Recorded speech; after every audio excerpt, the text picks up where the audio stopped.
Where are my commissioners?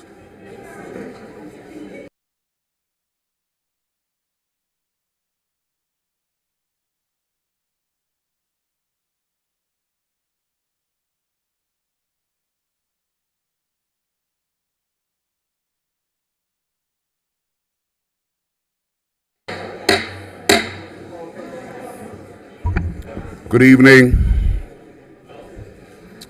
I would like to call to order this meeting of the West Palm Beach City Commission. Today is Monday, February 5th, 2024, and the time is 5 p.m. We will start this meeting out, as we do all of our meetings, with a moment of silence, please.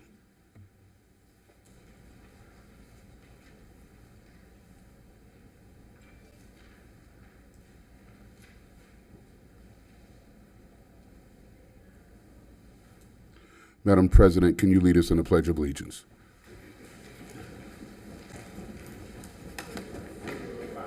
Of the United States of America, and to the republic for which it stands, one nation, under God, indivisible, with liberty and justice for all. Thank you. I would like to remind everyone of the rules of civility and decorum which govern this meeting. Officials shall be recognized by the chair and shall not interrupt the speaker. Public comment shall be addressed to the City Commission as a whole and not to any individual on the dais or in the audience. Displays of anger, rudeness, ridicule, impatience, lack of respect, and personal attacks are strictly prohibited. Unauthorized remarks from the audience, stamping of feet, whistles, yells, and similar demonstrations should not be permitted. Please govern yourselves accordingly, as offenders may be removed from this meeting.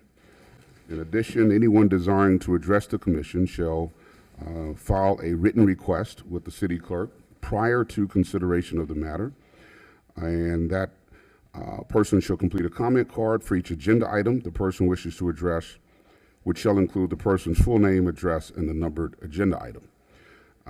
Be advised that your card won't be recognized if it is not completely filled out. All right, thank you. Now, Mr. Fauna, are there any additions, deletions, reorganization of the agenda? No, Mayor. Very good. We do have a couple of preliminary proclamations, and we have a big show coming up.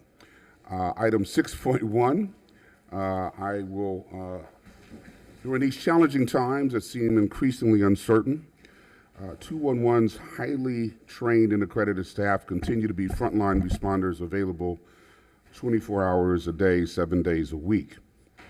211 is that central access number where individuals and families can find life-saving crisis support, guidance, and hope, and tens of thousands of people reach out to them annually. 211 also offers specialized advocacy and support programs, including caregiver support, Help Me Grow, Elder Crisis Outreach, and 211's life-saving Sunshine Daily Calls for lonely and isolated seniors and caregivers. 211 is also the infrastructure and responder for the 988 Lifeline number and additional support lines that include first responders and My Florida Vet for veterans with peer-to-peer support and assistance. So I, Keith A. James, Mayor of the City of West Palm Beach, do hereby proclaim February 11th through 17th, 2024 as 211 Awareness Week. And here to accept this proclamation is Sharon Lahero, President and CEO of 211 Palm Beach and Treasure Coast. Sharon? Thank you so much, Mayor. Well, let me get down there and join you so we can take a nice picture, and then I'll let you talk.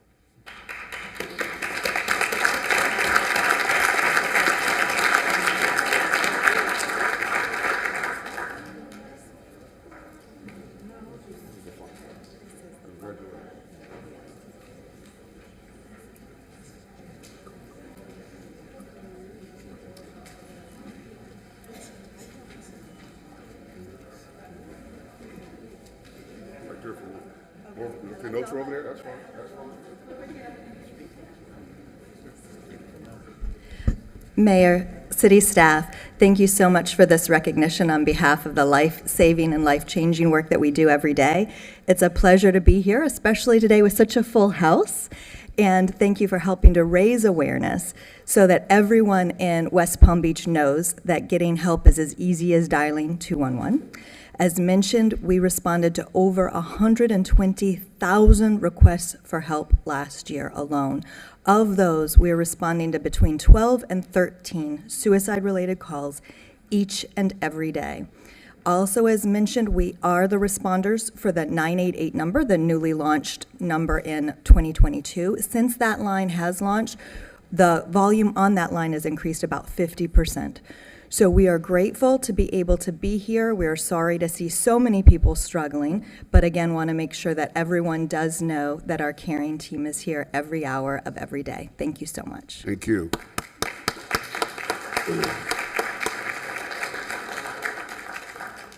Now, I would also like to pay tribute to Mac Fabrics on their 65th anniversary. Mac Fabrics is a pioneer family-owned business that opened its doors 65 years ago in 1959 on Clematis Street. For 6½ decades, Mac Fabrics has provided gainful employment opportunities, contributed to the city's tax base, and has served residents during America's historic golden age of sewing through today. In the 70s and 80s, they expanded their original family retail investment into a new 10,000 square foot retail space on Clematis Street. In 2017, Sandy Costello, an industry force in the fabric and textile industry and owner of several other national retail businesses, took ownership of Mac Fabrics. 5 decades later, the Costello family moved Mac Fabrics to the city's historic Northwood Village retail area. In 2017, Mac Fabrics evolved, expanded, and was rebranded to Mac Fabrics and Design Center with new product lines to better serve the home decor needs. In 2023, Mac Fabrics and Design Center again expanded with the opening of Mac Home and the opening of Mac Fabric Outlet Store. Mac Fabric Custom Upholstery Workshop was launched, leasing an 8,000 square foot building that provides additional employment in its high-tech facility, as well as providing internships for tradesmen and college students in the design industry.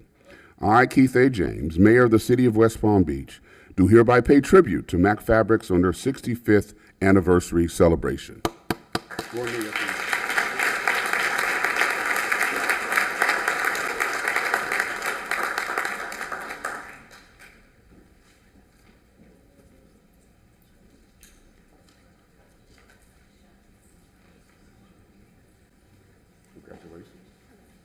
Thank you so much.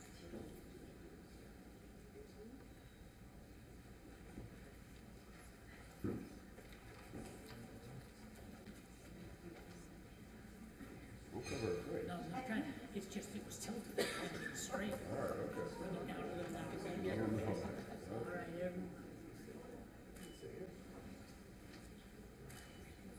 Great. One of you want to say a few words? Yes. Go right here. I'd like to thank the mayor and the commissioners, and we certainly appreciate this award. It's a wonderful thing to have a 65-year historical company in West Palm Beach, and we are so appreciative for the multi-generational customers that we have had, and we're so happy to be a small business and support the city. Thank you so much again, everybody.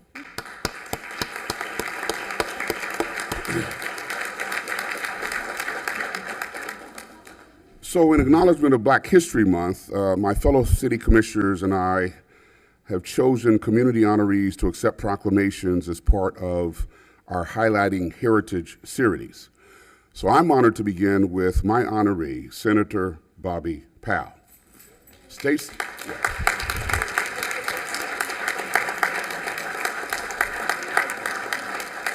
Let me say a few things about Senator Powell, and then we'll take a picture, then I'll turn over the mic to Senator Powell, which may be, yes.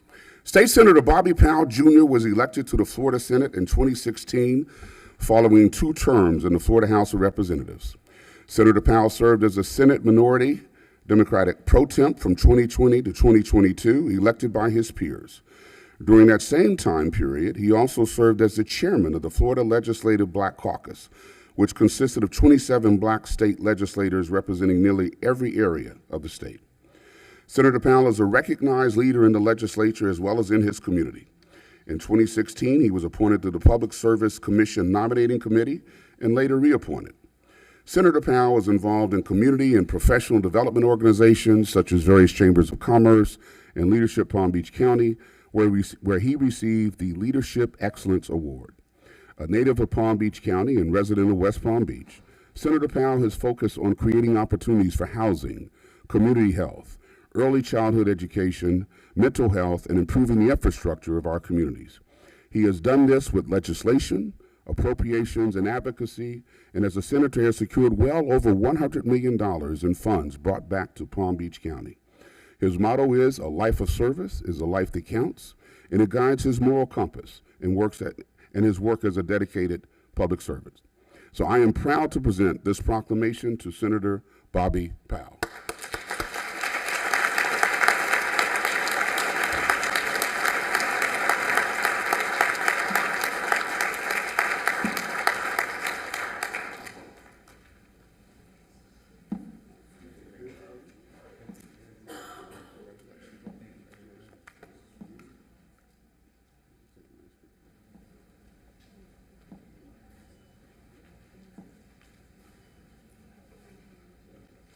I'll say a couple words.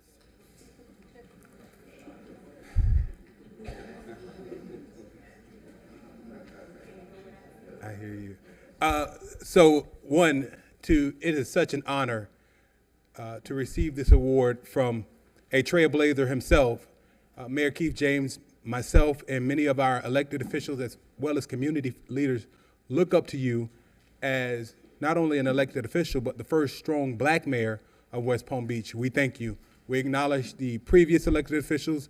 I acknowledge Mr. Thomas, who is a former mayor, but you being the first strong black mayor, you really have set the bar for many of us. I stand on the shoulders of the giants who came before me, who are my ancestors. I recognize today my family, my wife, my mother-in-law, my daughter, say hi, my Aunt Edith Bush, and our crew from the MLK Coordinating Committee. And I just say that Daniel Burnham, the father of planning, I'm an urban planner, by the way, said, "Make no small plans, for they lack the fire to make men's blood boil. Together we can achieve all things and will do abundantly more."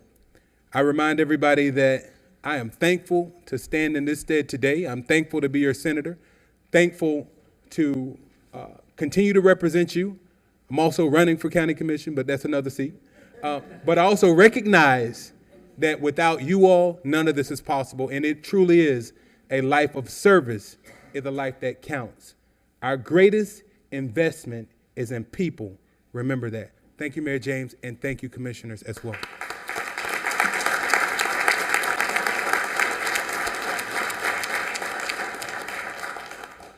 Okay, now we'll turn it over to Commission President Shalonda Warren. Thank you very much, Mayor. And I'm going to work very hard to abbreviate my comments because there's so much that I could say.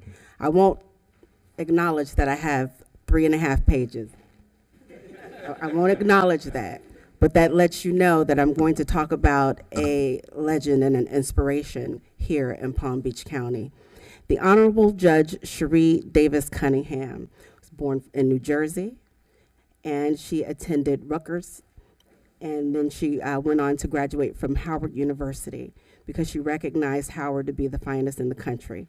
Howard is the center of Washington and the center of national policy making. And during summer, she worked for the U.S. Commission on Civil Rights and for a law firm. After law school, she clerked for the Honorable Paul H. Roney, former chief judge for the 11th Circuit Court of Appeals. She began her career as a prosecutor with the Hillsborough County State Attorney's Office in 1983. She moved to Palm Beach County and then joined the State Attorney's Office in 1985. Once here, she ascended through the ranks and prosecuted the most serious offenses as part of the Major Crimes Unit.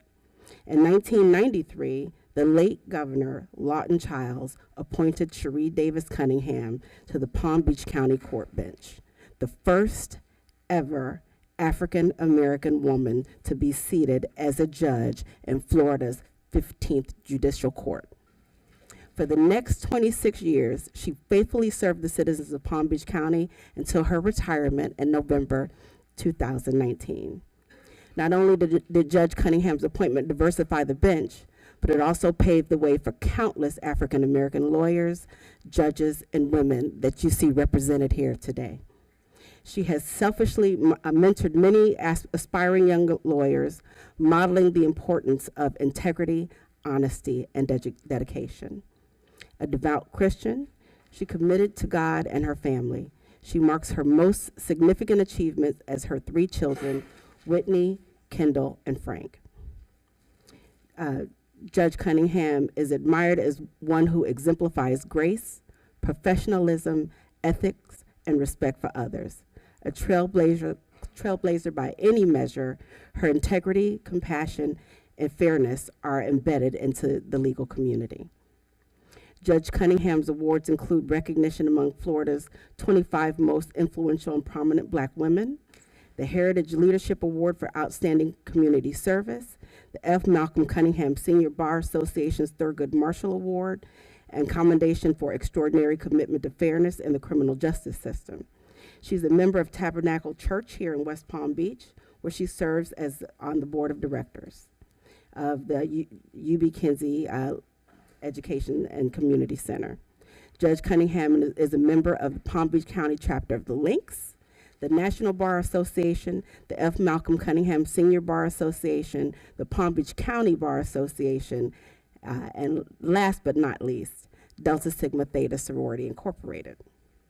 In February 2022, the Cherie Davis Cunningham Black Women Lawyers Association was formed and named in Judge Cunningham's honor.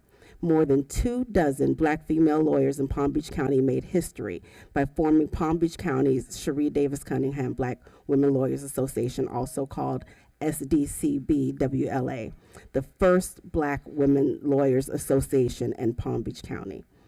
The organization's charter members include, we see Celicia Smith Gordon here, Ava Parker, LaWanda Warren, Ethel Isaacs Williams, Dawn Wynn, among others.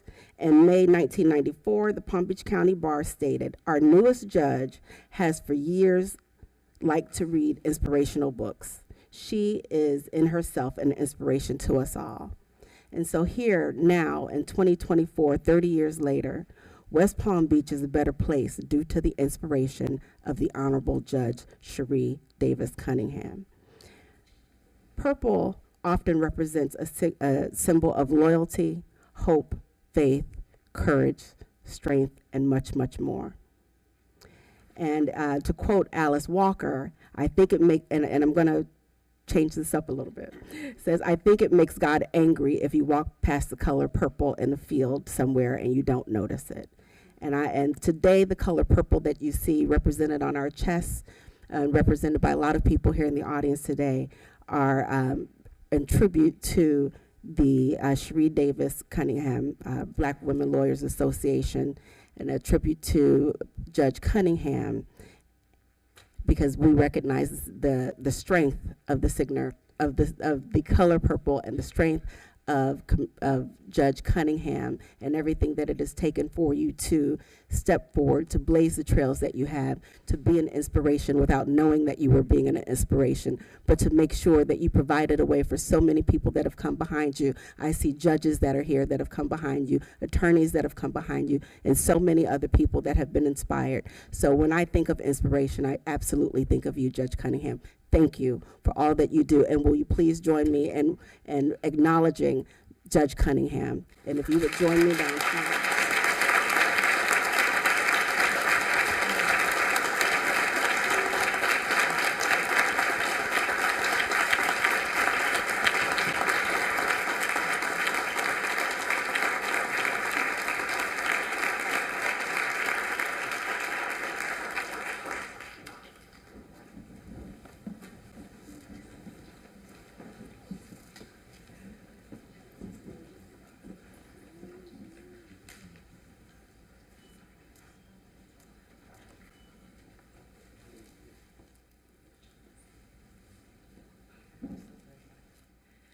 And good evening, everyone. It is indeed my pleasure to be here, Mr. Mayor, Commission President, the Commissioners present, honorees here in this attending audience, and family, friends, and community leaders.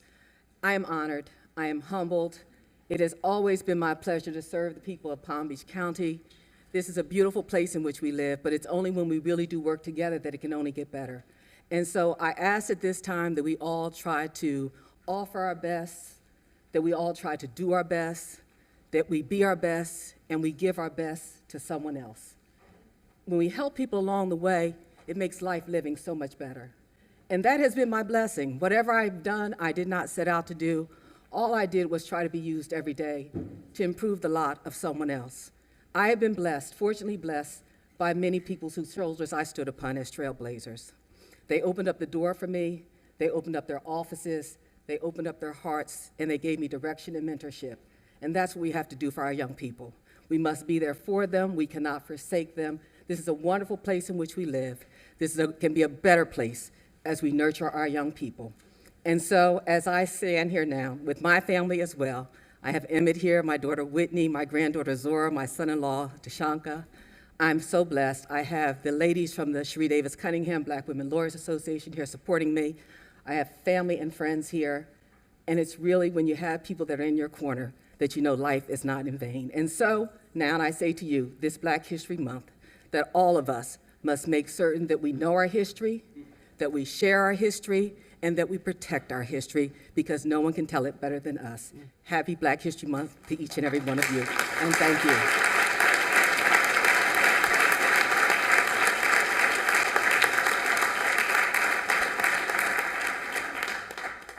Thank you, Judge Cunningham, and congratulations. Now I'll turn it over to Commissioner Kathleen Ward. Thank you, Mayor. I have to go after President Warren and that speech. My bad, Eric. My honoree this evening is Mr. Eric Kelly.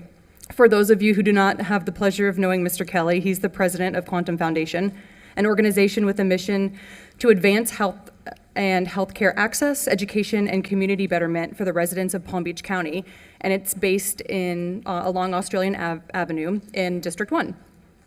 He holds a Bachelor of Science in Communications from Florida State, a Master's in Nonprofit Management from FAU, and a Master's coursework in Biblical Studies at Moody Bible Institute and Southeastern Theological Seminary. He has worked in state government and for several nonprofit foundations. And Eric has served as chairman of the Healthy Start Coalition of Palm Beach County, the board and executive committee of the Economic Council of Palm Beach County, and as a member of the board of trustees of Philanthropy Southeast. And that's just a brief snapshot, thanks to a Google search. Clearly, he isn't one to brag, because all that information was found on other people's websites and not on Quantum's. It's not at all frustrating when trying to write a speech about someone and not being able to find a bio on their website. I'm sure everyone is familiar with the phrase seeing is believing. Any person operating in the field of human rights or community activism can probably attest that you can become knowledgeable on a topic by reading scholarly texts or articles or listening to lectures, get a degree, but in order to truly work towards solutions, at a very minimum, you need to see the problem firsthand and at best experience it or live it. Trying to solve a problem from the outside looking in is almost never effective. And when I moved back home and started attending chamber events, BDB events, Economic Council events, and even though as someone in my 20s at the time I was incredibly intimidated, I wanted to engage with some of those local people working on the front lines to change people's lives in our community, and naturally I noticed Eric. He doesn't speak just to speak. Mostly I actually noticed him listening. But when he does speak, you know right away he speaks as someone who isn't looking from the outside in, but as someone who struggled, persevered, educated himself, and uses all of that knowledge to help others. Eric, I look forward to continuing to work to effectuate positive change in our community, and I feel privileged I get to work with you in accomplishing that goal.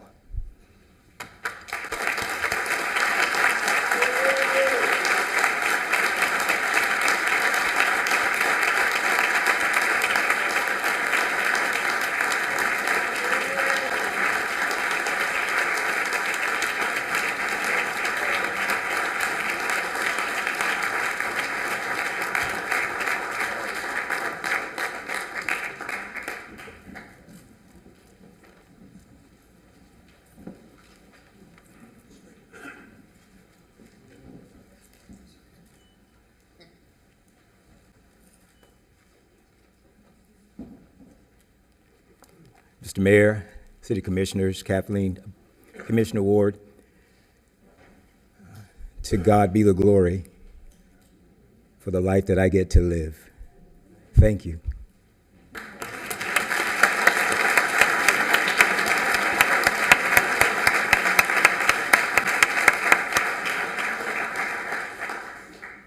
Okay, we will now turn it over to Commissioner Christy Fox. Thank you, Mayor.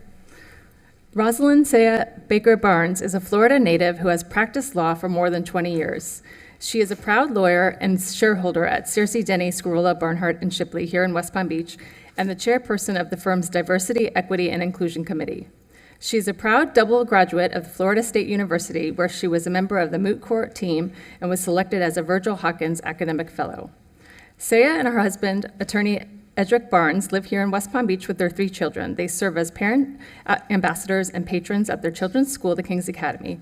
They also volunteer as scout parents and patrons of the Boy Scouts of America PAC 116 and Troop 4116 scouting troops, and are active members and patrons of Tabernacle Missionary Baptist Church. Saya comes from a family of public servants who instilled in her the importance of education, leading by example, and giving back to her community at an early age. Saya was the 95th president of the 3,000-member Palm Beach County Bar Association and the first African-American woman to serve in this role. Her signature program was You've Been Served, Lawyers Answering the Summons to Community Service, designed to emphasize the importance of community service and recognize the positive impact lawyers make in their communities and beyond. She has successfully led legal organizations, community organizations, and is a longtime mentor to lawyers, law students, and aspiring lawyers. She was the 2022 recipient of one of the Florida Bar's highest honors, the Henry T. Latimer Diversity Award, given to an individual who exhibits visionary and insightful leadership throughout the state to resolve inequities in the legal community and the community at large. She is also a recipient of the Palm Beach County Florida Association of Women's Lawyers' highest honor, the prestigious Justice Barbara Pariente Award, which is presented to an individual or organization demonstrating a strong commitment to promoting women in the legal community. In 2021, Saya co-founded and became the inaugural president of the Palm Beach County Cherie Davis Cunningham Black Women Lawyers Association, leading its mission to provide mentorship, support, and encouragement for members to seek positions of leadership at every level. Most recently, Saya has become the president-elect designate of the Florida Bar after being elected without opposition. She will be the first African-American female to serve in this role in the Florida Bar's history, dating back to 1889. The Florida Bar is the organization of all lawyers licensed by the Florida Supreme Court to practice law in the state, comprising over 111,000 members. Saya will begin her term as president in 2025 and work to advance their mission throughout the state. In one of her interviews about this historic role, she said, "I can do the greatest good by being an asset to those who will come after me. That is one of my goals, hopefully as president, is to try to help bridge the gap for our young lawyers of all backgrounds to be successful. We have to invest in their success." Mother, daughter, sister, wife, lawyer, community champion, and president. For leading by example, raising the bar, and making history, as well as being one of the kindest people you will ever meet, and the chicest woman to ever wear a Boy Scout uniform, I am so honored to recognize Saya Baker Barnes, and thank you for all that you do.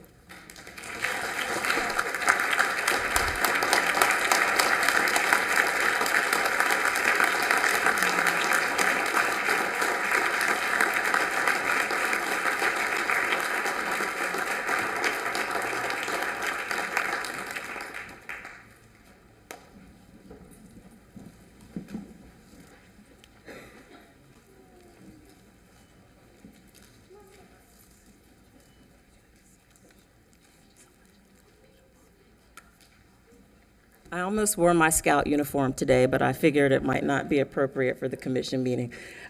Mayor James, Commissioner Fox, President of the Commission, Warren, and Commissioners, family, friends, and guests, thank you all so much for this incredible honor. I actually want to dedicate my recognition today to Judge Cunningham. She is my mentor. My inspiration. She is one of the reasons I stand here before you today. She has always supported me, helped me. She is actually the If you were to look up mentor in a dictionary, you would see her. So I just want to thank you today because you have helped me in times when I felt like I couldn't do it. You have encouraged me at times when I doubted myself. And you have constantly been there for me and so many in this community. And, that's why we founded our organization, because Judge Cunningham exemplifies what we can all do in this community to help others, no matter what our profession is. And we often tell our scouts, my children are here today, my son Eden is waving at me, to do your best. That is their scout motto, to do your best. And that is what Judge Cunningham has always done. That is what I have tried to do in my career, and I know so many in our organization do. My family is also here this evening. They're split up. My husband, Edric, my daughter, Celia, my daughter, Emery, my son, Eden. And I want to thank my Cherie Cunningham family for being here tonight, and just thank you all for this recognition.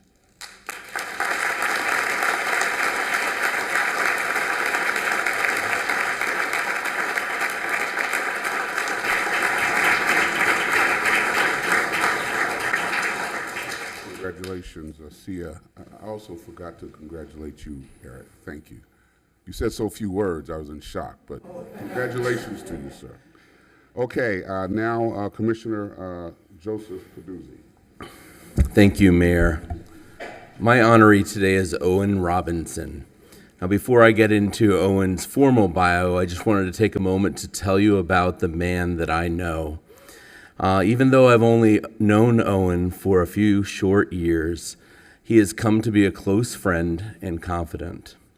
He is always willing to lend his ear to his friends, and he always has sage advice. Owen is of Jamaican descent. He grew up in this area and then moved to North Carolina. He returned to West Palm Beach a few years ago, and in that short time, he has moved mountains. Owen is the president of the West Palm Beach Rotary Club, one of the oldest service organizations in the state, and certainly the oldest service organization here in the city of West Palm Beach. He is the first black president of the organization in its 100-plus year history. He is also the first black district governor-elect of Rotary. Owen has a daughter and a son ages 20 and 23. Now to get into his formal bio, Owen is an accomplished entrepreneur with over 20 years of experience in technology, healthcare, computer, mortgage, and consulting industries. He holds a Bachelor of Science degree in electrical engineering from the University of Central Florida, as well as a Master's in Communication Technology. As a dynamic executive officer, Owen has excelled in all facets of executive business management. He has a remarkable ability to envision and implement long-term organizational objectives, demonstrating his expertise in strategic planning. In his role as an executive officer, Owen provides critical career counseling, coaching, and job seeker services, making a significant impact on the professional development of individuals. His skill set includes creating both long-term and short-term business strategies, as well as assisting organizations in preparing feasibility studies, project development plans, and optimizing personnel resources. Additionally, he has extensive experience in conducting cost analysis, facility planning, capacity planning, and milestone scheduling. I'm not really sure what all that means, actually, but it seems impressive to me. Owen firmly believes in the power of community involvement and has dedicated his time and expertise to numerous nonprofit organizations. Over the past 15 years, he has chaired numerous committees and has successfully implemented and directed the first ever summer enrichment program for Boys and Girls Home of North Carolina. Currently, he serves as a mentor, actively maintaining relationships with young men and women in his community. His commitment to community service is further demonstrated through his membership in numerous organizations, including the Big Brother Club, Rotary, Path to College, National Society of Engineers, Institute of Electrical and Electronic Engineers, Junior Achievement, Board of Trustees for the Boys and Girls Home, board member for Craft YMCA, chairman for Fleming Academy Charter and UCF alumni. Owen's involvement in these organizations showcases his dedication to making a positive impact and contributing to the betterment of society.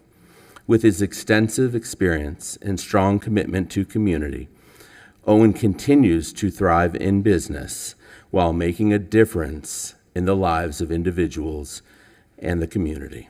It is my absolute honor today to recognize Mr. Owen Robinson this evening. Thank you.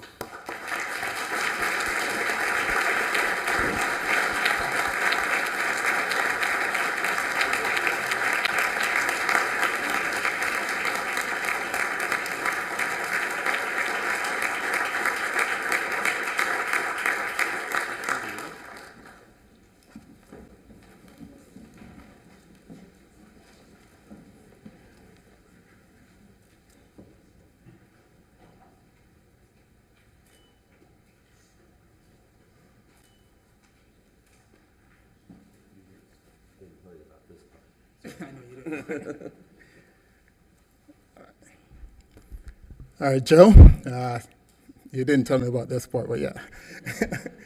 I do want to thank you for selecting me for this opportunity. It's definitely an honor, and I'm humble.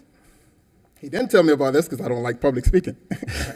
But he mentioned Rotary, and I have to take this minute to plug Rotary. If you have never been to a Rotary meeting, please join us. We meet at the Drive Shack. And as Joe said, we are one of the oldest civic organization in Florida. Through Rotary, I have done some incredible things. So I can't say I'm taking the credit. Having a body of individuals that literally thinks the same make this world a better place. When I started my business, I wanted to give back. I didn't want to wait till I retire because tomorrow's not promised to anyone. So I joined an organization that will hold me accountable to do that. And through Rotary, I have done projects not only locally, but also internationally. So 1.4 million people in Rotary, in over 200 countries. So I have done projects in Africa, Jamaica. Next month, I'm going to Dominican Republic. I've been doing project there for the past 11 years. And then domestically, we are doing project every month. So if you haven't heard of Rotary, please join us and give back to your community. Appreciate it. Thank you.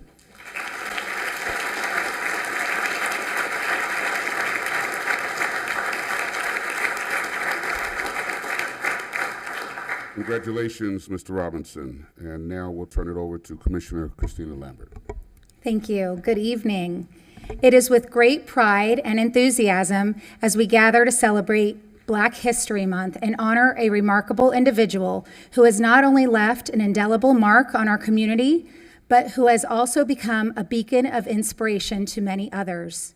Today, we pay tribute to the extraordinary Beret Eminent Albritton, a West Palm Beach resident who embodies the spirit of resilience, entrepreneurship, and community investment.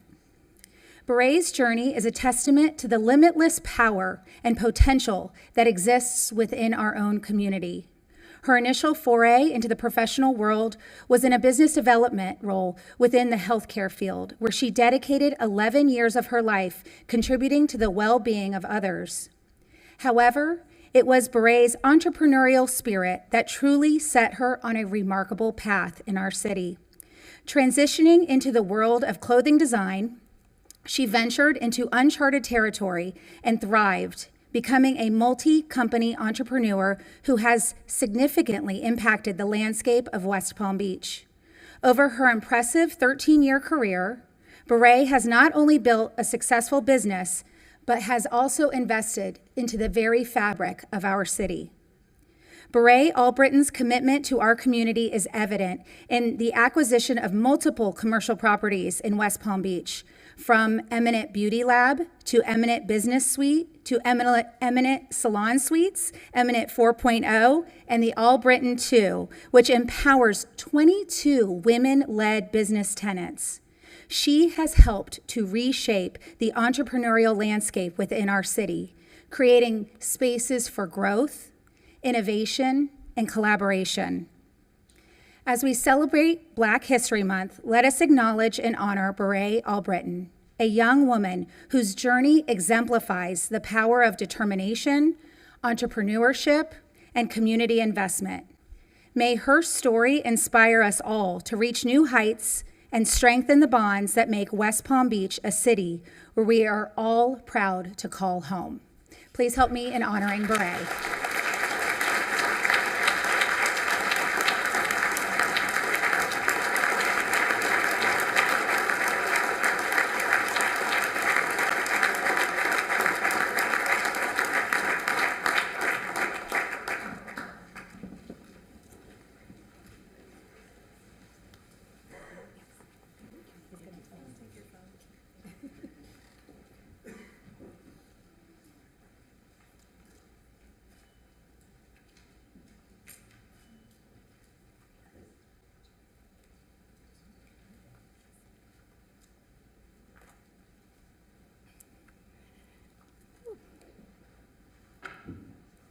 I'm not all that good at public speaking either, and I didn't know this part.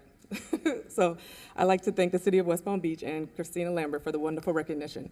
Thanks to my parents, Mike Albritton and Diane Gamble, and my bonus mom, siblings, and friends for coming to celebrate me and always supporting my sporadic business decisions. Being, being in business for 13 years and growing in West Palm Beach has been a pleasure. It's a great feeling to be noticed along with these great list of nominees. After seeing, not nominees, honorees. Seeing that made me super nervous, but it also let me know that I'm going in the right direction. I want to thank you all for noticing me, and thank you, thank you, thank you.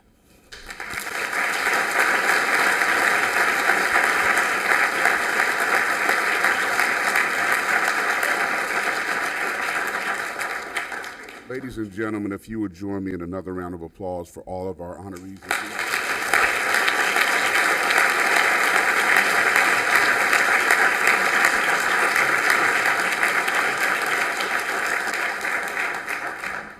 Now, I'm sure all of you would love to stay here and see us do the official business of the city and watch the sausage be made, but if you choose not to, we're going to give everyone a few minutes to leave before we resume getting into the meat of our agenda. Thank you all for coming, and again, congratulations to all the honorees.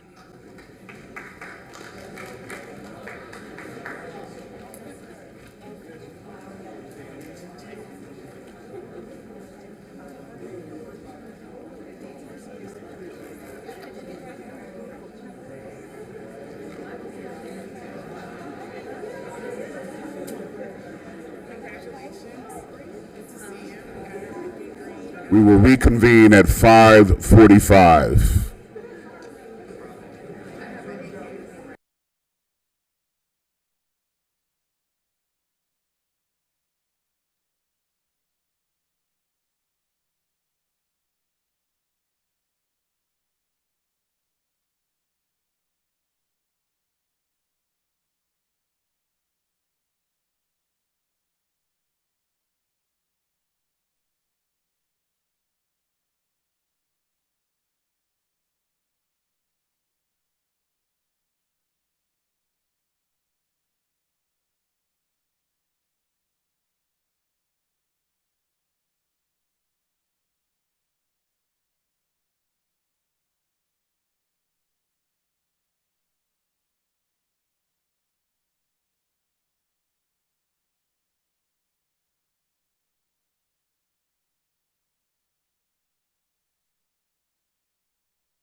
Ladies and gentlemen.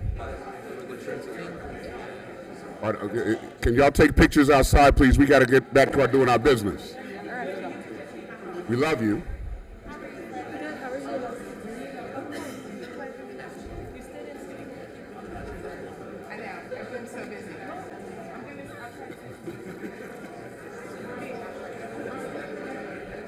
All right. Okay. If you can make your way out quietly, please. Okay.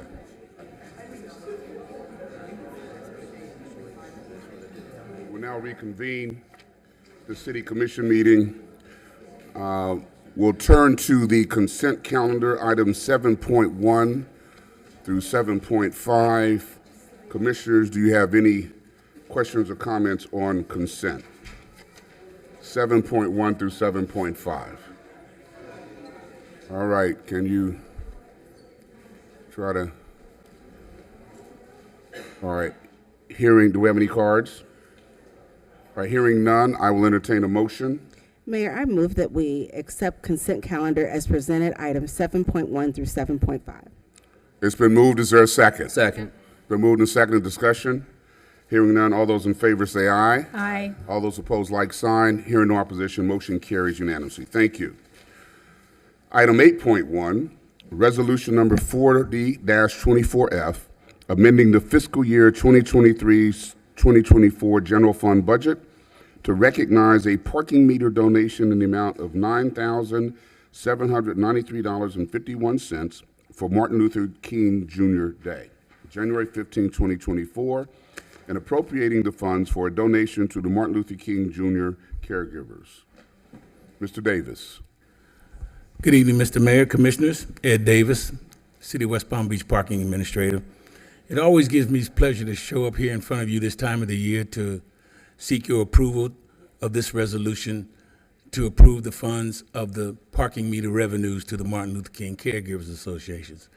This is all the money that is collected from the on-street parking meters and parking collection areas on street on the Martin Luther King or MLK Day. So with that said, I just seek your approval for this resolution in the amount of $9,793.51 this year. Very good. Thank you. Any comments, questions? If not, I'll entertain a motion. Mayor, I move approval of resolution number 40-24F. It's been moved. Is there a second? Second. Been moved and seconded. Discussion. Hearing none. All those in favor say aye. Aye. All those opposed, like sign. Hearing no opposition, motion carries unanimously. Thank you. Do you have a presentation to make, Mr. Davis? Yes, sir, Mr. Mayor. If you All would join us, we'd like you to present the check to the Martin Luther King Caregivers Association with the President, Ms. Edith Bush. Very good. Thank you. Ms. Bush, will you join us?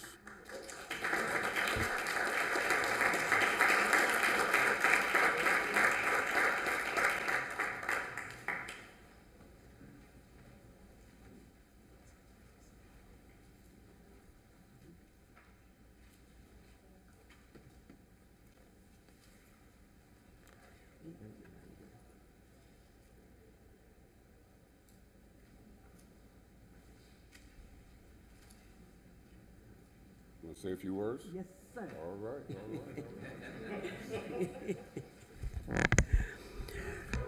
On behalf of the Martin Luther King Coordinating Committee's Caregivers Program, we are grateful to the late William Bill Moss for his care for those in need.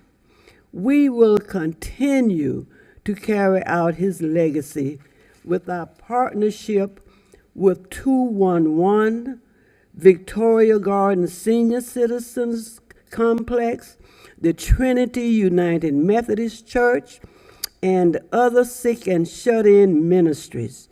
We thank you so much, Mr. Mayor and City Commissioners, for allowing us to continue the Martin Luther King Jr. Caregivers Ministry. Thank you, and God bless you.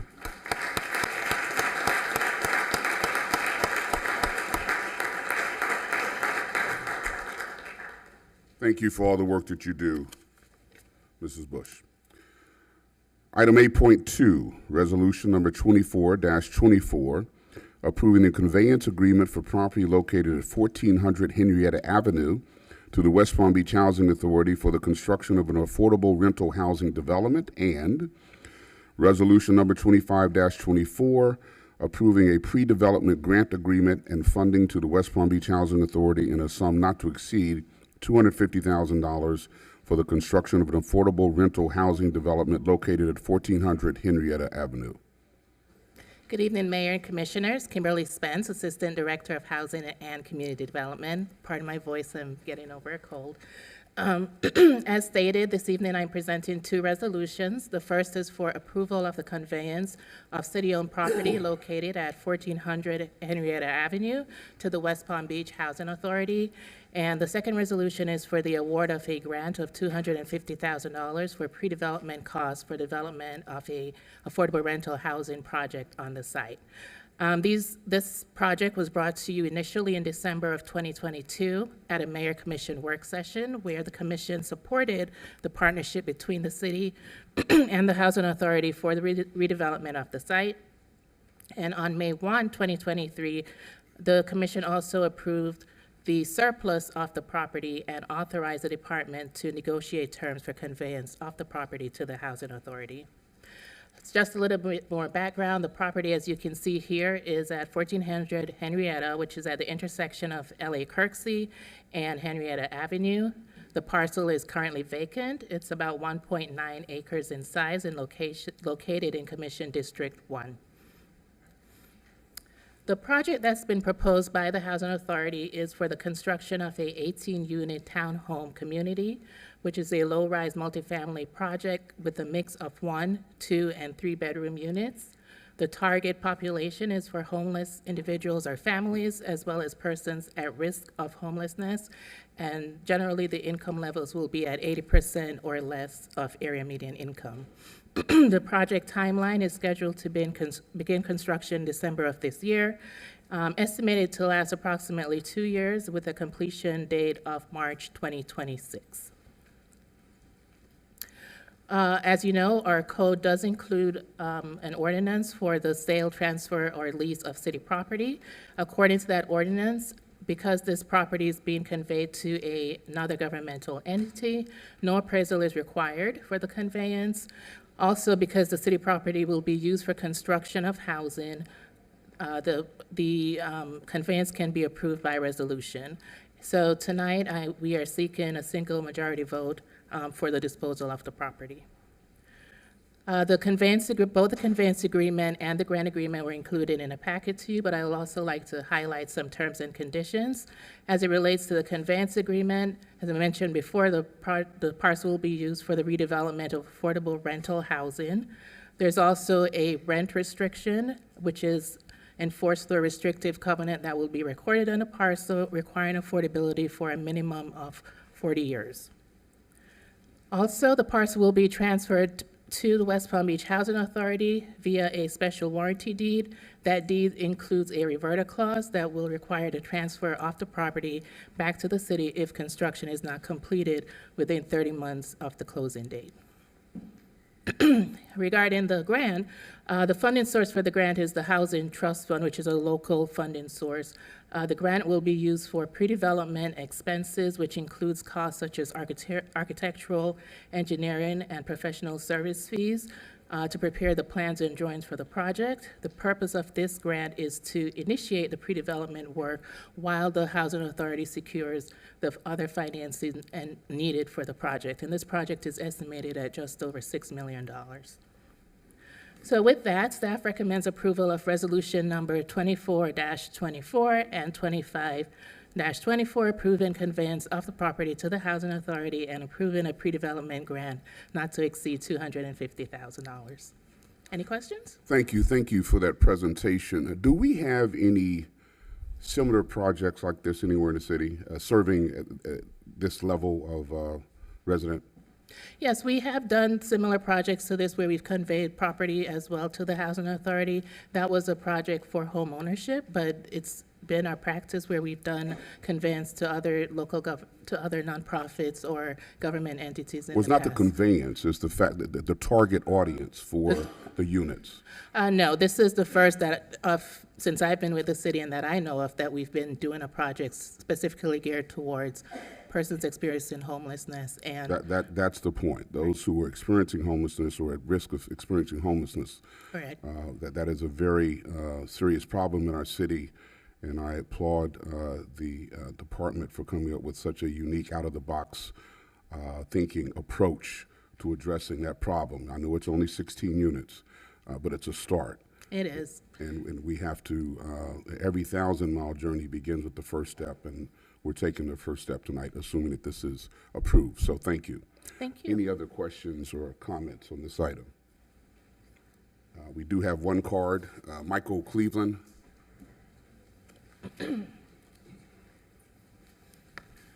Thank you and good evening, Mayor. My concerns was addressed during the staff comments presentation. Thank you. Thank you. Any other questions or comments? Hearing none, I'll entertain a motion. Mayor, I move approval of resolution number 24-24 and resolution number 25-24. It's been moved. Is there a second? Second. Been moved and seconded. Discussion? Hearing none. All those in favor say aye. Aye. All those opposed, like sign. Hearing no opposition, motion carries unanimously. Thank you. Thank you. Item 9.1, public hearing and first reading of ordinance number 5083-24, a city-initiated request to change the future land use designation of the area generally bounded by the parcel south of Pine Street to the north, 14th Street to the south, North Flagler Drive to the east, and North Dixie Highway to the west, consisting of 17.35 acres from multifamily at MF and commercial C to mixed-use MU for the purpose of expanding the boundaries of the Curry Mixed-Use District. Now, as I recall, you want to do a single presentation for the next three. Correct. Thank you, I'm going to read Mayor. all three into the record Yes. now. So that's 9.1, 9.2, public hearing and first reading of ordinance number 5084-24, a city-initiated request to rezone certain parcels in an area generally bounded by the parcels south of Pine Street to the north, 14th Street to the south, North Flagler Drive to the east, and North Dixie Highway to the west, and consisting of plus or minus 10.11 acres from professional office residential, POR, and general commercial, GC, to Curry Mixed Use District Core 1 Subdistrict and Curry Mixed Use District Transition Subdistrict. And item 9.3,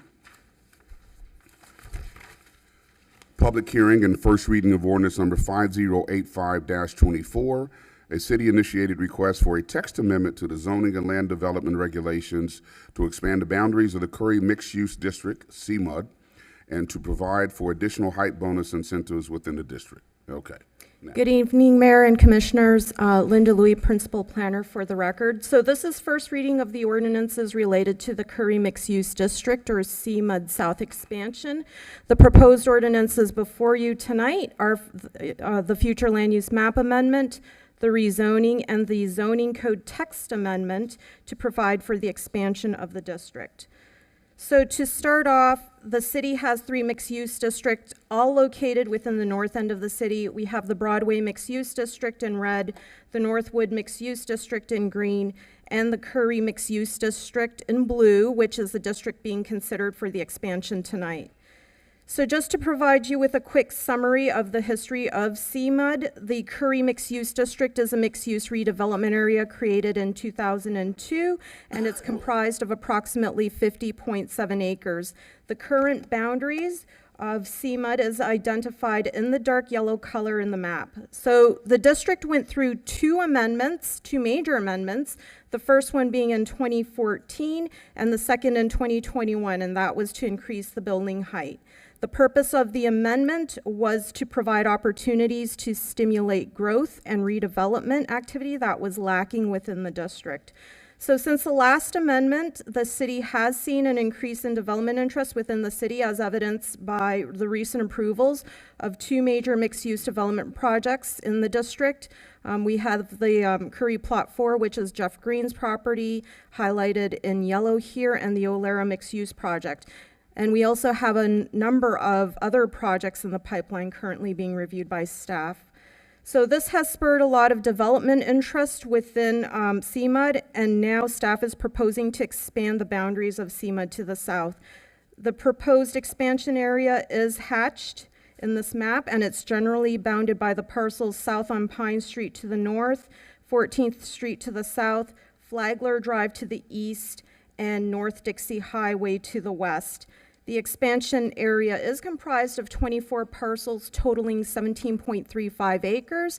If the expansion area is approved, the total CMUD area would increase from 50.7 acres to 68.08 acres.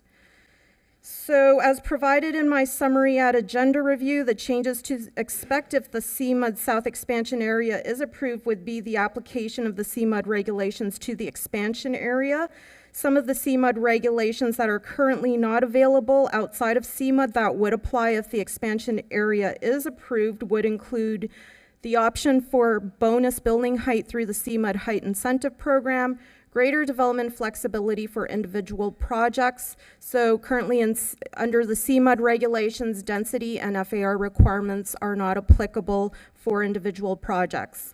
And it also encourages the mixing of uses in mixed-use development projects. So the first application to enable the expansion of CMUD is the Future Land Use Map Amendment, or Ordinance 5083-24. The parcels within the expansion area must be changed to mixed use. A mixed-use land use designation, which is a land use designation consistent with the mixed-use districts in the city, including CMUD. So this requires a change in the future land use designation of the parcel areas within the expansion area, which is highlighted by this perforated black line, from multifamily in brown and commercial to mixed use, which is this periwinkle color.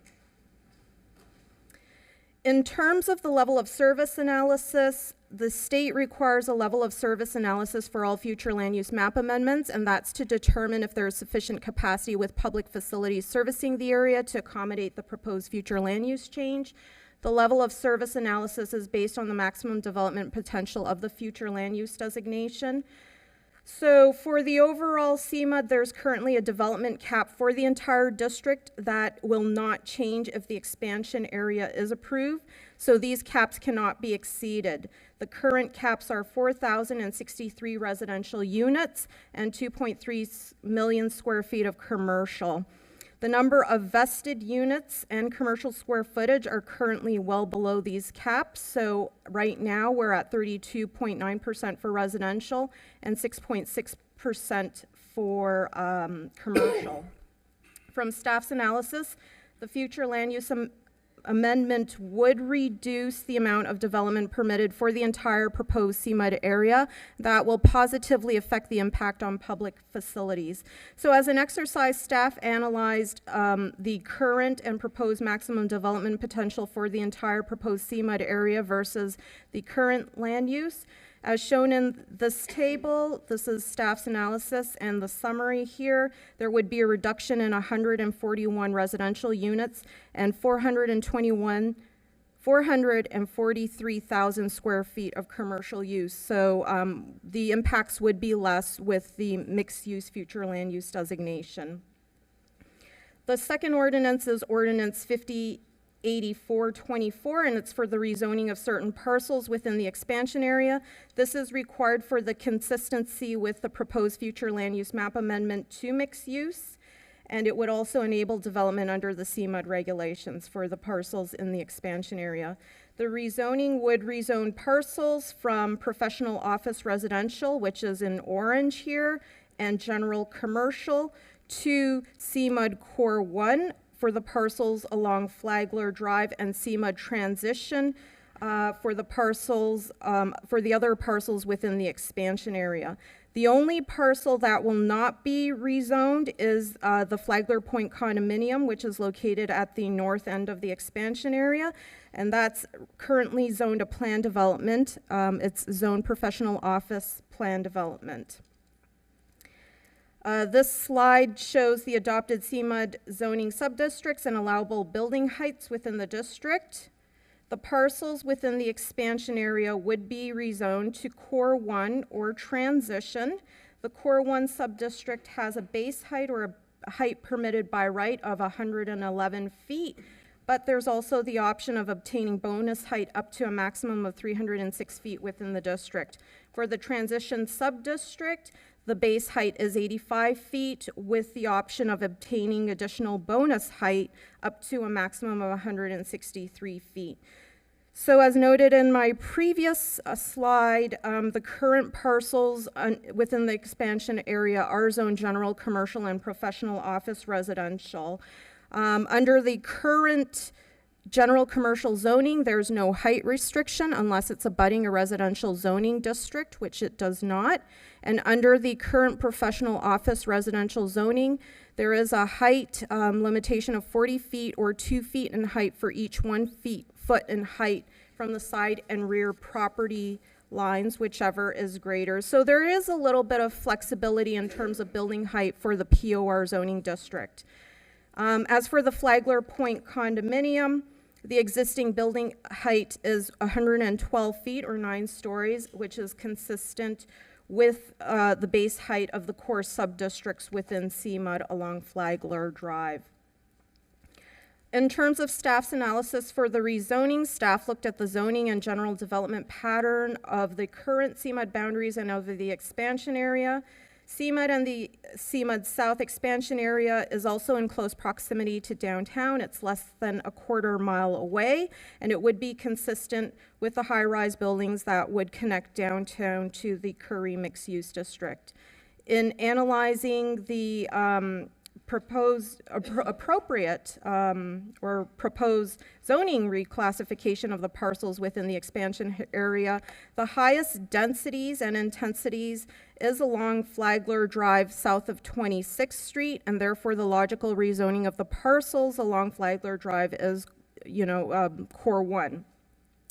The parcels along South Dixie Highway, not fronting on Flagler Drive, are designated transition because it's more compatible with the shorter building heights and densities along Dixie, and it also provides for a better transition from the more intensive designations east within the district.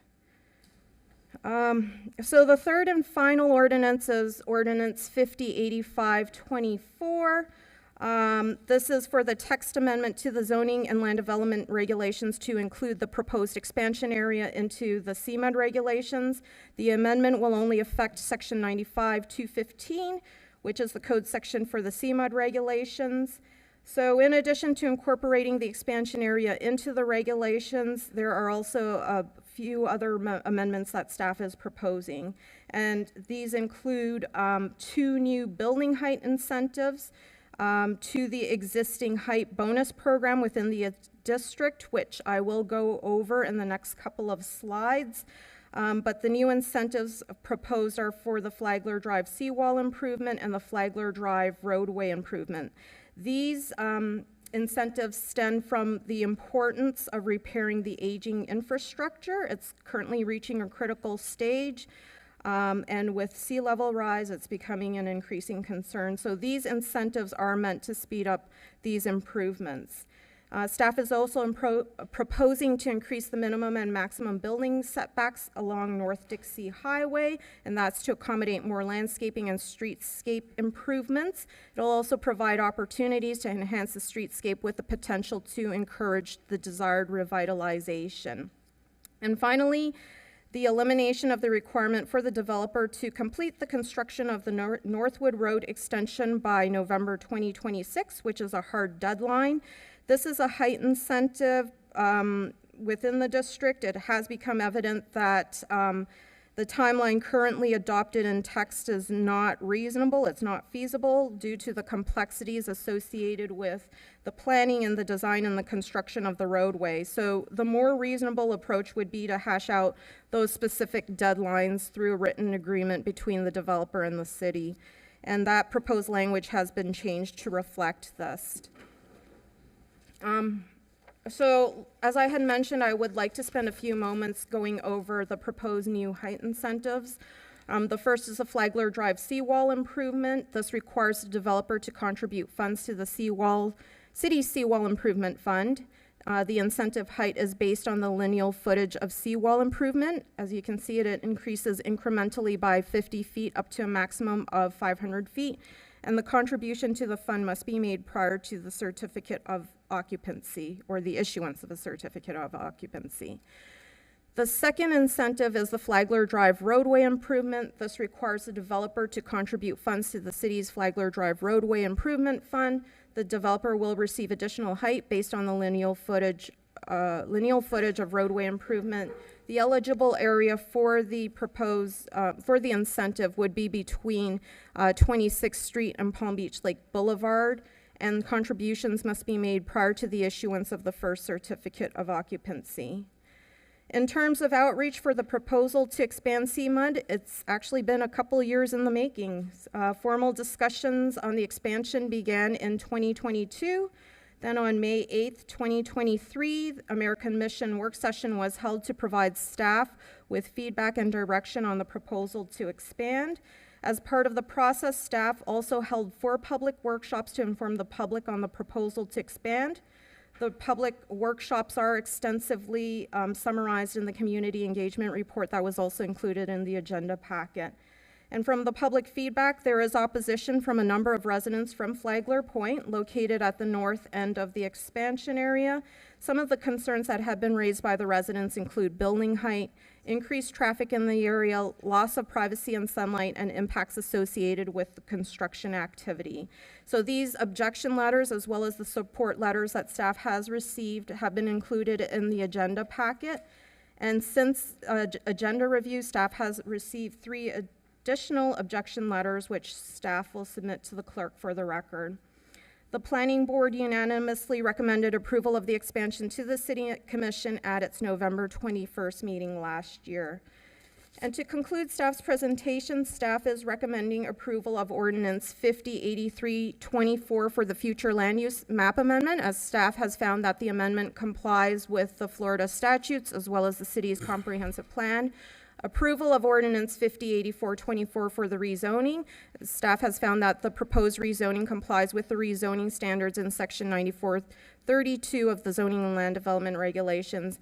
And approval of Ordinance number 5085-24 for the Zoning Code text amendment. Staff has found that the proposed text amendment complies with Section 9432, the amendment standards of our zoning code. And that concludes staff's presentation. I'd be more than happy to answer any questions if there are any. Thank you, Ms. Louis. Go back a couple of slides where we talk about the softening of the hard deadline for the Northwood Road extension. Let me just find that slide.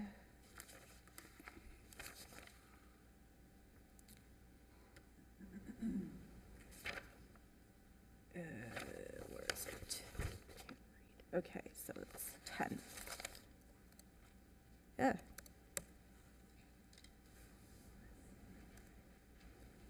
Okay, that's not working. Hang on a second.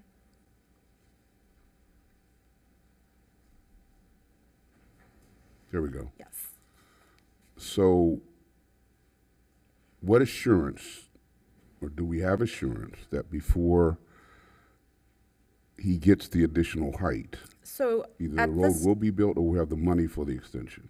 so the money that is required is the $6 million, and the law department is currently working with the attorneys to finalize the written agreement. So it should come before you very soon, but at this time they're still working on finalizing the specifics of the agreement.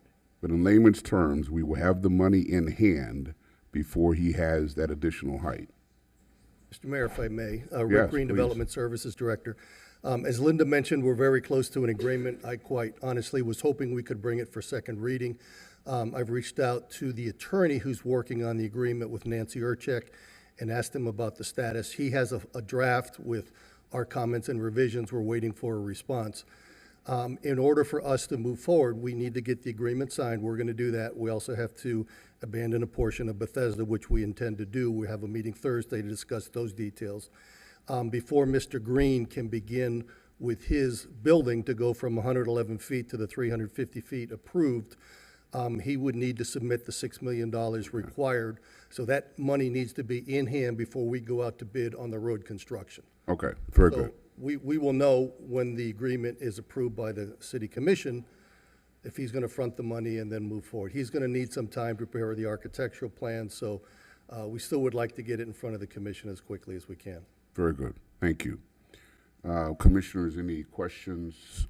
President Warren, then Commissioner Ward, and then Commissioner Lambert. Okay. Thank you for your presentation. I'm curious about the point that's been made about a compromise of their. I'm Can you hear? sorry.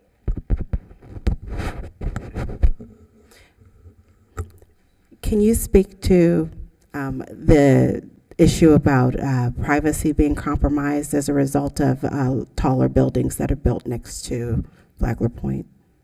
Well, currently, the buildings are a lot shorter, but, you know, with a new building or a new development, they could potentially, or the residents feel like any type of new building would block their views based on setbacks. Thank you. I believe that there was an issue about privacy being compromised because of the buildings. Well, it'd be close, like the buildings would be close together, and, you know, it's not like open space between them. So, you know, being that the buildings are close together, they might feel inclined that they're losing their privacy based on that. Is this different than other tall buildings that we have, or other short buildings where we have that are in close proximity to one another where there's a compromise? I don't think so. Yeah, I don't think so. Thank you. Mm-hmm. Commissioner Ward? I want to address the incentives, because I know there's been quite a few community meetings about what the community would like to see, and some in particular in Pleasant City. What was the decision based upon only to go for the seawall and North Flagler? Not that they're not important, but I just want to. Well, we had some discussions with the engineering services department as, because, you know, we all understand that there is sea level rise and it is close to Flagler, the district. And we felt like that was a priority in terms of, you know, finding a solution to move forward with improvements. You know, the funding might not be there, and basically this would be a way to speed up the process. But we do have other improvements. It's not just the Flagler Drive seawall improvement or the Flagler Drive roadway improvement. We are considering, as part of this proposal, you know, increasing the building setbacks along Dixie Highway to provide for additional streetscaping, and that was considered an important element within the public meetings that we've had from the residents, that they would like to see Dixie Highway revitalized, and, you know, with improved landscaping and with beautification, that could potentially spur redevelopment or revitalization along that strip. Mayor, follow-up? Yes. So you're considering it, so are we going to be presented with that information on second reading? No, it's actually in the proposed text amendment to increase the building setbacks along Dixie. So it is actually in the text language within the ordinance.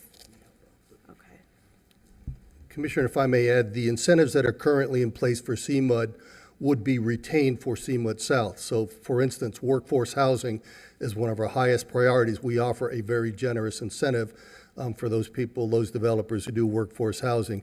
The incentive to make improvements to Curry Park is also an incentive that could be used in the CMUD South. Alera, which was one of the two projects that Linda mentioned, to utilize their height incentive, they're donating $3.625 million towards the construction of Curry Park. So that's how they're getting some of their height. So those same standards that are in place today would continue with the CMUD South expansion.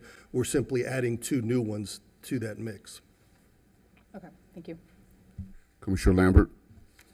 Thank you. I appreciate the presentation and the work that staff has put into this. I know that we've long awaited some much needed redevelopment in this area, and so I'm pleased to see this moving forward. Whenever looking at changes like this, two areas that I'm looking at are the environmental impacts and our infrastructure impacts. And you had a slide, I think it was before this one, that talked about if we were to approve this, that there was actually a reduction in the square footage and the future land use map amendment level of service analysis. Thank you. If you don't mind okay, just reviewing yeah. that again. Yep. Okay, so 6. This is not working today. Yeah, okay. Okay, so you're referring to this, Commissioner? Yes. Okay, so basically, all future land use map amendments are required by the state to go through a level of service analysis. And as explained in the slide, it's to determine if there are sufficient capacities or public facilities servicing the area, if they have sufficient capacity to accommodate the future land use change.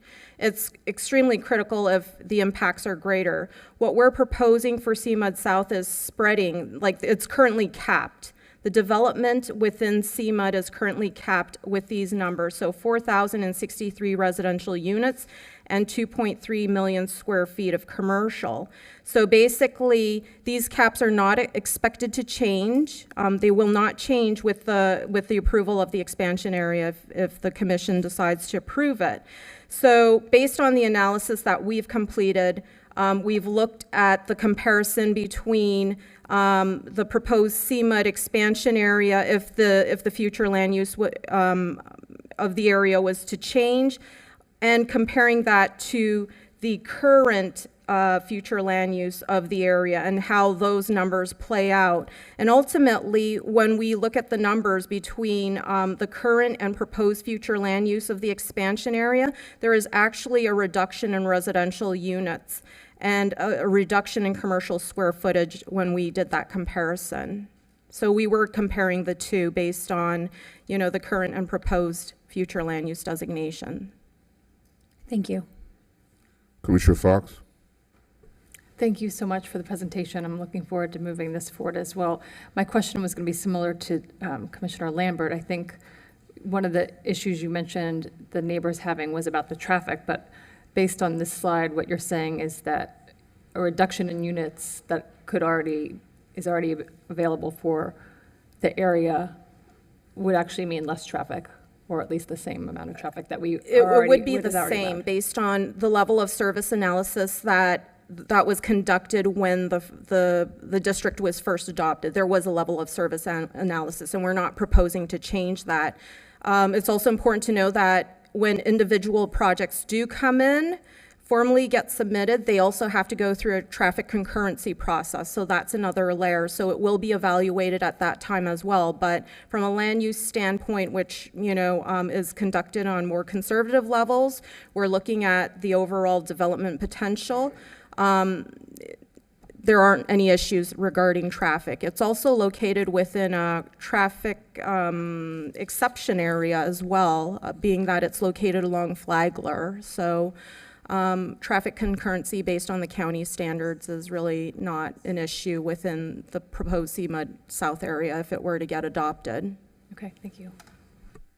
Very good. Any other? Commissioner Ward?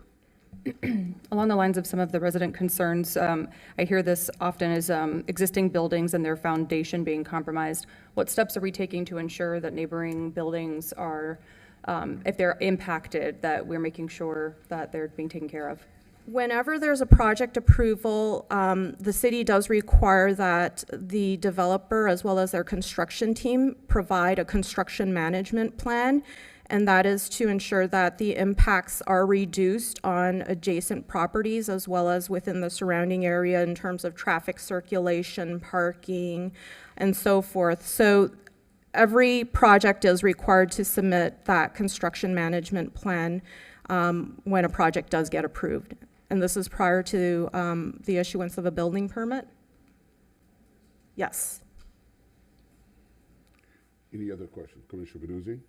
Just to follow up on Commissioner Ward's question, is it construction itself, does construction itself cause a risk to the foundation of surrounding buildings?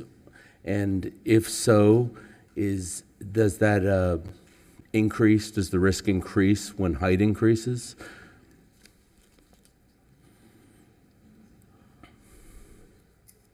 I'll try to address that. Typically, there's a structural analysis done when a new building comes in. Our building official happens to have proficiency. He's a structural engineer, so he has a proficiency in that. But typically, that's reviewed at the time of building permit submittal, so we will make sure that when the foundation is set, and typically the foundation is pulled, that permit is pulled separate and apart from the building because it's a much lengthier process. But that'll all be done as part of the building permit review process. The other thing that we encourage developers to do, and most of them do that automatically, is that they will go to the adjoining properties and take pictures, videos, to look at the condition of those structures prior to them commencing. So if there happens to be any damage during construction, they have a video, they have photos, they can see if in fact any damage that may be as a result of construction befalls a neighboring property. But there's a methodology that most developers go through that we certainly will review to eliminate any cause of concern for structural damage and integrity damage to a building. Follow up? Yes. So if I understand you correctly, I mean, it sounds like there could always be a risk to surrounding properties with any kind of construction. It's not necessarily, related to only construction of tall buildings. I mean, smaller buildings, I would think, could pose a risk as well. Any construction, am I understanding that correctly? It could be any construction, absolutely. Yep. Okay, thank you. Any other questions from the dais? Okay, we have a number of cards. I'm going to call out 4 names at a time, and if you can start making your way toward the podium. I'm going to call out cards for 9.1, then we'll go to 9.2 and 9.3. So, for item 9.1, Whitney John, Brian Seymour, Ron Collins, and Jacques Lacombe, those 4. If you can start making your way toward the podium, please. Whitney Jean. Good afternoon, Mr. Mayor, Commissioners. I am here to... Just state your name and address for the record. My name is Whitney Jean. I'm a resident of the North End, and I just wanted to speak in support of this project. Especially, I am appreciative of the plans to revive and revitalize the Dixie Highway corridor, as well as, I'm sorry, I'm a little sick, as well as the reinforcements and improvements to the seawall along Flagler and the improvements to the road. That's all I had. Thank you. Thank you. Brian Seymour. Thank you, Mr. Mayor, members of the commission. My name is Brian Seymour with the law firm of Gunster on behalf of 1717 North Flagler Drive Venture, which, as I think everybody is quite aware, is part of the Related Group, and we have principals of the Related Group who are here with us tonight. Not surprising to anybody, this is obviously important to us. This is a step, to be clear. This is not approving a building. This is not a design. We don't get there until we get here. But, this started with you all. It didn't start with us. It started with you all. It was the direction of the City Commission. We appreciate the time that staff has put into this. We've been at this for a long time. As Louis laid out, a whole host of discussions, community meetings, commission workshops. In addition, we also had numerous meetings in 2023 in March, April, June. We also then followed each of those with surveys to the community asking for input and feedback, and those were the broadest community meetings. September 14th, we held another where we specifically mailed every member owner of Flagler Point. We did hear that people don't live there, they're rentals, so they may not have gotten it. I can't answer that question specifically, except that we sent something to everybody who owns within Flagler Point. Had a meeting there in September of 2023, and then there were actually 8 meetings in 2022 as well. There's been a lot of discussion about this through the course of time. I don't want to go through all of it with staff. There's a lot of incentives that are involved. Commissioner Lambert, you talked about some of the environmental issues. Well, that seawall and some of the things that relate to that, that's all about resiliency, and we need to deal with that going forward. So those things are built into this, right? That's part of the incentives so that it isn't the taxpayers of the city that are going to pay for most of those things that benefit the entire city, but the developers who are going to look at this who will end up having to pay for those benefits to all, right? So that's part of the I hate to use the word partnership because it is certainly not a public-private partnership, but a collaboration between the city and the development community. And certainly as we do go develop plans, we will continue to work with our neighbors. We will continue to reach out. I'm doing this too long to tell you that I'm going to have everybody come in here and tell you how great we are. But the truth of the matter is we will continue to work through that as we go through that process. So look, this is about the next stage in the development of this city and the growth of this city. You can't put your head in the sand and say things, people won't come if you don't build. And every time that gets tried, it goes very poorly. And so this is about everybody trying to work together as best as we can and to do our best. And we've done our best. As you've seen, we have had numerous meetings and we've worked very hard to try to accommodate the benefits for the community and the city as a whole. We understand that there's still work to be done on the specific plans, and we look forward to doing that and ask that you do approve this on first reading this evening. If there's questions, please let us know. Your time is up. Thank you. Ron Collins. Mr. Mayor, members of the commission, thank you for allowing me to speak today. I'm here speaking on behalf of my daughter. My daughter lives in Flagler Point, and she'd be here herself to speak for herself, but she's ill. So she asked Dad to do it for her, and here I am. My daughter and so many of the residents of Flagler Point oppose and strongly oppose the 3 cases you're considering tonight as basically the first major steps in what will become an avalanche, allowing the development of huge and major buildings on that site. Now, I am not, and my daughter is not, a no-growther. I'm all for growth. I like a lot of the large buildings and developments that are happening in this city. But every one of those projects, every development project is not necessarily good for the city. I practiced law doing this kind of work for a long time. You know that, Mr. Mayor. I represented many developers, so I know what they do and how they do it, and it was usually okay in my mind. This one is not, and I think the staff, I know they worked hard on this, but I think they were a bit disingenuous with you when they conveyed to you the concerns of Flagler Point. You may not realize it, but the development that will go there if you approve this completely, dramatically undermines the quality of life of the residents there. It totally puts in shadow all of their amenities, their swimming pool, their gathering places. It is all totally in shadow. The traffic will be dramatically increased. Flagler Point has entrances and exits on both Dixie Highway to the west and Flagler Drive. The plan, as I understand it before you, does not have that. And we were told by your staff today that the traffic is being reduced. Now, that is utter nonsense. What they're telling you is that if that area were built to the absolute maximum, it would generate this amount of traffic, but because they're going to build a little less than the maximum, it's generating this amount of new traffic, and therefore there's less traffic. It's like saying if you could build the Empire State Building there, it would be a lot of traffic. But we're only going to build half an Empire State Building, and therefore there's a traffic reduction. Now that is, to me, absolute nonsense. You heard from the staff about a lot of numbers and a lot of charts, and they did this exercise and that exercise, and they did what they're supposed to do. But I don't want you to give short shrift to the most important element of this, and it is a required consideration. Thank you very much. Thank you very much. All right.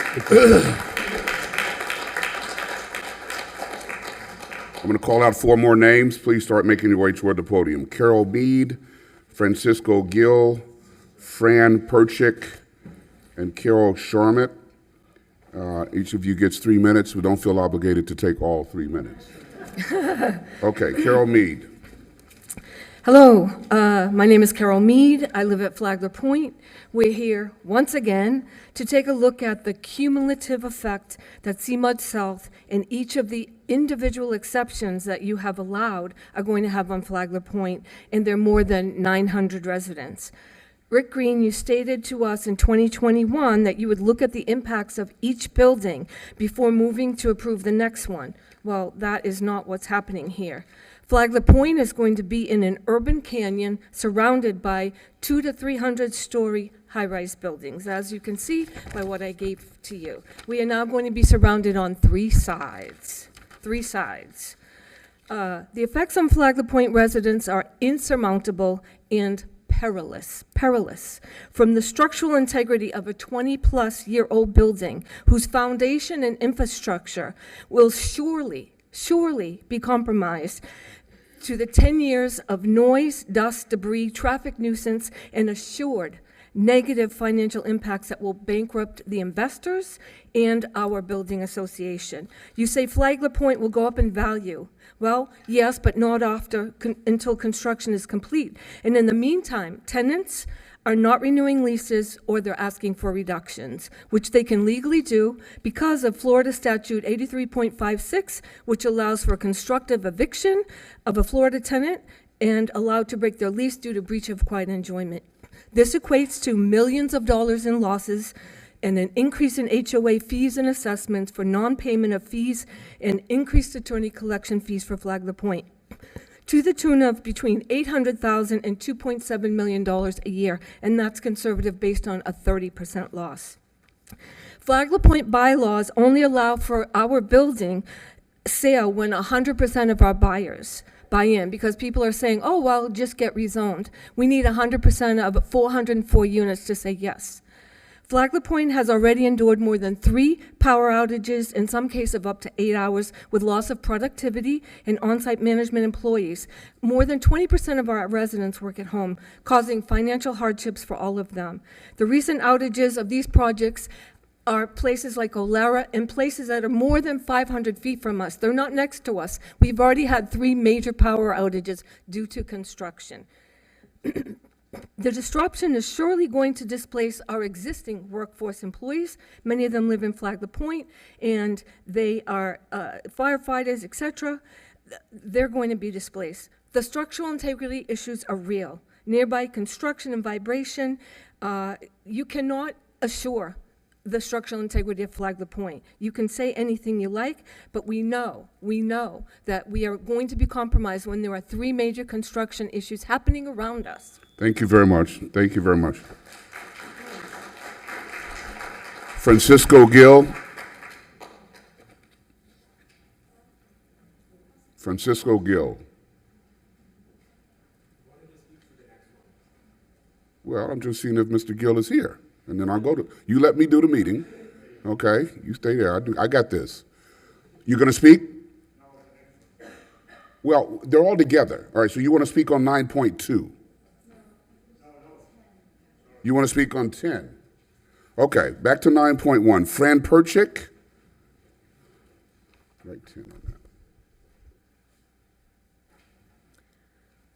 Thank you. Good evening. Thank you for the opportunity to speak tonight to express my concerns about the proposed zoning changes. My name is Fran Perchik, and I live on North Flagler Drive. I'm probably a familiar face by now. I've spoken several times at city meetings to encourage the city, landowners, and residents to work together to protect the Lake Worth Lagoon. Just a reminder that my background is environmental science and conservation biology, and although I work for a renowned environmental organization, I am not speaking on their behalf tonight.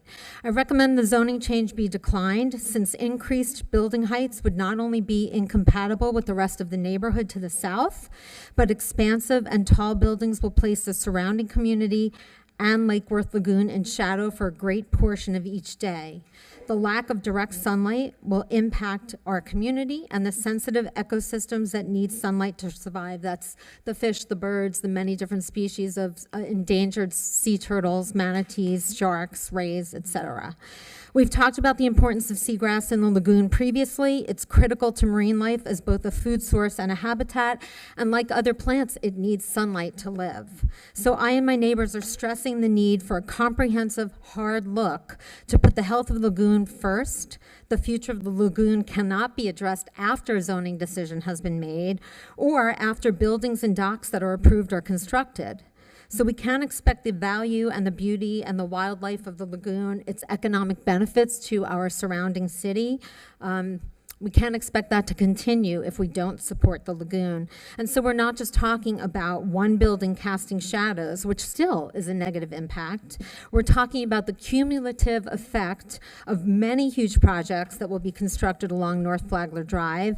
The shadows from the projects and the in-water infrastructure from some of the projects will cause harm to the lagoon, and that is in violation and non-compliance with standard number 6, which requires no adverse impacts to the natural environment. So we're here to rely on your stewardship and your leadership, and we ask that you pause for a moment, engage with environmental experts, use specific data to analyze the potential impacts before you vote tonight. We've got to look at the area as a whole rather than as all of these one-off projects. That type of holistic review will help protect the lagoon when new zoning, new buildings, new docks, and marinas are proposed. We're requesting that all environmental due diligence be completed with a more comprehensive environmental review before making a decision of this kind of permanence and magnitude. You have incredible expertise sitting up here. You've got incredible expertise in the city. You've got the the Environmental Resources Management team at Palm Beach County. You've got the Florida Water Management District. Thank you very much. Thank you very much. Thank you for your time. All right. More names.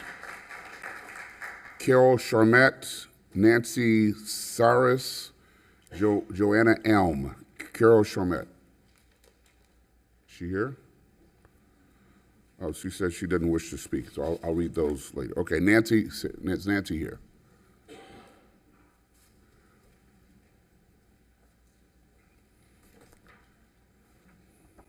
Good evening, Commissioner, and all of the Mayor. Good evening, Mayor, and the staff.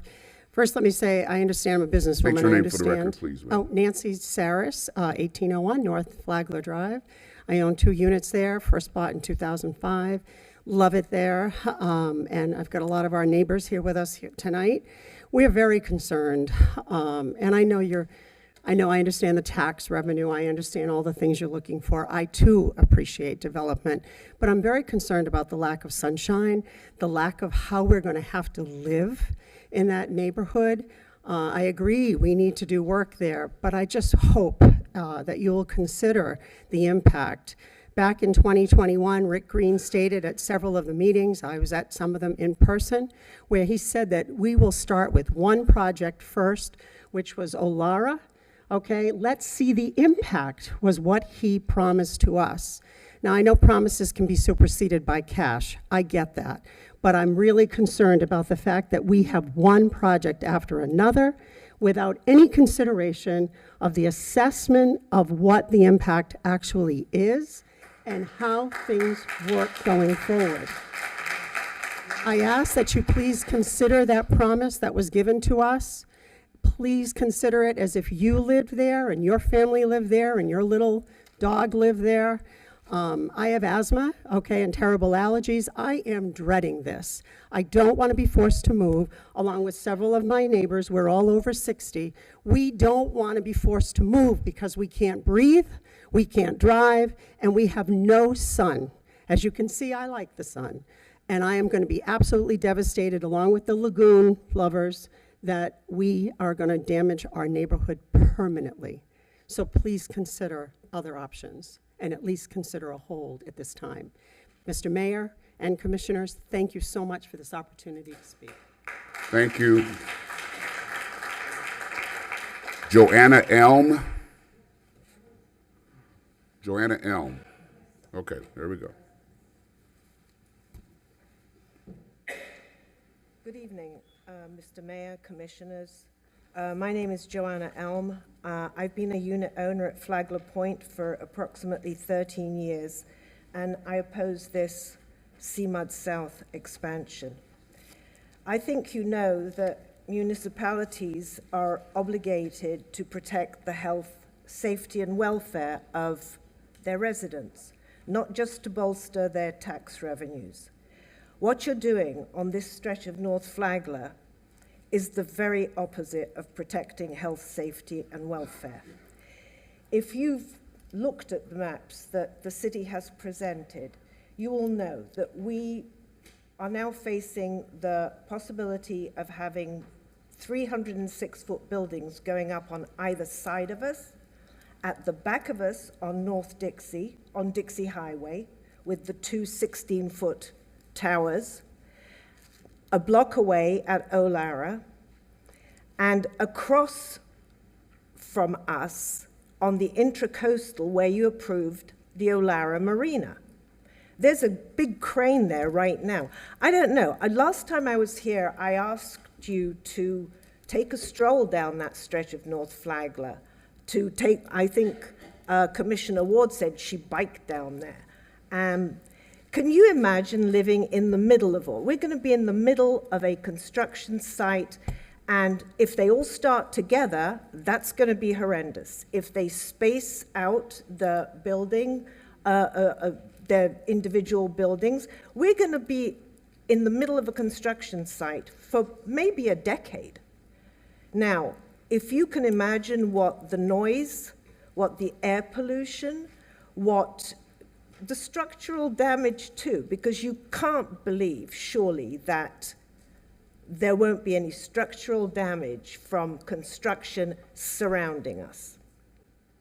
Now, Mr. Mayor and you commissioners, on May the 8th, you directed the city to go ahead with this CMUD South expansion.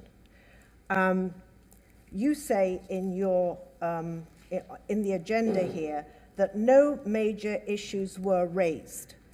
No, they weren't raised, but I think a couple of you, maybe you, Commissioner Fox or Lambert, said, hey, how about Flagler Point? Flagler Point is right there in the middle. And I think Commissioner Ward said, oh yeah, Flagler Point, whatever. You threw us under the bus on May the 8th. Now is your chance to drag us out from under it. Thank you, that's all I have. Thank you very much. All right, I have several cards here from people who did not want to speak on item 9.1. I'll just read their comments. Kevin Naylor, I disagree with the development. I have concerns with the structural integrity such development would cause to our building of 900 residents. Eugenia Young, I oppose great changes to our complex, loss of sun in our courtyard and my view. Athena Karamaris, I would like to know how close to the street the plan calls for. George Karamaris, is the proposed drawing variance inclusive? Camille Klein, I do not wish for Ritz-Carlton to go up next to 1801 North Flagler.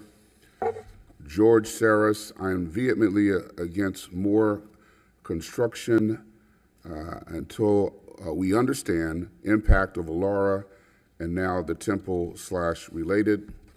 And Carol Charmet, West Palm Beach must limit the size of the proposed Alara to be in line with Flagler Point, the Slade, and other buildings. Okay, so those ones that didn't want to speak on 9.1. We do have some cards from people who want to speak on 9.2. Mark Barbian and Michelle Tomlinson, if you could approach, please. Good morning, Mayor and Commissioners, or good evening, Mayor and Commissioners. The city is presenting that this proposal conforms to our zoning and land development standards, when in fact it does not. This vote is about standards, and if it is, you must vote no. Kimberly, Section 94-209 of the code requires that no block within the mixed-use district can be larger than 600 feet. The city understands this is an accessibility issue, but I guess they forgot to measure. I purchased the standard measuring device, checked its accuracy, and measured a block 3 times. The first block in the Steamwood South expansion area on Flagler Drive between Pine Street and North Lakeside Court is 655 feet. In case you're curious, Section 78-491 of the West Palm Beach Ordinances defines a block as measured from one city street to the other. The attached pictures show that this block is documented at 655 feet and is too large to meet the standard. Secondly, the justification that this is a continuation of an existing land use pattern and should be approved because of its proximity to downtown, well, just isn't accurate. Travel with me south on Seawood. There's a 4-story hospital, Providencia Park, a single-family neighborhood, a 4-story condominium, and the Rosarian Academy. We've traveled just more than a half a mile, and there is nothing there that would justify a 306-foot tower as an expansion of an existing land use pattern. Closer to home, the Core 1 proposal is 3 times taller than Flagler Point, 6 times taller than its western neighbor, 50% taller than either of the 2 condo buildings to the south. This proposal in no way is consistent with the land use pattern and does not meet standard. Any proposal that creates an urban or street canyons is bad. These canyons are bad city planning and they're bad for residents. They're like 2 airplane wings in a development that accelerate the prevailing winds, and they create an even more dangerous vortex over Flagler Point when the wind is perpendicular. A study in 2021 shows that environmental concerns because of canyon air pollution causing adverse health impacts on pedestrians, drivers, and residents. In 2008, an NIH study warned street canyons can exacerbate the health and impact of traffic pollutants. This is definitely a loss of service. Additionally, it doesn't take an engineer to understand that a 306-foot skyscraper 5 feet from our property line will completely shade the south wing of Flagler Point, our common amenity areas, and the north wing of our building. Not to mention the 9-story building west will never see sun until midday. On the environment, we approved all of these buildings on a one-off basis, never considering the cumulative impact of the environment. Well, Kathleen, you voiced that concern in previous meetings. It's your turf. It's your watch. We now have 7 towers approved with 300 feet or more, all within a half a mile. We need this comprehensive study. This proposal does not meet standard. I'd ask that you vote no. Thank you very much. Michelle Tomlinson. Mayor, Commissioners, my name is Michelle Tomlinson. I'm an owner at Flagler Point. I'm actually also a lawyer who used to represent developers, including Ritz-Carlton. So it's funny that now I'm on the other side of things and I have a different point of view.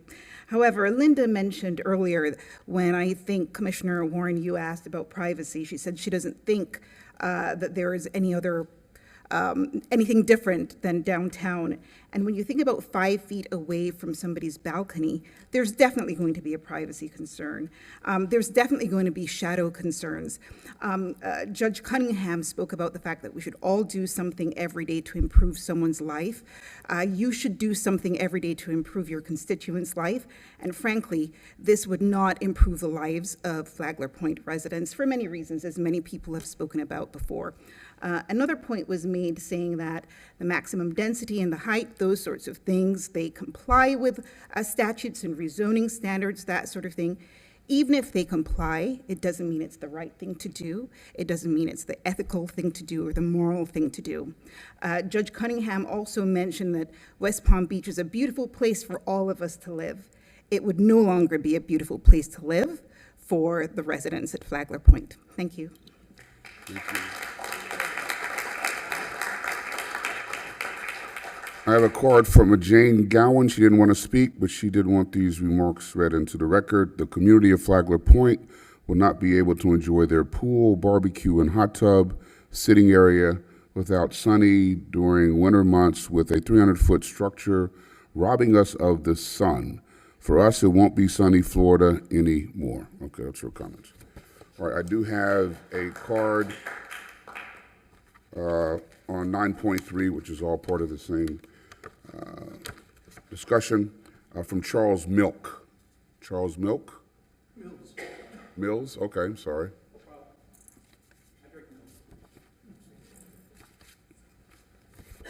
Hi, Charles Mills from Flagler Point. Hello, everybody. A couple of things here. I want to back up one, if it's okay. Just observe. My understanding is Flagler Point is not part of CMUD South, not part of CMUD North. It's an individual in between the two. The wording is confusing when I read that, so I would recommend looking at that. If Flagler Point's not to be included, we are south of Pine Street. This is insinuating that we're part of this. I don't think that's true. Moving on to this, I think the extra incentives should be rejected. There's already incentives now for increased height to get to the height that they want. they're going to want to do the wall and Flagler Point. I get that. We all would want that.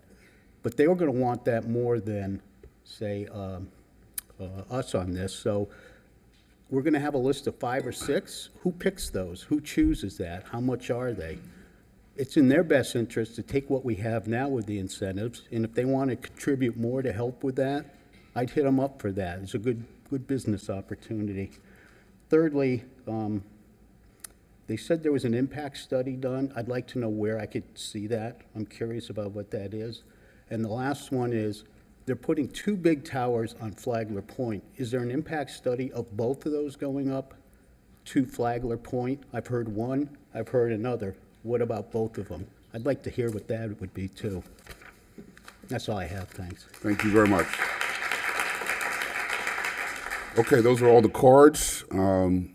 Any questions, comments, Commissioner Ward, and then President Warren and Commissioner Fox? I have a few, so do you just want me to do one, or do you want me to go through all of them? Excuse me? I said I have a few. Do you want me to go continue? Why don't you go through one, let me make the rounds, and then Okay. we'll come back around. I was wondering if staff wanted to talk about the responses to the impact studies setbacks. I have a lot of questions. And the recent, actually, no, just the impact studies, and then which setbacks are actually going to be permitted in the buildings, any proposed buildings on the sides. So the impact study is actually the level of service analysis that was completed. And again, like this is required as part of all future land use map amendment applications. It's required by the state. So the state does require that each land use amendment has to be analyzed in terms of its impact regarding the amount of development that can happen. And so with the proposed CMUD South expansion, those caps aren't going to be changed. That level of service analysis was completed when those caps were first established back in 2002. So based on that analysis and the fact that the caps aren't expected to change with the expansion area, there wouldn't be any impact with the expansion because it's being spread out as opposed to creating more issues with the level of service. Right. Do you have a follow-up on that question? No, I mean, the caps are all based for the entire district, so it doesn't matter what the height is. The density has a cap, the amount of commercial square footage has a cap, the height doesn't play a factor. It's for the entire district that these caps are applied to.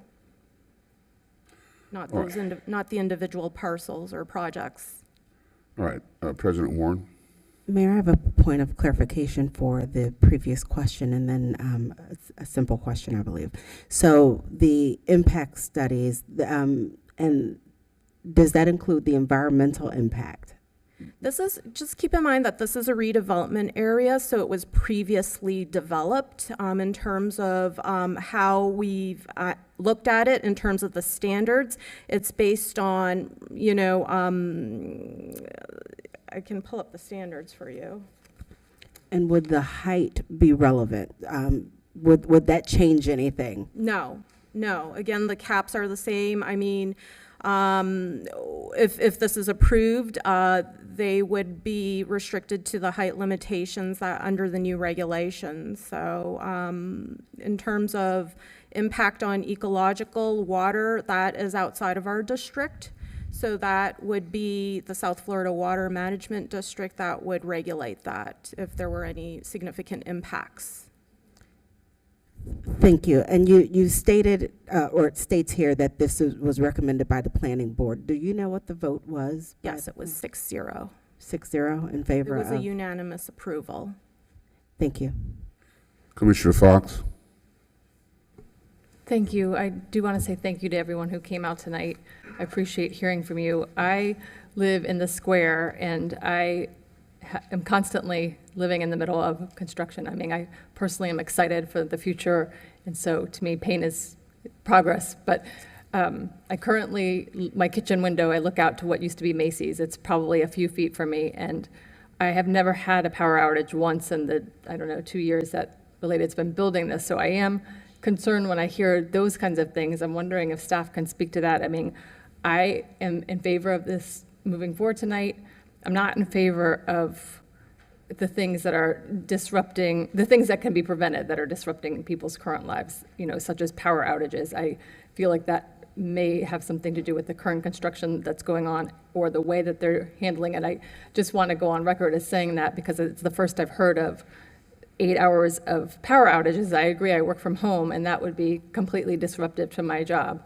So, you know, moving forward, well, for the current situation with the power outages, I want to see what we can do to talk to the developers about making sure that that does not continue. But also going forward, I want to see what kind of plans can we have in place to make sure that, understandably, there's going to be construction issues. It might be a little, you know, noisy from the construction, things like that. But we can't, you know, move forward and think that it's okay for people's lives to be disrupted in ways that we can prevent, or we can, you know, ensure in some way that the developers know that that's not going to be acceptable.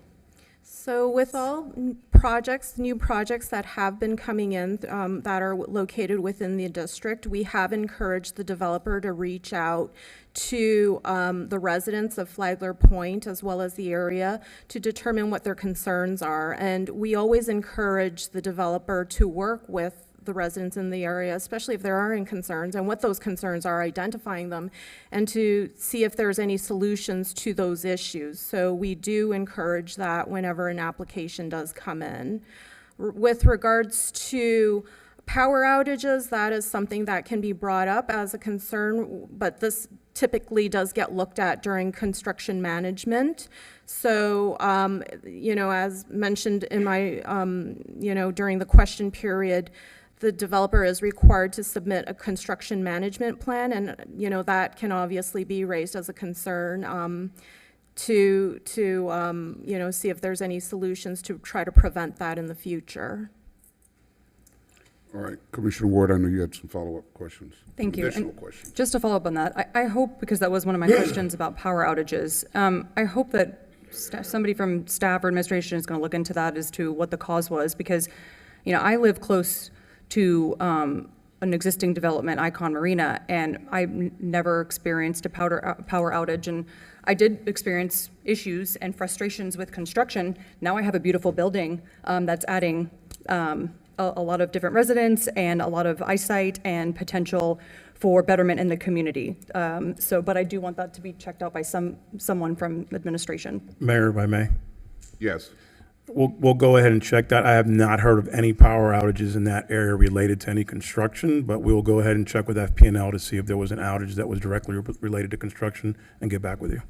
Okay. And as it relates to frustrations and interference when it comes to the foundation, I hear it a lot. So just put us through a scenario of what it looks like when we're coming in and a developer is proposing a building and there are existing older buildings next door. Walk us through what happens, and if there's damage to those buildings, in what event, who holds them accountable, how does that operate, and hopefully in a detailed way that the residents and myself can understand.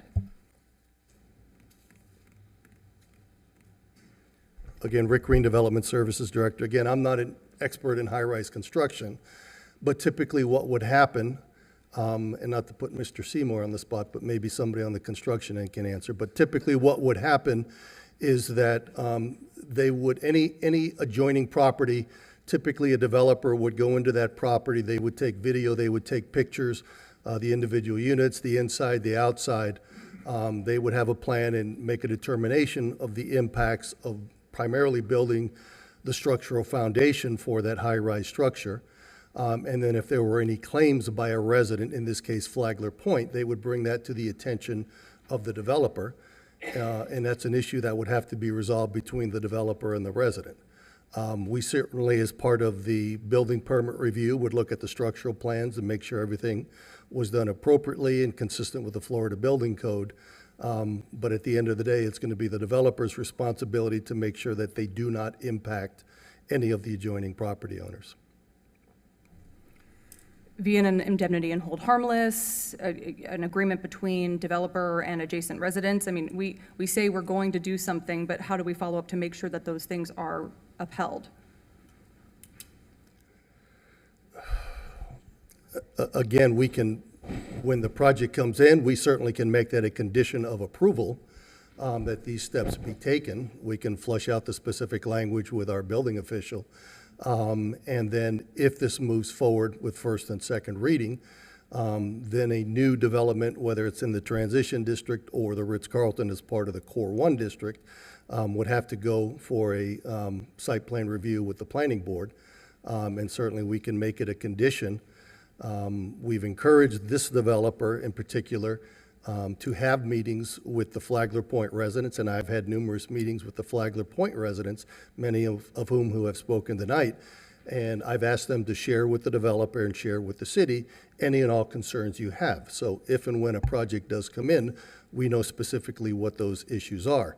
There was mention of the incentives as well. There's now probably close to 10 incentives that could be utilized by a developer. I've encouraged the residents of Flagler Point to go through that list of incentives and identify to the developer which ones are most important to them. So when they're seeking that additional height, they can say, well, we want you to do A, B, or C as opposed to D, E, and F. So we're trying to continue that line of communication, and it seems to be ongoing, and we're having the same issue with the Temple Israel site to the north, and those meetings and discussions are ongoing. Okay. Don't go yet, because I have another one. All right, you have another question? Yeah. Go ahead. Can you name another development that went up next to an older building and had negative impacts within our city? Negative impacts? I know that when, again, not picking on related group, but when Icon Marina was being built, I was getting a call from a resident every 2 or 3 weeks about an issue that was happening, whether it was, in this particular case, a lot of it was trucks parking in front of this person's home. When I contacted the on-site construction manager and the gentleman who worked for a related group, he was extremely responsive in addressing that complaint whenever it came up. Linda mentioned the construction management plan. There's also a requirement that a developer provide a MOT plan, a maintenance of traffic. How are the trucks going to get to the site? How are they going to leave the site? We do that again for every project. So in this particular case, sometimes the truck drivers that were bringing material to the site weren't following that MOT, but it got corrected. But in terms of physical damage to a building, I can't remember. When one Flagler was going up, I know we got a complaint about some of the lighting. There's an opportunity to request after-hours construction, particularly if you're pouring concrete. One of the lights was improperly deflecting onto the plaza building.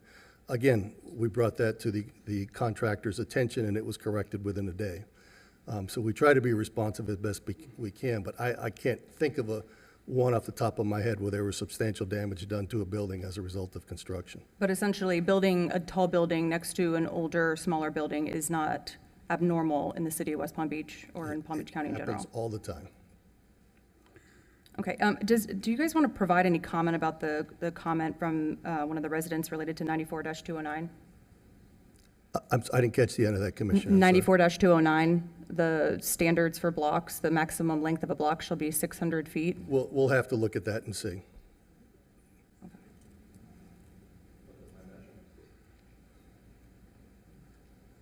Any other questions, Commissioner? She said she had a... I did. I have one more. Sorry. All right. And then what's the time frame? I heard 10 years a couple times on construction. Given Alara, the Temple site, potential constructions, obviously the ones that we already know of that are being dealt with, we can't foresee the future. What would that normal timeline look like? I would suspect probably a minimum of 20 years is what you're looking at. And I'm sorry, you're talking about build-out of CMUD or? No, the three projects that we've heard A project of that magnitude generally would take about 1.5 years to 2 years. Again, we don't know the timing of when each one are coming in. We know, of course, that Alara is under construction now. Temple Israel is right behind it. So we don't know. But if I can, Mayor, I want to maybe try to clarify some of the concerns about the traffic. So if you label CMUD, and I'm Spanish, so I'm going to use my hands. If you label CMUD parcel A and the CMUD expansion is parcel B, when you're looking at traffic, you're simply adding A plus B, you get your total traffic. So what Linda was discussing earlier is that what we're doing is that you've got the development from CMUD, you've got the development from CMUD South, but we're taking solely the cap of development from A and extending it into B. So you're not adding A plus B, you're taking this development, incorporating it into the maximum that's already established for A. That's why we're saying that total development should be reduced as a result of that. Okay. Commissioner Peduzzi. Thank you, Mayor. And just going back briefly, just one question with regard to Commissioner Ward's line of questioning on damage that's possible to be caused to surrounding buildings. Is there any requirement either in state building codes, or is there some standard when it comes to building high-rises or buildings like this for the developer to monitor or have equipment that monitors ground vibration? Commissioner, I'm not a building expert. I certainly can look into that and get back to you before second reading.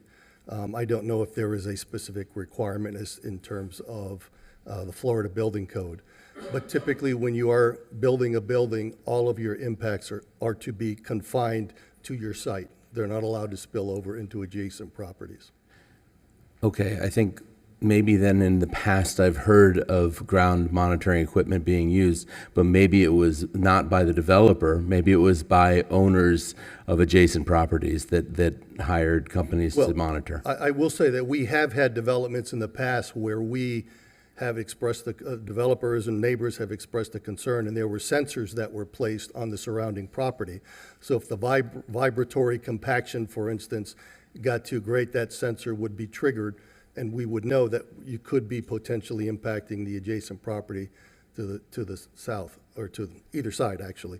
So when and if a development comes in, and again, it goes through the approval process, in this case through the planning board, we certainly, given the concerns that we've been hearing from the residents, we can include additional conditions that would better protect and ensure safety of not only the building, but the residents on either side. Thank you. President Warren. There's been a lot that's happened in CMUD since I've been on the dais, but I do believe that these incentives were created because we wanted to stimulate development. And there were several meetings that were held because the focus and the goal was to be able to bring in projects that would enhance the community and enhance the business community in an area where there had been no construction for a very long period of time. Is that correct? Exactly correct. If you remember, when we did the CMUD regulations back in 2014, we went an entire decade and nothing was built within CMUD with the exception of Neil Kozakov's project. So the whole point, and as we continue to have workshops, and in the case of CMUD to the north, you know, Jeff Green bought half of that property, and he and other developers indicated that the numbers just weren't there, that it couldn't work, given the limited height of 15 stories that existed under the 2014 regulations. When we made the change with the incentives, because we wanted to get something back for our residents, so we said, we'll give you a base height, we'll give you more, but you've got to give us something back, whether it's workforce housing, improvements to Curry Park, in the case of CMUD South, either the seawall or Flagler Drive, along with the other incentives. The whole point was an effort to try to encourage redevelopment, and now we're finally seeing it. Thank you. And I would support this for that reason, because this is the results that we were looking for when we created those incentives. It was actually to see these types of projects come forward, this type of stimulation of the community, this type of moving forward of our community. So unfortunately, even though I am sensitive to what the residents are saying, I have to also consider that I can't say no to the end result that we were looking for, because there are people that say, I don't want it next to my development. I think that the end goal is to see progress. And for that reason, I would support this. Move forward. Any other? All right, Commissioner Ward. Just one more. As many as you want. A lot of the discussion about environmental impacts does go back to our prior discussions, and I did say, you know, our lagoon isn't as great as it could be right now. So what are we doing, staff, to either engage environmental scientists, look into how we can make sure that that lagoon is a pride point and continuously a pride point, because people come here because of the water. Commissioner, can we keep it at least on the building? And now you're asking for us to talk about what we're doing to save the lagoon? No, I'm talking about the fact that there's going to be construction. Construction could potentially lead to environmental impacts in our waterways. And are we making any plans outside of the downtown area to look at the quality of our water, given the fact that we will be having a lot of construction in this area?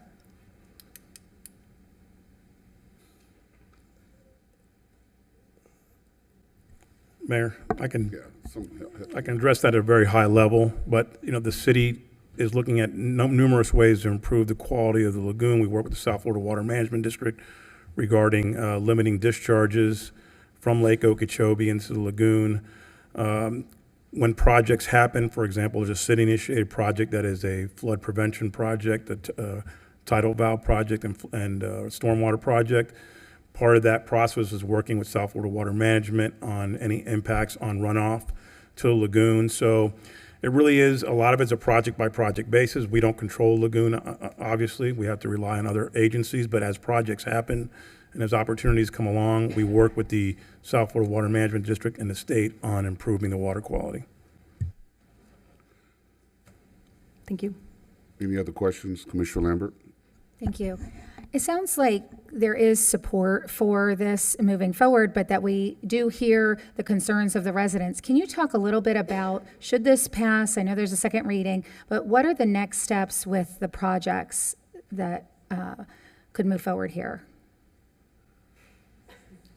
Well, again, as you heard earlier today, there have been ongoing discussions, not only with staff, but with the developer. We will continue to encourage the developer to have those discussions, just like we've done with Temple Israel, who's a little bit further ahead.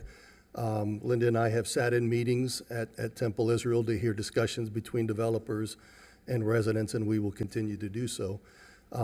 If the CMUD expansion gets approved, then the next step would be a development would file an application to the city.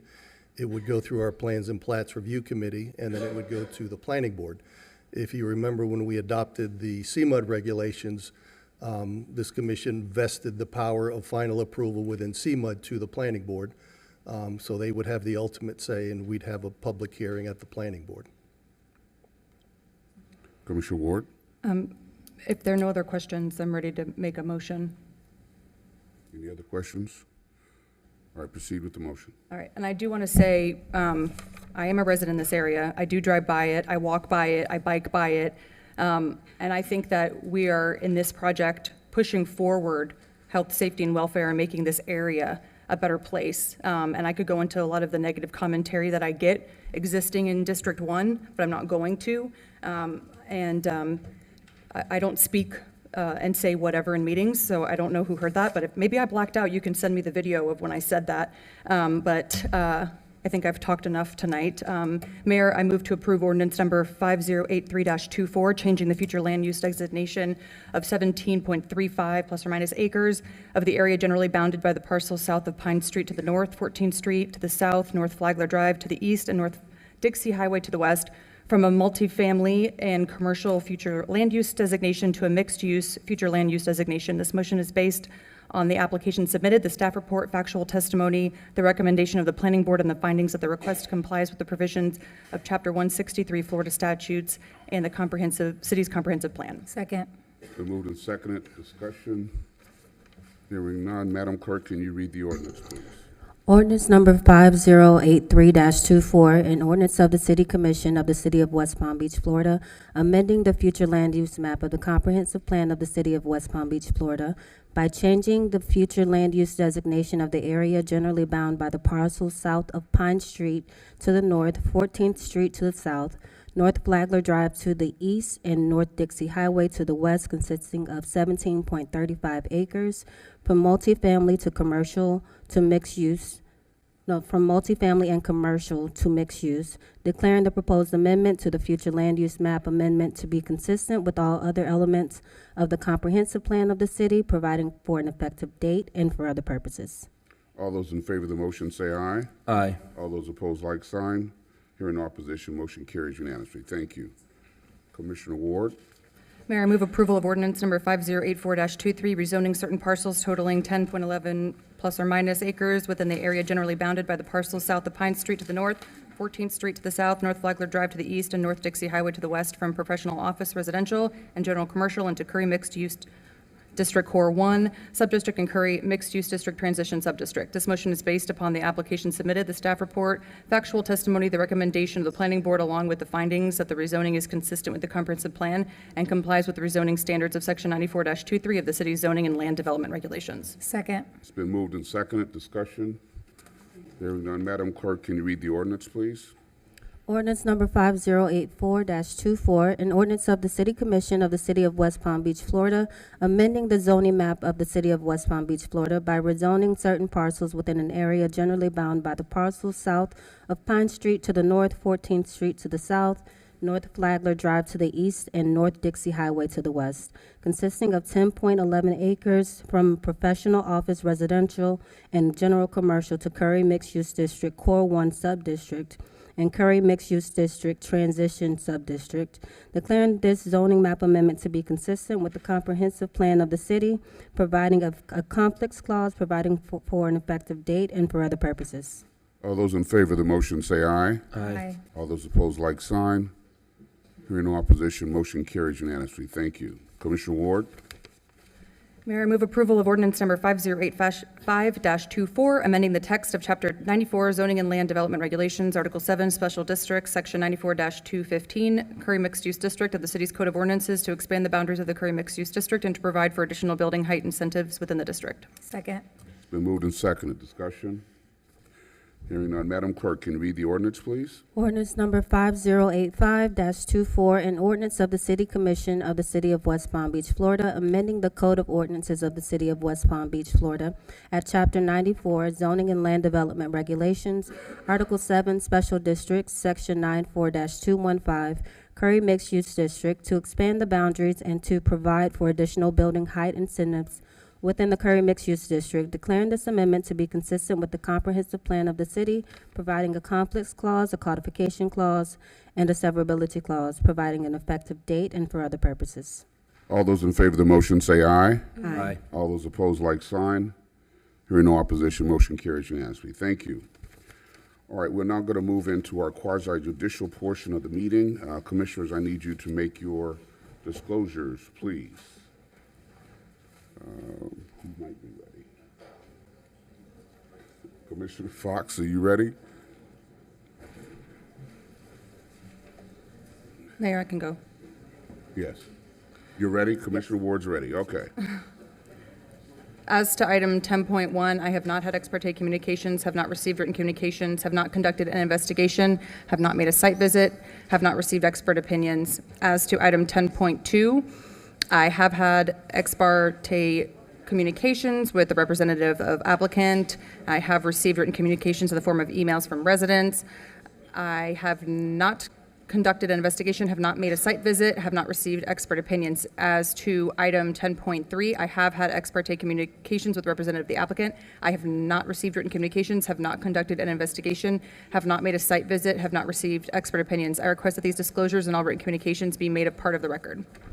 Thank you very much. Commissioner Lambert? Thank you. As to item 10.1. Hold on. If you are leaving, could you leave quietly, please? And let's close that door because we get a lot of noise from there. Can my officers help me out here? Where are the officers that were usually back there? Okay. Go ahead, Commissioner. Thank you. As to item 10.1, I have had ex parte communications. With the applicant, I have not received any written communications. I have not conducted an investigation. I have not made a site visit, and I have not received expert opinions. As to item 10.2, I have had ex parte communications with the applicant and residents. I have received written communication from the residents I have not conducted an investigation. I have made a site visit. I have not received expert opinions. As to item 10.3, I have not had ex parte communications, not received written communications, not conducted an investigation, not made a site visit, and have not received expert opinions. I request that these disclosures and all written communications be made part of the record. Thank you. President Warren. Thank you, Mayor. As to item 10.1, I have had ex parte communications with the representatives of the developer. I have not received written communications, not conducted an investigation, not made a site visit, not received expert opinions. As to matter 10.2, I have had ex parte communication with the representatives of the developer. I have received ex parte communications with the developer. I have received written communications from the community. I have not conducted an investigation. I have made a site visit. I have not received expert opinions. As to item 10.3, I have had ex parte communications with the representatives of the developer. I have not received written communications, not conducted an investigation, not made a site visit, not received expert opinions. I request that these disclosures and all written communications be made part of the record. Thank you very much. Commissioner Fox? As to items 10.1 and 10.2, I have had ex parte communications with representatives of the applicant. I have received written communications from residents. I have not conducted an investigation. I have not made a site visit. I have not received expert opinions. As to item 10.3, I have not had ex parte communications. I have not received written communications. I have not conducted an investigation. I have not made a site visit. I have not received expert opinions. I request that these disclosures and all written communications be made part of the record. Thank you very much. Commissioner Baduzzi? As to items 10.1 and 10.3, I have not had ex parte communications. I have not received written communications. I have not conducted an investigation. I have not made a site visit, nor have I received any expert opinions. As to item 10.2, I have had ex parte communications with a representative of the applicant. I have received written communications from residents. I have not conducted an investigation. I have not made a site visit, nor have I received any expert opinions. I ask that request that these disclosures and all written communications be made a part of the record. Thank you very much. Madam Clerk, can you swear in all witnesses for items 10.1 through 10.3? Would everyone wishing to speak on items 10.1 through 10.3 please stand and raise your right hand? Do you swear that the testimony you are about to give is the truth, the whole truth, and nothing but the truth? Thank you. Very good. Thank you. Item 10.1, public hearing and second reading of ordinance number 5080-24, a request by Heather Danforth on behalf of Alexander Milan, owner of Mercer Park Homes LLC, for rezoning to change the existing zoning designation of 18 parcels along the north and south side of Alpha Street from multifamily low-density residential, MF14, to multifamily high-density residential, MF32. Hi, as Valentina Broglia, planner with the City of West Palm Beach. There have been no changes since the first reading of the rezoning. Very good. Thank you. Any questions for staff? Does the applicant care to speak? Hi, Heather Danforth, Integrated Perspectives. We have no further information since first reading. Okay, very good. Questions? Any questions for the applicant? All right, we do have one card. Rose Geekus. I apologize if I mispronounced that. Is she here? Rose? Rosie? Which one did you want to speak on, ma'am? 10-1. This is 10-1. You want to speak on 10-2? 10-2. Okay, very good. We'll hold that. So there are no speakers on this one. Any questions, commissioners? If not, I'll entertain a motion. Mayor, I move to approve ordinance number 5080-24. The motion is based upon the factual testimony presented, the application submitted, the staff report, and the findings that the request is consistent with the comprehensive plan and meets all standards provided in section 94-32 of the city's zoning and land development regulations. Second. Very good. It's been moved and seconded. Discussion. Hearing none. Madam Clerk, can you read the ordinance, please? Ordinance number 5080-24, an ordinance of the City Commission of the City of West Palm Beach, Florida, amending the zoning map of the City of West Palm Beach, Florida, by rezoning 18 parcels located on the north and south side of Alpha Street, east of Mercer Avenue and west of Wilkins Avenue, and comprised of 3.84 acres, from multifamily low density to multifamily high density, declaring this zoning map amendment to be consistent with the comprehensive plan of the city, revising the zoning map of the city accordingly, providing for an effective date, and for other purposes. All those in favor of the motion say aye. Aye. Aye. All those opposed, like sign. Hearing no opposition, motion carries unanimously. Thank you. Item 10.2,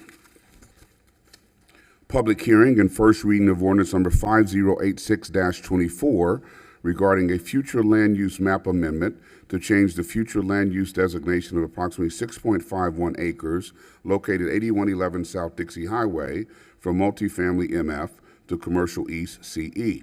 And public hearing and first reading of ordinance number 5087-24 regarding a rezoning to change zoning designation of approximately 6.51 acres located 8111 South Dixie Highway from residential plan development, RPD, to general commercial, GC.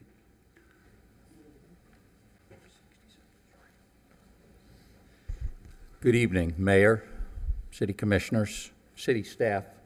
My name is Patrick Koenig, and on behalf of the Flagler Woodfield Development Team, I just wanted to express our gratitude.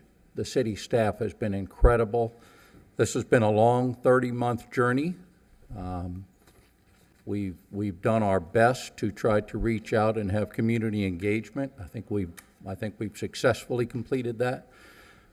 And I will pledge to you that if we are successful in getting your approval tonight, that we will stay focused and diligent, and we'll bring this project to completion. Thank you. Thank you. Good evening. For the record, Harvey Oyer of Schutz and Bowen on behalf of the applicant. Mr. Mayor and Commission, we are delighted to be here this evening, as Patrick just stated, because we are getting one step closer to finally redeveloping the 8111 South Dixie Highway site. It has been a long time coming, long time vacant, long time off the tax rolls, and it is now going to serve our community. So the purpose of tonight's meeting is you have jurisdiction over a comp plan amendment and a rezoning. So we are not hearing the site plan tonight. You will hear the site plan at the second reading, should we be successful tonight in the first reading. So it's not the site plan, though I'm going to share some imagery with you. We're delighted to answer questions. We have the entire professional team here, but technically the vote on the site plan does not occur until the second reading. With that, you know the development team because you unanimously selected them. It is the Flagler Realty and Development Team and their partnership with Woodfield Development, both well-known quantities in our community. Again, after 10 applications, narrowed to 6, narrowed to 3, you unanimously chose this team to develop your property. These are some of their representative projects. I know you're familiar with them. I'd have to devote an entire slide presentation to get all the Flagler Realty and Development projects in our community into this PowerPoint deck. You're very familiar with two very successful multifamily projects that Woodfield has in our community. One is on your old City Hall site, the Oversea, and the other is Anya at 345 Banyan. So well-pedigreed development team, well-known in this community, well-known professional team. Let's talk about the site. You know it well. It's 6.5 acres at the front entrance to our city at the south end on the C-51 canal. It is bounded by the park, your golf course to the west, Palm Coast Plaza to the north, C-51 canal to the south, Dixie Highway to the east. This is the current condition of the site, which is vacant. And as you know, it has been for some time, not on the tax rolls, not being productive for our community. So I'm not going to give you the entire site development history because that would be over a century old. As you know, Dixie Highway is the oldest street in South Florida. So there has been activity for over a century, but going back about 30 years, this gives you a chronology of what has occurred there. I think the salient part for tonight is for most of its history, from the beginning of time until 2005, it was commercial. And you can see in the lower left-hand corner, before 2005, the land use was commercial and the zoning was general commercial. Then along came a residential development project called Aquaterra in 2005, and they changed the land use designation to multifamily and the zoning to MF20, followed by a subsequent RPD. That project was never built, but that is still the zoning and comp plan designation on your property. What we are proposing to you this evening is to change the land use back to what it was pre-2005, a commercial designation, in this case, Commercial East, which didn't exist back then, I don't think. Commercial East is the only one of your commercial FLU designations that allows residential to also be incorporated into the commercial. So you very commonly do that east of 95, particularly on Dixie Highway. Casamara would be an example of that. So this is what allows a true mixed use in an otherwise commercial district. So we are seeking a commercial FLU designation, but commercial east, so we can incorporate the residential component. And we are seeking to put the zoning back to what it was for probably a century or more, back to the general commercial. So those are the two items in front of you this evening. But allow me to share with you the site plan, which you're very familiar with. It is a mixed-use project with residential on the west half of the property and commercial use on the east half of the property. The residential component is an 8-story multifamily residential project comprised of 358 dwelling units, a mix of studios, 1-bedroom, 2-bedroom, and 3-bedroom units, with 25% of the entire project being workforce housing. That equates to 90 units with a restrictive covenant for 40 years. The non-residential component on the east side is just under 20,000 square feet of commercial and retail uses. As you know, we've been working to get a grocer in the site, and we are optimistic that that will occur. We hope to be able to bring confirmation of that to you soon. So this is imagery of what the project would look like. I'll walk you through this in the upper left-hand corner. That is the view coming over the C-51 canal from the south, from Lake Worth Beach into our city. This site is the opportunity to create a proper welcome mat to the city of West Palm Beach, complete with artwork. On the upper right-hand corner is headed southbound on Dixie Highway at the intersection of Dixie and Gregory. So this is the commercial component that we are very hopeful will be a notable grocer that will serve the south end of the community. This is the entrance to the parking lot in between the commercial and the residential on Gregory Place. And finally, in the lower right-hand corner is a view from the golf course for the FEC Railroad looking east along the C-51 canal. All of that will become publicly activated, usable space, along with an activated waterfront for public use. This is more imagery of what that publicly usable, accessible recreation area is along the C-51 canal. I thought this might be helpful. This is a list of your goals and objectives published by you. It is everything on your wish list of what you wanted to occur on this site when you release the ITN. And we're very proud to say we are giving you every one of these items on your wish list. So again, our request is a small-scale future land use map amendment from MF multifamily to commercial east, together with the second ordinance also being heard tonight, which would be a rezoning from its existing RPD with underlying MF20 zoning to general commercial. So let's take a look at each of those in turn. The current FLU designation is MF, and you will see to the west is community service on the golf course, but everything else on Dixie Highway is some version of red. And if you look at your FLU map for South Dixie Highway from the downtown to the Lake Worth line, you will see red on both sides. They're all some version of commercial or commercial east. And I tell you that because our flu amendment request is in context and conformance with both sides of Dixie Highway, virtually the entire length of the city. So we're putting it back to the way it was, and we're putting it to the same designation that all of Dixie Highway, for the most part, enjoys. The current zoning is RPD, and this is the proposed zoning, general commercial. Again, both sides of Dixie Highway are some version of commercial, whether it's general commercial or the NC that you see in the lighter red, that's neighborhood commercial. So we have standards in your code that we have to comply with, and you have to determine that we meet before you can grant the flu amendment or the rezoning. For the flu amendment, those standards are found in section 94-33D. We comply with all of these. Your staff concurs. I won't go through each of these individually, but should you have a question or desire me to do that, I'm happy to do so. Similarly, the rezoning standards are also found in your code, found in section 94-32A. We comply with all of these rezoning standards. Your staff concurs. And again, I won't go through these unless you would like me to. So let's talk about the public benefits facilitated by the redevelopment of this project.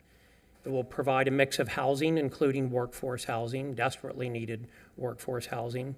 It'll serve the South End community with public gathering spaces, quality retail, and hopefully that elusive grocer that we're all seeking.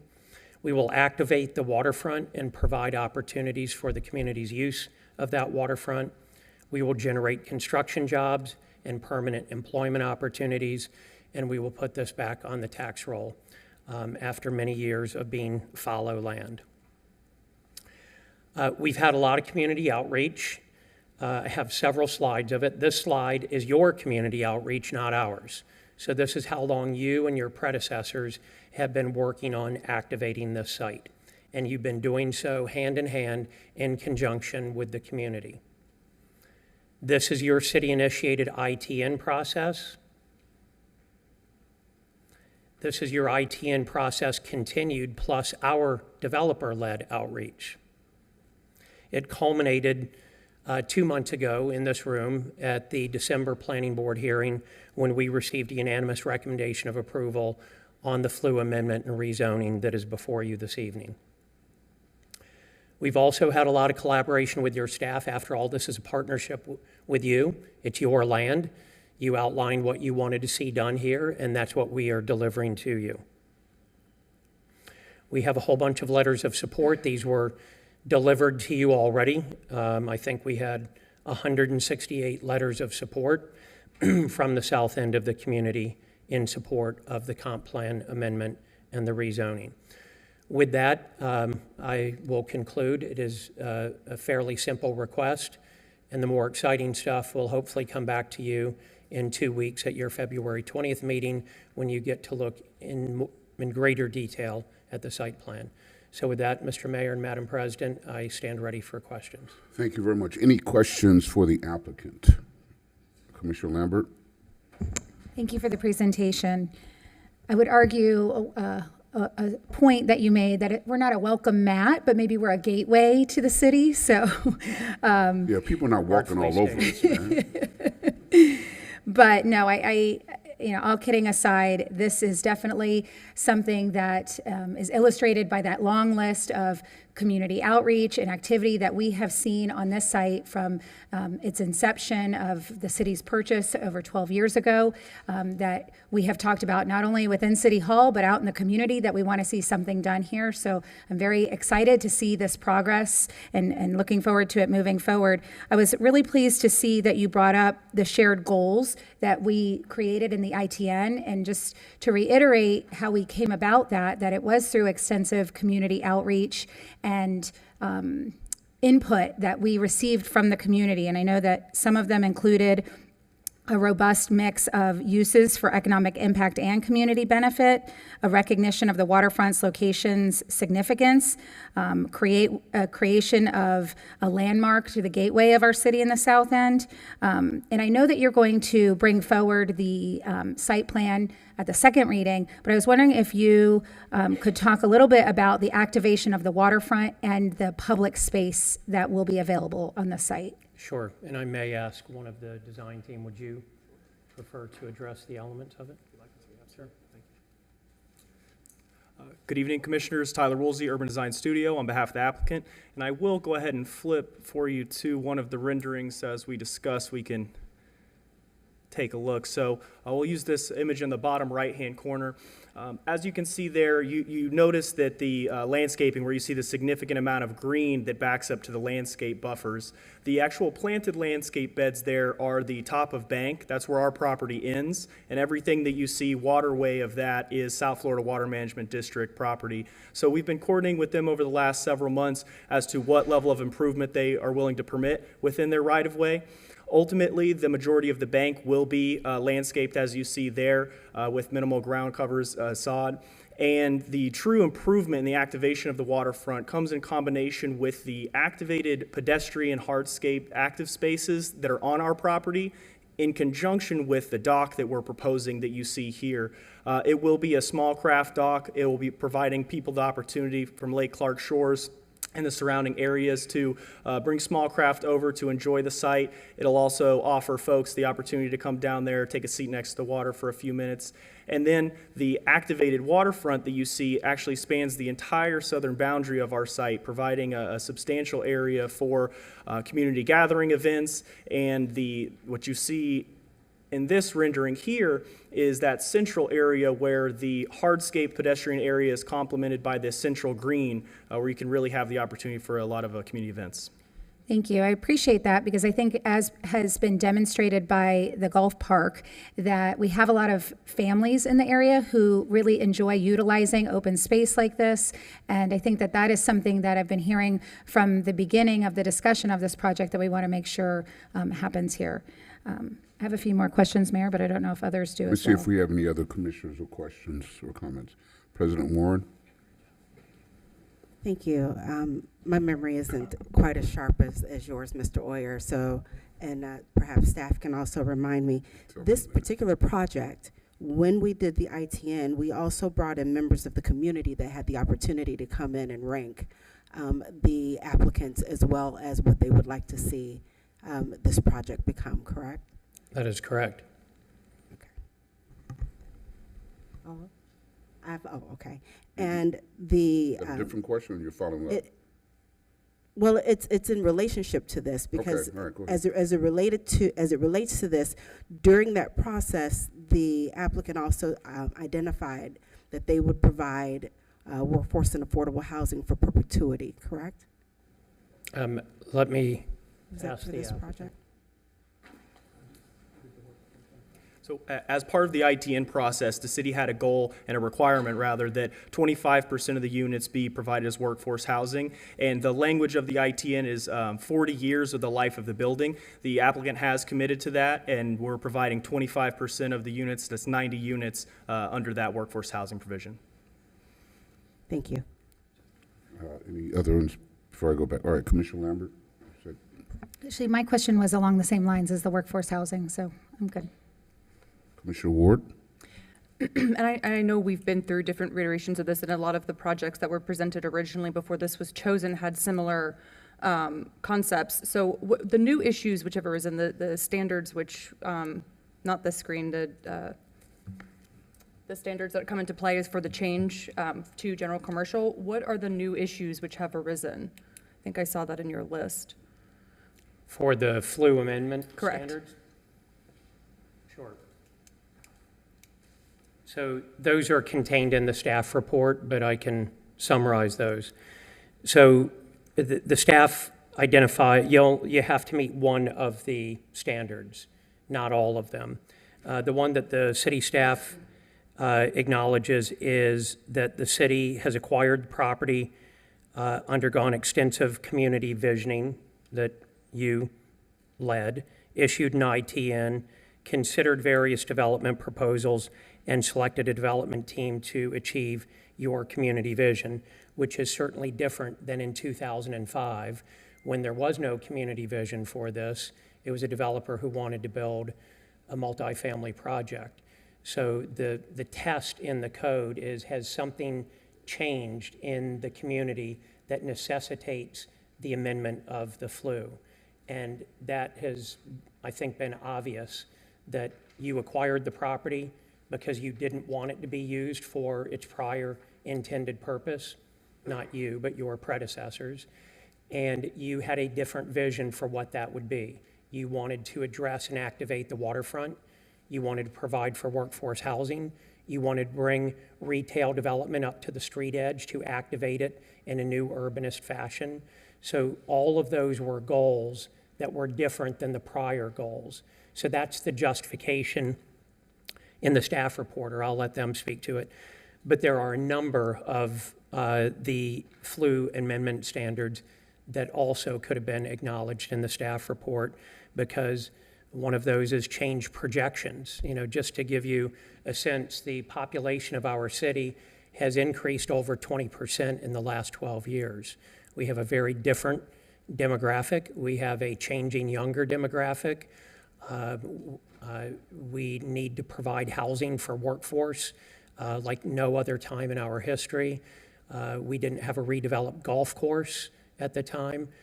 So we've had a lot of changes in our demographic projections as well. And I could go through others. Only one needs to be met, and I'm happy to stick with the one that the staff identified, any one of which would justify amending the FLU. Did I answer your question? Just to follow up to clarify, so essentially our vision, this was already considered necessary during our visioning process of what we would like to change to this new general commercial. Yes. Or commercial So east. if you recall, when you went through your ITN process, you always contemplated that these uses would require both a FLU amendment and a zoning amendment, because you knew when you put the list that I just had on the screen, your wish list, that wish list contained uses that your FLU does not allow. So you knew at the time that you created this list, by which you measured the applicants and unanimously selected this applicant, you knew that you would have to change the FLU designation and the zoning to accommodate your own desire. Thank you. Any other questions for the applicant before we bring staff up? Okay. Staff? Thank you.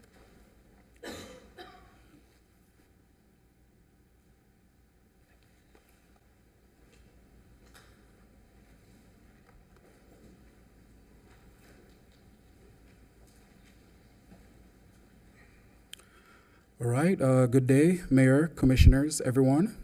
Jermaine Swaby, Planning and Zoning Senior Planner. I'll be presenting item 10.2, which is the first reading for the ordinances presented before you for future land use map amendment and rezoning.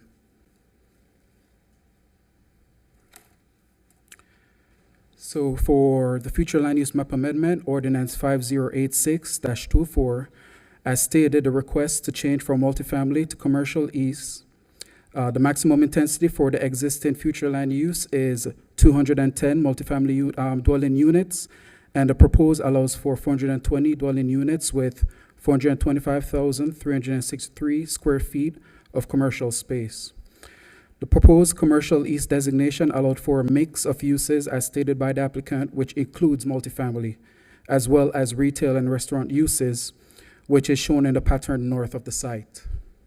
The level of service shows potable water, sanitary sewer, traffic, and solid waste has adequate capacity for the proposed project.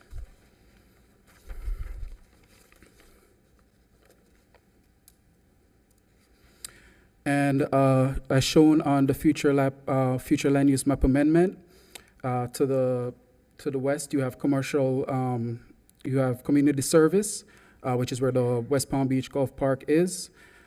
Towards the east, you have commercial, which existing. You have auto sales as well as a restaurant, and to the north, you also have commercial east, which is what we're proposing, which accommodates for the uses of retail and restaurant.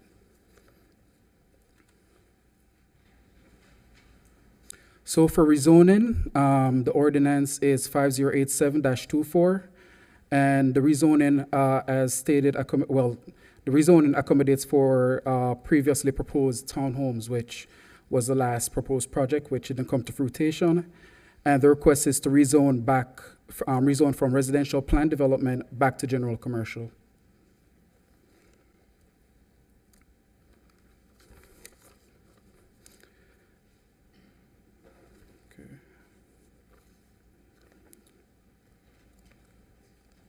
So staff findings show that ordinance 5086-24 for the future land use map amendment complies with chapter 163 of the Florida statutes, as well as a comprehensive plan for the future land use element 1.1.5.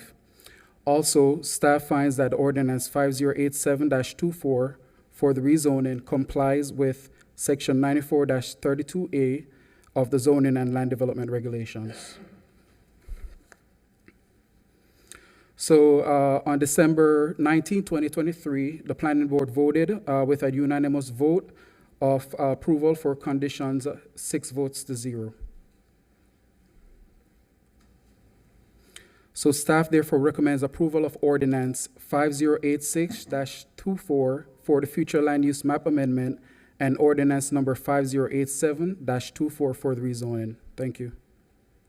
Thank you very much for that presentation. Any questions for staff? All right, well, we have a number of cards that we will work through.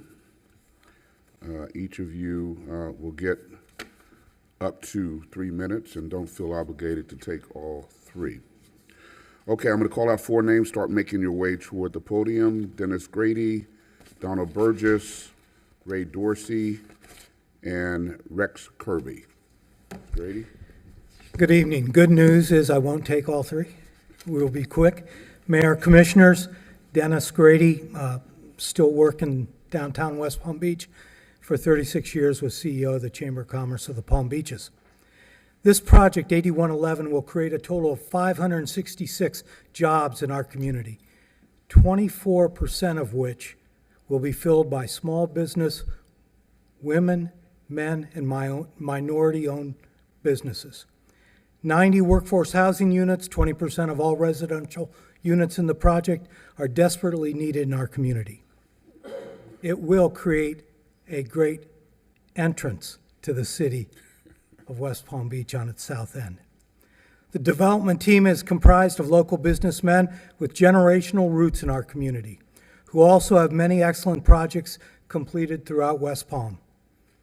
It will also generate needed tax revenue from a piece of property that has been off the tax rolls for far too long. I urge you to adopt staff recommendation and approve item 10.2. Thank you. Thank you. Donald Burgess. Mr. Mayor, Madam President, other members on the dais, for the record, Donald Burgess, President and CEO of the Chamber of Commerce of the Palm Beaches. The Chamber supports this partnership between Flagler Realty Development, Woodfield Development, and the City of West Palm Beach for the redevelopment of 8111 South Dixie Highway parcel. This collaborative effort will transform the currently vacant space into a vibrant mixed-use project, integrating dedicated public open spaces, residential units, some of which will cater to workforce housing needs, and retail spaces in the southern area of West Palm Beach. This initiative reinforces a commitment to revitalizing the community while addressing the need for accessible housing options, and fostering economic growth through retail opportunities. In addition, as has been stated, more residents and foot traffic will improve the safety and security of the community. The planned 358 residential units are much needed addition to our badly depleted inventory of housing solutions, as are the 90 workforce housing units that will be included. These are much needed housing solutions that will benefit our teachers and first responders. We are delighted with the fact that the developers are committed to creating local jobs and utilizing small, minority, and women-owned businesses to bring this project to fruition. More than 560 local jobs will be created, which will have a positive impact on the local community. This is an important project for the south end of our city, and it is fully supported by our Governmental Affairs Committee and Board of Directors. We strongly urge you to give it your vote of approval as well. Thank you. Thank you very much. Ray Dorsey. Mayor, Commissioners, Harvey Oyer took most of my points, so I'm a man of few words anyway, so it's going to be even fewer words now. Just state your name. Yes, I will. Ray Dorsey, 6301 Washington Road.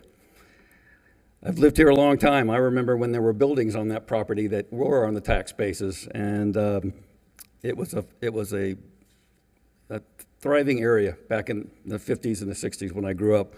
I look forward to having activity there again, and I feel like there's three boxes you all need to check when you're looking at this project. You need to do the right thing at the right time and the right way.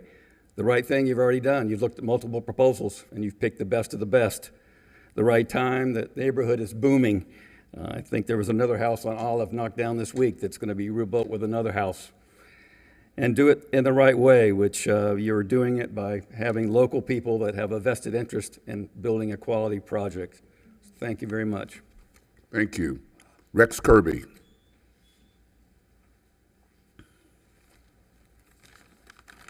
Good evening, Mayor James and West Palm Beach City Commissioners. My name is Rex Kirby. I'm the founder and president of Vertex Construction. We're a local West Palm Beach general contractor. I'm obviously here to encourage the approval of the 8111 Dixie project with Flagler Development and Woodfield Development. Rarely in all the apartments we build have we seen such a commitment to community in the way this project moved forward. You've heard all of the reasoning. I mean, a community space within the apartment, open space for use by the community for their events. Obviously, there's going to be significant road and sidewalk improvements that'll benefit the community. And the engagement of the waterfront. All of these things are incredible and will serve as a grand gateway into the south end of West Palm Beach.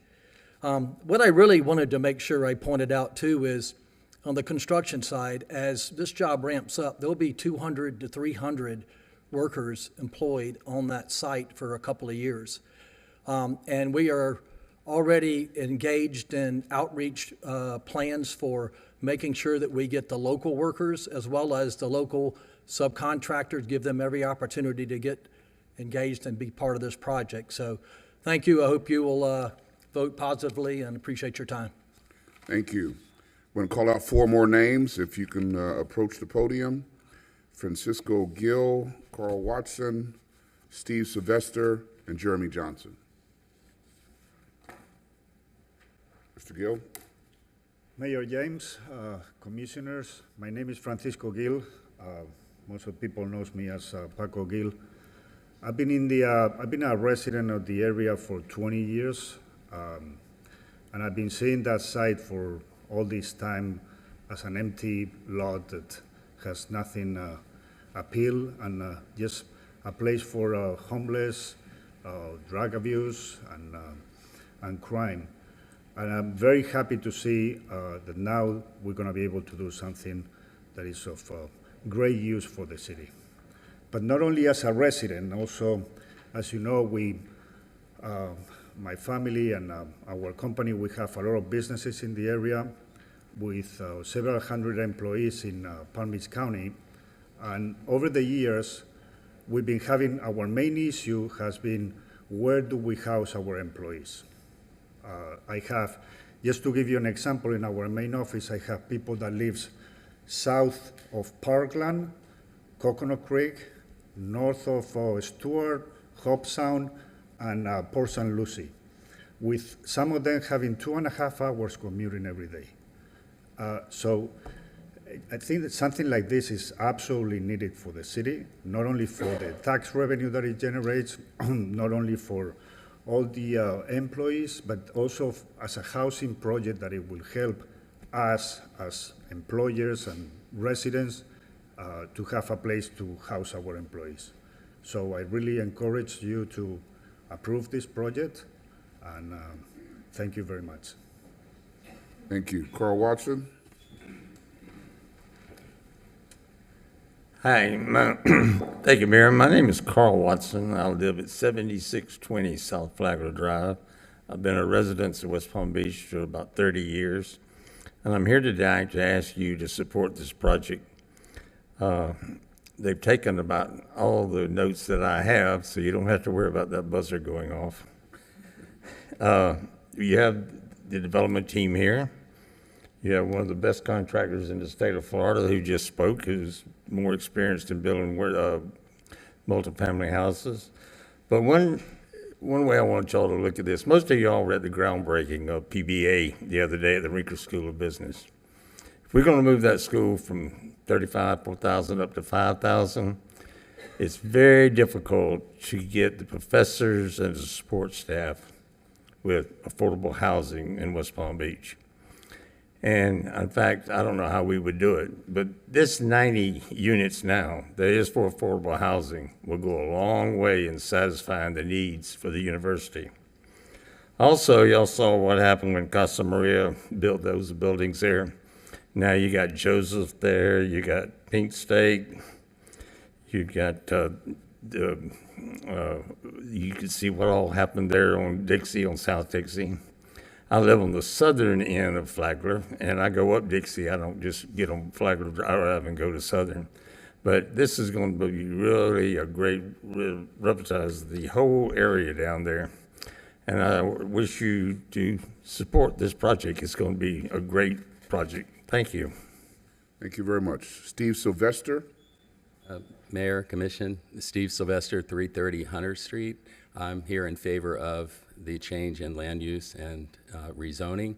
I'm a lifelong resident of the south end of West Palm Beach. After graduating college, I was one of the lucky ones coming back as a physical therapist. I could actually purchase a home east of Olive, you know, and then move different places. I'm also faculty at Palm Beach Atlantic University and a part-time paramedic at a local emergency room. And I can tell you for sure the best part of this plan is the workforce housing. I mean, I've seen working with nurses now that are contemplating leaving the area because they can't find a place to live. Closest place is Hobe Sound at this point, and they're top-notch nurses from all different cultures, and with Palm Beach Atlantic too. And the saddest part is we have an amazing student body there, and they're graduating, and they are not going to be able to live in this town. So to be able to offer them something that I had the privilege of having, growing up in the South End, good schools, I mean, a great community, I'm all for workforce housing. And also I'm all for the plans that they have for the waterfront there. My kids and I, we've been fishing there for years, you know, and to have a place to stop and be able to eat and hang out and do stuff and clean up some of what's going on there right now is, I'm looking forward to it. So I am definitely in favor of it. Thank you. Thank you very much. Jeremy Johnson? Hi, good evening, Mr. Mayor, Madam President, and distinguished commissioners. My name is Jeremy Johnson, and I'm here to speak on behalf of this project, and I'm hopeful that you will affirm it because I think it is the right thing for our community. My family and I have lived in the south end of West Palm Beach since the early 60s. I didn't come around until 69, but my family's been there. We own 4 properties in the south end, and I have seen over the last 20 years what having a vacant property on a south side of West Palm Beach has meant or has not meant to our community. So the notion that this property will be developed, it will create workforce housing, which is greatly needed in our community, and really make that south end continue to have the success that it's having, and the things that are going to come in with that, with this approval and with that project is only going to add to the betterment of the community. So I strongly encourage you to support this project. Thank you very much. Thank you. 4 more names, C. Todd Everett, Timothy Small, Brian Lamb, and Daniel Marakovitz. Mr. Everett. Thank you, Mr. Mayor, City Commission. My name is Todd Everett. I am a commercial real estate broker since 1995 here in Palm Beach County in West Palm. Very familiar with Dixie Corridor, having transacted over 30 sales along that corridor between Lake Worth and downtown West Palm Beach. And quite frankly, when I first started, it was a very blighted area, as many of you know. I've been a nearby resident for over 20 years now. I also have been friends with principals on both sides of the joint venture for decades, and they are as good as you can get. I know that you know that because you picked them. This is a generational opportunity to create a gateway to the south end of the city. I think this is a project that will be a sugar spike that will amplify that south end region along Dixie. It's very under-amenitized. We definitely need the housing, both the workforce housing as well as the market rate housing. So I also agree, and this is the right time, the right project. I emphatically support this project. It's what's needed. The community is behind it, and I urge you to be behind it. Thank you so much. Thank you very much. Timothy Small.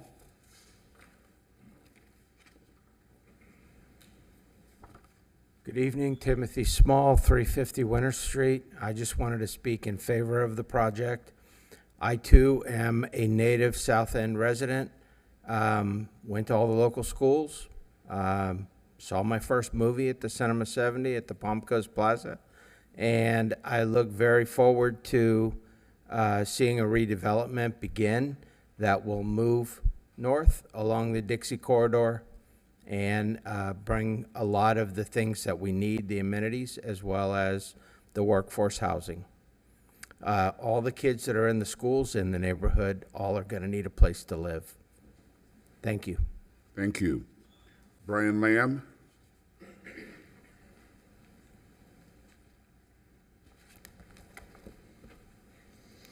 Good evening, Mayor, Commissioners, City staff. My name is Brian Lamb, and I'm the president of the West Palm Beach Association of Firefighters, represented at 2801 Tuxedo Avenue. I also have lived around the area for all 53 years, going to the Cinema 70, King's Department Store that sat there for years before that. And I'm so happy to see something's going to be done with this parcel of land. But I come before you tonight to express our support for the development of this parcel at 8111 South Dixie. This new construction will include additional workforce housing and hopefully guide many of our firefighters back to calling the city of West Palm Beach home. These 90 units of workforce housing are truly needed and a welcome addition to the city, and also, Mayor, encompasses your vision of the additional housing for the workforce. Again, I want to thank you in advance for your continued support of this development as it's been presented this evening, and I hope you adopt 10.2. Thank you. Thank you very much. Daniel Marakovitz. I apologize if I mispronounced your name, sir. Good evening, Mayor, Commissioners, staff. Danny Marakovitz, Trey Bell Housing, a workforce and affordable housing developer, resident of West Palm Beach. I just want to say how vital it is to have workforce and affordable housing in our community. Some of my points were already taken, but I'll make two of them anyway. School systems, I've had many conversations with school board members on how difficult it is to hire and retain teachers who form our youth, teach our kids, help grow our kids, maybe become future commissioners or mayors. Also, we definitely need workforce and affordable housing for the hospital system we have here. Nurses are not being hired and retained because they can't live here. I can't imagine anybody here wants to walk into an emergency room and be told, I'm sorry, it's going to be a couple hours because we're short-staffed. So we need workforce and affordable housing for those two reasons, amongst many others. Thank you. Thank you very much. Four more names: George Ford, Rosie Gikas, Sabra Kirkpatrick, and Dimitri Komnas. Mr. Ford. Hi, my name is George Ford, and I'm here in support of the project. I'd like to thank the mayor and the city commission for all the great work you all are doing. One thing that hasn't been talked about today, because the developers are so humble, I'd like to just take you back 30 years and how hard these families have worked for West Palm Beach. A couple of the different things: the Historic Museum, it's named aptly after the Johnson family because they have worked tirelessly to make that happen, along with a lot of the people that you've heard speak tonight. So I think not only are the developers great people, but a lot of the people that you've heard come and speak are really the backbone of the community. And, you know, I think of the Class A office space that they built 30 years ago, the Flagler Center, and what great what a great building that is and how great a shape it is. In my mind, it's still the best Class A office space in the city. Palm Beach Atlantic College. You heard some people come up tonight that were instrumental in that college's success and still are really involved. Antique Row, big part of Antique Row. The really good part of Georgia Avenue, the industrial part, also a big part in that. My favorite, though, is the 7-Eleven and the Chase Bank and what they did there. And I remember, because I own a couple businesses right on Southern Boulevard, when the tattoo parlor was there. And so they have really invested all these years in West Palm Beach, and their families grow up here. And if this project weren't anything but great, and it didn't look like the Flagler Center, you could see them at the local restaurants and talk to them. And you could voice your opinion. And I believe that these buildings are going to be fantastic, not only for the workforce housing, but the public centers and the waterfront. And, you know, it's not a given that these places get redeveloped. The other day I was down in Sunrise, and because of this project, I just decided to drive down Dixie Highway. You go all the way down Dixie Highway, and you even come into the city of West Palm Beach, and it's not a given just because it's South Florida that this is all going to be developed. The other thing I'd like to say is because of this development, you've already achieved a lot of your goals. The Palm Coast Plaza has been sold. I would imagine that this is, you know, it's sold because of the vision of these gentlemen and all their families. So anyway, I appreciate your time. Thank you very much. Thank you. Rosie Geekus? We'd like to switch. I have an emergency. I got to leave in about 5 minutes. I'll take his part of the call. Okay, what's your name, sir? Matthew Luciano. Matthew Luciano, okay. Yeah, 372 Macy Street. Get up to, okay, go ahead. I lived down there, moved to town about 12 years ago. It's very interesting how successful these people have been soliciting the community and such, and they've been rebuffed by the only two associations down there. CENA rebuffed them. They actually opposed it. It's right here. We oppose it. Opposition. So that was over 200 people, and our own commissioner is actually working harder for the developer than she is for us. It's really sad. I mean, I know he's a big campaign donor, but it's kind of sad. There's a second association. It's called the South Side Business Association. They don't like it either. He went hat in hand trying to get their support. They didn't like it either. I have a feeling that you're going to rubber stamp this anyway, but you guys did approve these guys, and it was a great presentation for 210 units. We all like the 210 units. Somehow this balloon mushroomed up, and if they all go to condos, that'd even be better for workforce housing. Make 210 and just sell them. Sell them at market rate. Wouldn't that be great? Workforce housing, right, everybody? And it's very interesting to see how many people don't live in the area that just got up here and say, I've known these guys for quite a bit. We don't know where they live, so it's pretty selective on who gets asked where they live. And I think that's about it, but I think this is really about changing the zoning so they can get 64 units per acre. And, okay, 64 units, so, but, you know, if we go back to the 210, that's where we'd like it. And I told you this a long time ago, if you actually cut them up in parcels, you'd probably make twice as much money, single family. So why don't you just go for the 20 million? And that's it. Thank you for your time. I do appreciate you swapping me out. Bye. Thank you. All right, Rosie Geekus?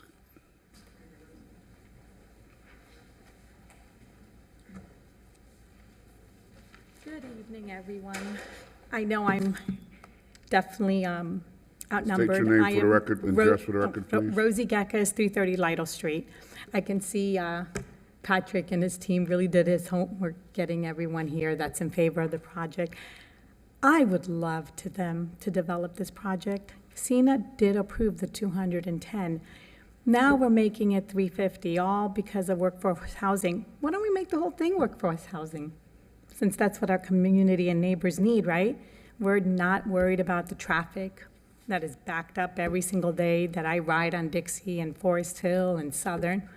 How are we going to expand those roads? What are we going to do with the massive traffic situation? Everybody's talking about, oh, school board we don't have enough teachers. Well, we don't have enough teachers because, you know, state of Florida doesn't pay teachers, so they can't really afford the housing here. We're giving up 90 apartments for 358-story building. I want a development there. I am not against development, but it needs to be thoughtful. We all keep saying, oh, the waterfront, really? It's the canal. That water's disgusting. Yes, people fish there. Snook is great. My son fished there. But I guess Lake Clark Shore will drive some of their little boats there and come shopping there. But the main problem, which everybody's overlooking, is our infrastructure. Our schools, yeah, we need teachers. But where have all these students are going to go? I'm actually a teacher. Our schools are overpopulated. There's not enough room for our students. We don't have enough teachers, but this 90-unit workforce housing isn't going to be enough to get more teachers in our neighborhood. I want you guys to think about, what are we doing with our traffic? Our traffic is so bad. I drive Dixie, Forest Hill Southern every day. Many people who came up to speak don't really live in our neighborhood. We have petitions. I have over 300 petitions myself, knocking door to door, people who were not aware of this project 2 years ago that everybody was talking. I saw here it says we sent notice to 500 feet within the property. What's 500 feet written letter? What houses are 500 feet within that property? It's a Winn-Dixie, it's a car sales, a restaurant. So what is that, 8 houses the letters went to?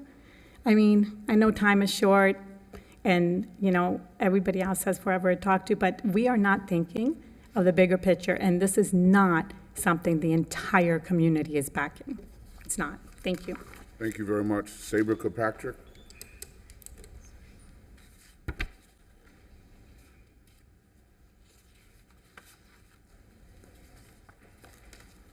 Hi there, Saber Kirkpatrick, and I live in the South End on Elwha Place. Good evening, Mayor and Commissioners. Over the years, I've had the pleasure of meeting most of you in person, and I have certainly stood in front of you a handful of times, asking for community help and/or offering my perspective on city initiatives. Today is no different. I stand here in favor of the Flagler Realty and their current 8111 South Dixie Highway Development Plan. Since 2015, the City of West Palm Beach has hosted public design meetings and has sought public input from the community. Many developers submitted plans, and Flagler rightfully won the RFP.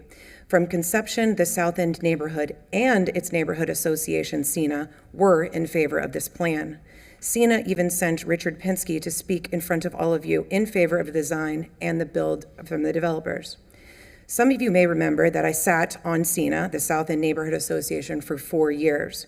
During those 4 years, I learned a lot about local government, but more importantly, I learned how small neighborhood organizations like CENA can either be helpful or harmful to its community in which it serves. So in my opinion, the current CENA board is harmful to our neighborhood, and few of its directors are there for personal gain and, quite frankly, to be a thorn in your side sitting on that commission. CENA is not pro-community, but instead it is run like a dictatorship. Those on the board who oppose President Richard Pinsky and/or past President Shannon Materio are strategically removed from said board, and their voices are no longer heard or accounted for. Mine also. There is no community within CENA. It's one way or the highway. My reason for mentioning CENA and some of its board members specifically is because from day one, the CENA Association was in favor of Flagler Realty and its 8111 plan. To date, the majority of the CENA board members who are strategically not here tonight are in favor of this project. What I can tell you that I've learned over the years sitting in these commission meetings, listening to public, is the loudest people tend to be those opposing growth, opposing redevelopment, and those folks opposed to anything positive, quite frankly. People who are in favor of projects tend to sit back quietly, not realizing that their pro-voices also need to be heard. These recent Trumpian-like tactics that have been used to scare residents into thinking that Flagler Realty is going to build the equivalent of the Empire State Building along the train tracks is laughable. And I pray that most of you sitting in this commission see past these trumped-up tales they tell. As we all know, it is usually the opposition who comes out of the woodwork with their bullhorns, cowbells, muscles, and scare tactics in public forums like this commission meeting, the Nextdoor app, which has been used a lot, Facebook, Engage, West Palm Beach, and others. Those in favor sit quietly, hoping that the noise subsides. Unfortunately, I am incapable of sitting quietly in the back of the room. Please hear me now, a resident of the South End who lives on Elwha. I am pro this development, and I don't think any aspect of this project should be altered.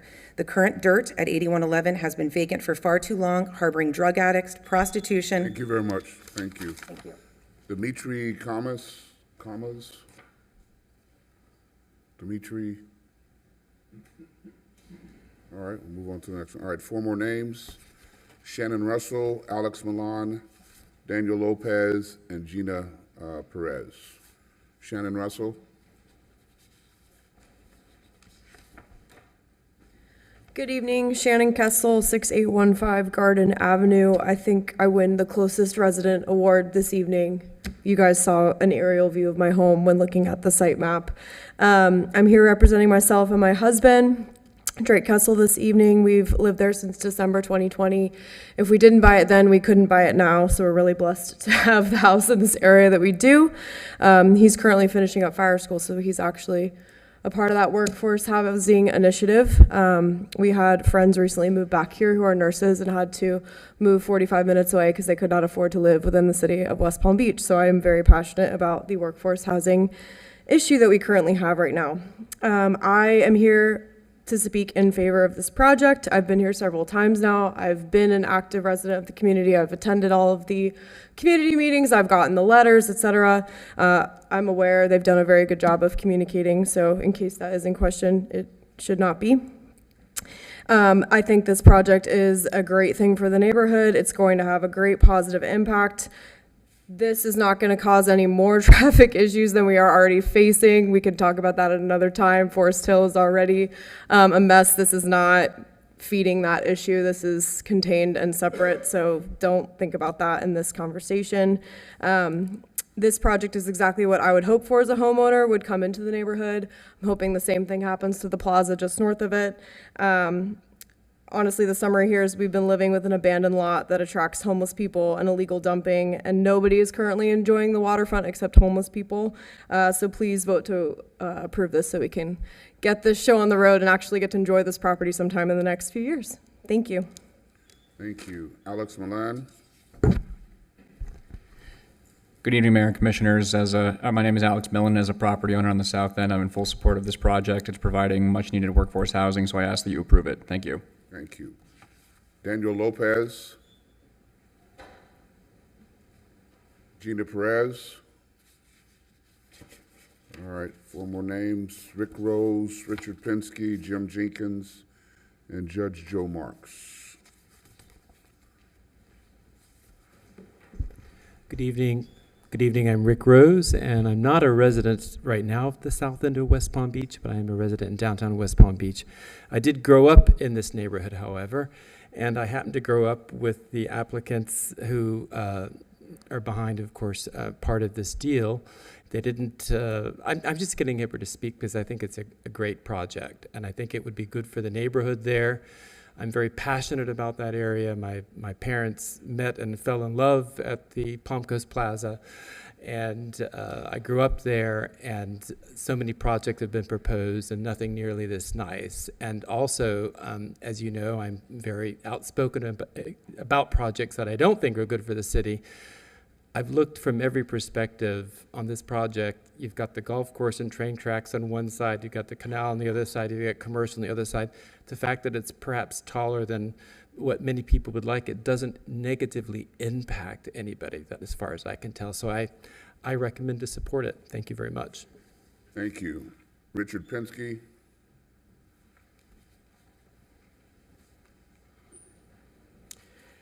Hey, Mayor, President Warren, Commissioners, Richard Pinsky, 356 Valley Forge Road, also here speaking as President of the South End Neighborhood Association. My remarks were going to be about the zoning, which I thought we were here for tonight, but I don't know if I should rebut what was said or talk about the site plan, which we're not supposed to talk about. The zoning issue, which I tried to raise at Planning and Zoning, is something that we'd like to see as a condition of approval. The sale of 8111, which is your property, by the way, so you do get to say how many workforce units you have. This is your property. If you want 200, 300, you would have to probably reduce the price, but it's up to you how many workforce you want.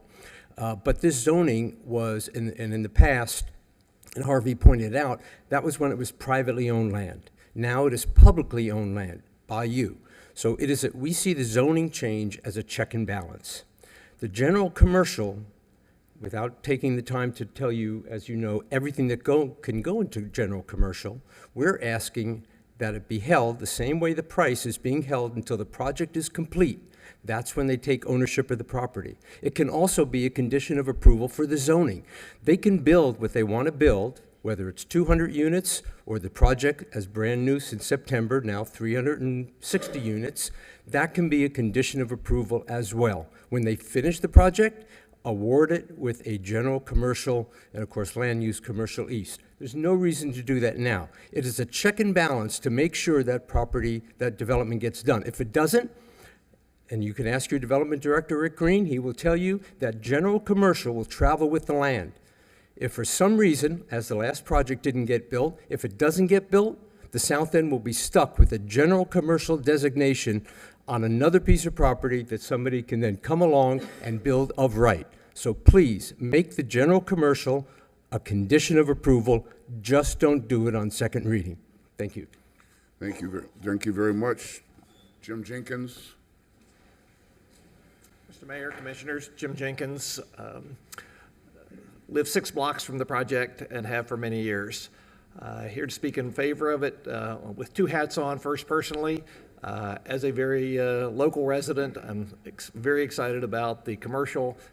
We haven't had any real development south of Southern, and this will be the first kind of signature development, and the fact that it's right on our gateway is all the better. Second, I'll put on my PBA hat, which has been mentioned a couple of times. Longtime trustee and now former board chair, Dr. Deb Schwinn. The president called me Friday and said that a conflict had come up and she really wanted to speak to you tonight and asked if I would sub in. So you've heard PBA mentioned several times, 425 employees, 4,000 students, a major economic driver in West Palm Beach. Faculty, staff, housing is a problem. We interview young faculty all the time. They are excited to come to our campus. They're excited, and we get a call 3 weeks later that says we can't afford to live there. You've all heard it before, and 8111 is not going to solve that problem, but it sure will help, and I would ask you support the project. Thank you. Thank you very much. Judge Marks. Good evening. I'm Judge Joe Marks. I live 1 mile from this project. And as I sat here tonight, it struck me how hard you all work and all the difficult decisions you make. And it reminded me how lucky I am to be retired from the bench. So I have to tell you, it really did strike me that way. This project, I utilize that area every single day. And this really is a no-brainer. Of all the hard decisions, I sat back there going, oh my God, I'd hate to sit in the mayor's seat tonight. I'd hate to sit in Commissioner Lambert's seat. This is not one of them. This is an easy decision. The young lady who spoke previously about the vacant land, the homelessness, the garbage, it's really awful. And I love West Palm Beach. I've lived here almost my entire adult life. The most important thing about this project to me is that these gentlemen live here. I see them out walking, biking, running. If something goes wrong here, you can be guaranteed I'm going to say something to them. These are good people, and you have a track record with them. Some people come here and propose things to you you've never seen. You have a track record. You know these are good people who do good projects. So my only complaint is that it's taking so long. I truly, truly hope that you approve this project for these gentlemen. We'll all benefit from this. Thank you for giving me your time. Thank you very much. Okay, I have a number of cards. They did not want to speak, but they wanted their comments read into the record. Adam Tilska didn't want to speak, but didn't have a comment, so I can't read it. Gina Perez, I do not agree with the zoning change. I believe changing the zoning, allowing more units on this parcel to be built would be negative, will have a negative effect on our area, impacting our traffic more than what it currently is. Okay. Anna de Alvarez. There are no residential buildings within 500 feet, only Winn-Dixie, used car business, and a Dan's fast food shop. How can this notice be acceptable to the senior neighborhood? The neighbors are benefiting from a gentrification of so-so. This project will set this back decades. Krista Marks, we are in favor of the project. John Bulfin, I am in full support of this project. Alex Holliday, I would like to express my support for the 8111 South Dixie project. As a resident who lives close by, I am excited about the revitalization of the Dixie Corridor. Further, this project will bring much-needed housing for our city's essential workers.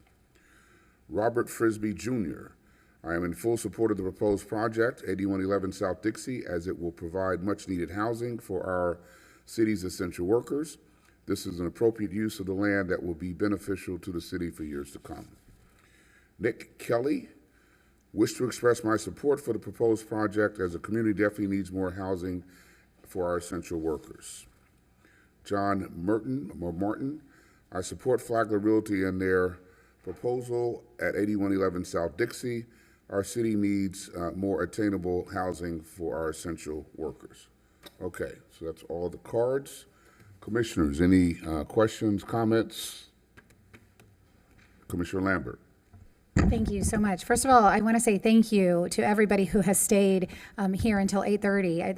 That says the most tonight. But we certainly have the community will for this redevelopment. Even the few people who spoke in opposition of it said that they want something done here. And I think that that's why we're here tonight, is to see something done on this property, and that it will be done to such beautiful standards. Not only the project, which we'll see when we see the site plan, but the landscaping, the development of the public space. Has been mentioned a number of times. We have a developer and partners who have a stellar reputation in this community. And I know many of you talked about that. We'll see them at Flanagan's, we'll see them out in the community, and we will tell them if there's any issues. And I know that as they have in the past, specifically I remember on the 7-Eleven property, that if there are any concerns, that they're extremely responsive. So I thank you for that. The community benefits of workforce housing. Prior to this meeting, we had our CRA meeting where our Downtown Development Authority Director talked about the dire impacts of homelessness in this community and the need that we have for workforce housing, and to have a project that brings 90 units online, when just a few years ago the mayor set forth a goal of 300 units in 3 years, and this would be almost 1/3 of that goal in just one project. I'm excited to see this come to fruition.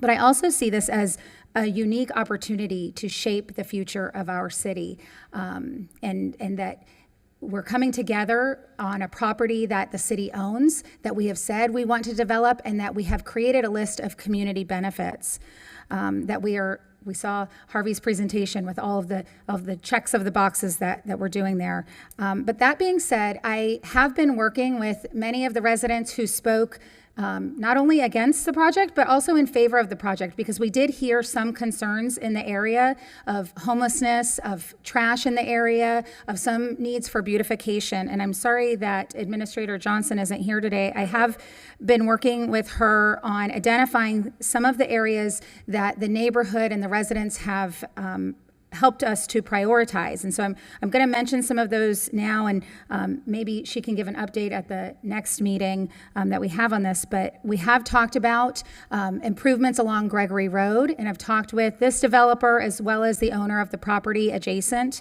to this about road improvements on Gregory Road. South Dixie beautification. I know that we have some projects in the south end about the bump outs, and many residents have been wanting to make sure we improve those. South Olive crosswalks, including in-street lighting, as well as the South Olive tree canopy.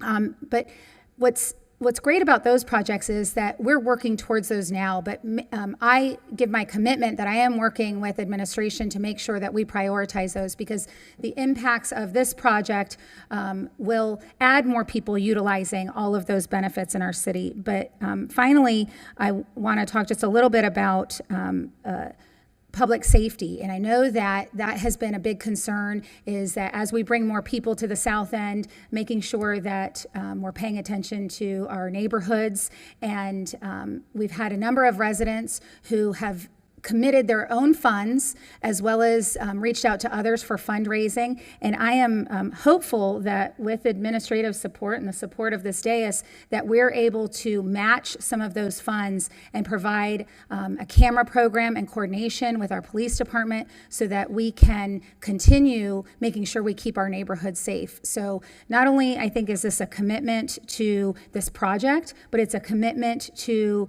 this area and to our entire city, that we're making sure that we're creating a safe and beautiful environment. So those were my comments, and I'm supportive and happy to give a motion if we're ready. Thank you. Any other questions or comments? President Warren. Yes, I'd just like to say that I don't support all development, but I do believe in smart growth for our city. And I support approval of this future land use map amendment, because I believe that it is the prudent way forward to address the needs in our community, and that it benefits West Palm Beach on many levels. Any other questions or comments? If not, Commissioner Lambert, you want to make a motion? Thank you. I move to approve ordinance number 5086-24, a future land use map amendment to change the future land use designation of approximately 6.51 acres located at 8111 South Dixie Highway from multifamily to commercial east. This motion is based upon the factual testimony presented, the application submitted, the staff report, the recommendation of the planning board, and the findings that the request complies with the provisions of Chapter 163 Florida statutes and meets the new issue standard of future land use policy 1.1.5 of the city's comprehensive plan. Second. It's been moved and seconded. Discussion. Hearing none. Madam Clerk, can you read the ordinance, please? Ordinance number 5086-24, an ordinance of the City Commission of the City of West Palm Beach, Florida, amending the future land use map of the comprehensive plan of the City of West Palm Beach, Florida, by changing the future land use designation of an approximately 6.51 acres parcel located at 8111 South Dixie Highway from multifamily MF to commercial East CE, declaring the proposed amendment to the future land use map to be consistent with all other elements of the comprehensive plan of the city, providing for an effective date and for other purposes. All those in favor of the motion say aye. Aye. Aye. All those opposed, like sign. Hearing no opposition, motion carries unanimously. Commissioner Lambert? I move to approve ordinance number 5087-24, a rezoning to change the zoning designation of approximately 6.51 acres located at 8111 South Dixie Highway from residential plan development to general commercial. This motion is based upon the application submitted, the staff report, factual testimony, the recommendation of the planning board, and the findings that the request complies with the comprehensive plan and the standards in section 94-32 of the city's zoning and land development regulations. Second. It's been moved and seconded. Discussion. Hearing none. Madam Clerk, can you read the ordinance, please? Ordinance number 5087-24, an ordinance of the City Commission of the City of West Palm Beach, Florida, amending the zoning map of the City of West Palm Beach, Florida by rezoning an approximately 6.51 acres parcel located at 8111 South Dixie Highway from residential plan development to general commercial, declaring this zoning map amendment to be consistent with the comprehensive plan of the city, revising the zoning map of the city accordingly, providing for an effective date and for other purposes. All those in favor of the motion say aye. Aye. All those opposed, like sign. Hearing no opposition, motion carries unanimously. Thank you. Item 10.3, public hearing and first reading of ordinance number 5088-24 regarding a future land use map amendment to change the future land use designation of approximately 3.74 acres located at 1551 Forum Place from commercial C to multifamily MF, and public hearing, try to leave quietly, please. Public hearing and first reading of ordinance number 5089-24 regarding a rezoning to change zoning designation of approximately 3.74 acres located at 1551 Foreign Place from office commercial OC to multifamily high-density MF32. All right. Try to leave as quietly as you can, please. All right. Should I get started? Proceed, sir. Great, thank you. Good evening, Mayor, Commissioners. Thank you for having us on the agenda tonight. I will try to be as brief as I can while still giving you the full picture of what we're asking for here. Keep that door closed, please. So tonight we are here. I do have probably what's left in the crowd. Most of them are most likely my development team and consultants Yes. here. So we're here tonight. Similar to the application you just heard, we are here for the first reading of a small-scale future land use map amendment. Our change is from commercial to multifamily. We're also requesting a rezoning from office commercial to multifamily, MF32. I am going to briefly discuss our site plan, although that will not be considered until the next meeting. I would like to give you the full picture of what we're asking for and why we're asking for this land use change. So our subject site is at 1551 Forum Place, which is north of Palm Beach Lakes and east of Congress. It is at the end of Palm Beach Lakes. So we have the canal waterfront to our east and then office to the south and west. The alley abuts us to the north, and then north of that alley is more multifamily 32. As I mentioned, our future land use change, it's currently commercial in this area. We are asking to change that to multifamily, an extension of that future land use that's located to our north of the alley. So our future land use map amendment standard, I'm going to focus on the changed assumptions, and that is regarding the availability of affordable housing. So as we heard a lot from the last application and tonight, and over the last several years, the supply of affordable workforce housing is low, not just in the city, but in the entire state. So the demand for workforce housing is high and has been steadily increasing. So this application does seek to apply the provisions of 306-22 in order to provide workforce housing. So an additional changed assumption is that this, as you saw from the future land use and zoning, this area was heavily office. Since the time that this was developed, there's been a lot more demand and shift to office space downtown. There's nearly 2 million square feet of professional office, either under development, proposed, or that's been approved in downtown. So that's lessening the demand for office in this particular area of the city. So we find this to be an excellent use to change it from office to multifamily. The vacant land near workforce centers is scarce. We are located fairly closely to the outlet malls. There's a lot of commercial, there's schools in the area. So we do feel that this is an excellent opportunity to provide some workforce housing near those employment centers. This parcel is currently underutilized with a one-story office building that was built in 1980. The parcel's not being used to its highest and best use, which is what we intend to do with this. So that it's an inefficient use of land and in addition to unrealized tax benefits for the city.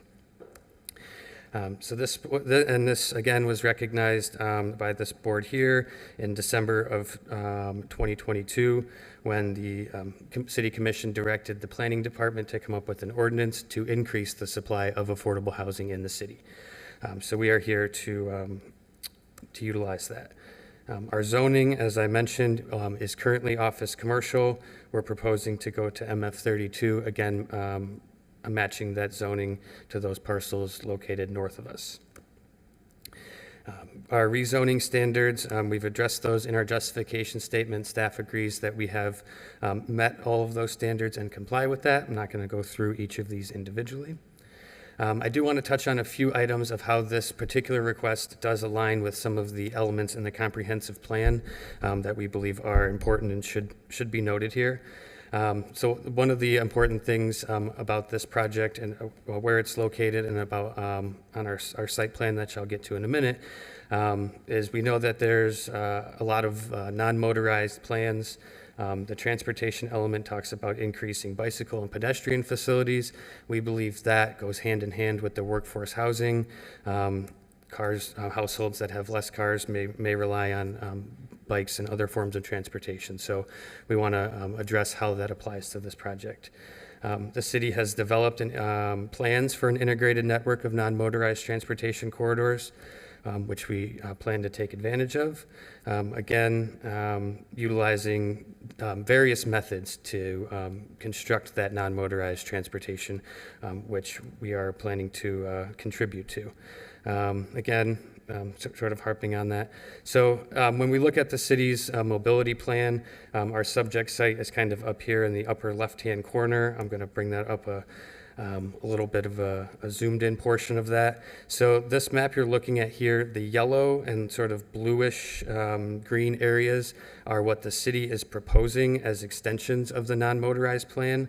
This pathway in red is something that we are going to be building on the outside of our property in the city's right-of-way along the canal as a segment of that pathway that will eventually connect into the Lake Mangonia and the Turquoise Necklace Trail to the south of Palm Beach Lakes.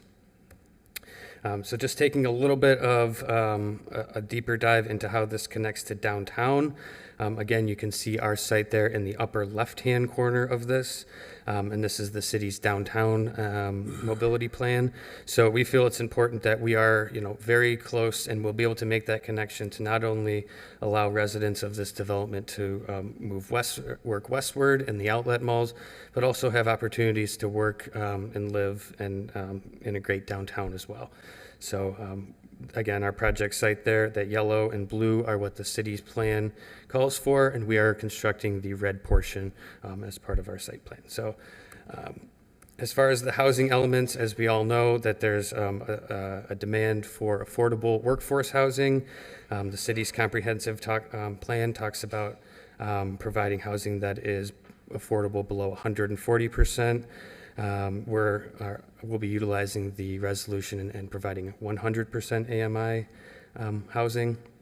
One of the policies in the housing portion does talk about the city providing incentives for affordable and workforce housing, and in the form of increased densities, reduced parking, and setback requirements for affordable housing projects, which are going to be applicable to our site plan request. And then, again, just ensuring that there's adequate acreage and distribution of land zoned for residential uses. We feel this being underutilized office is a great opportunity to provide that workforce housing we've heard a lot about the demand for.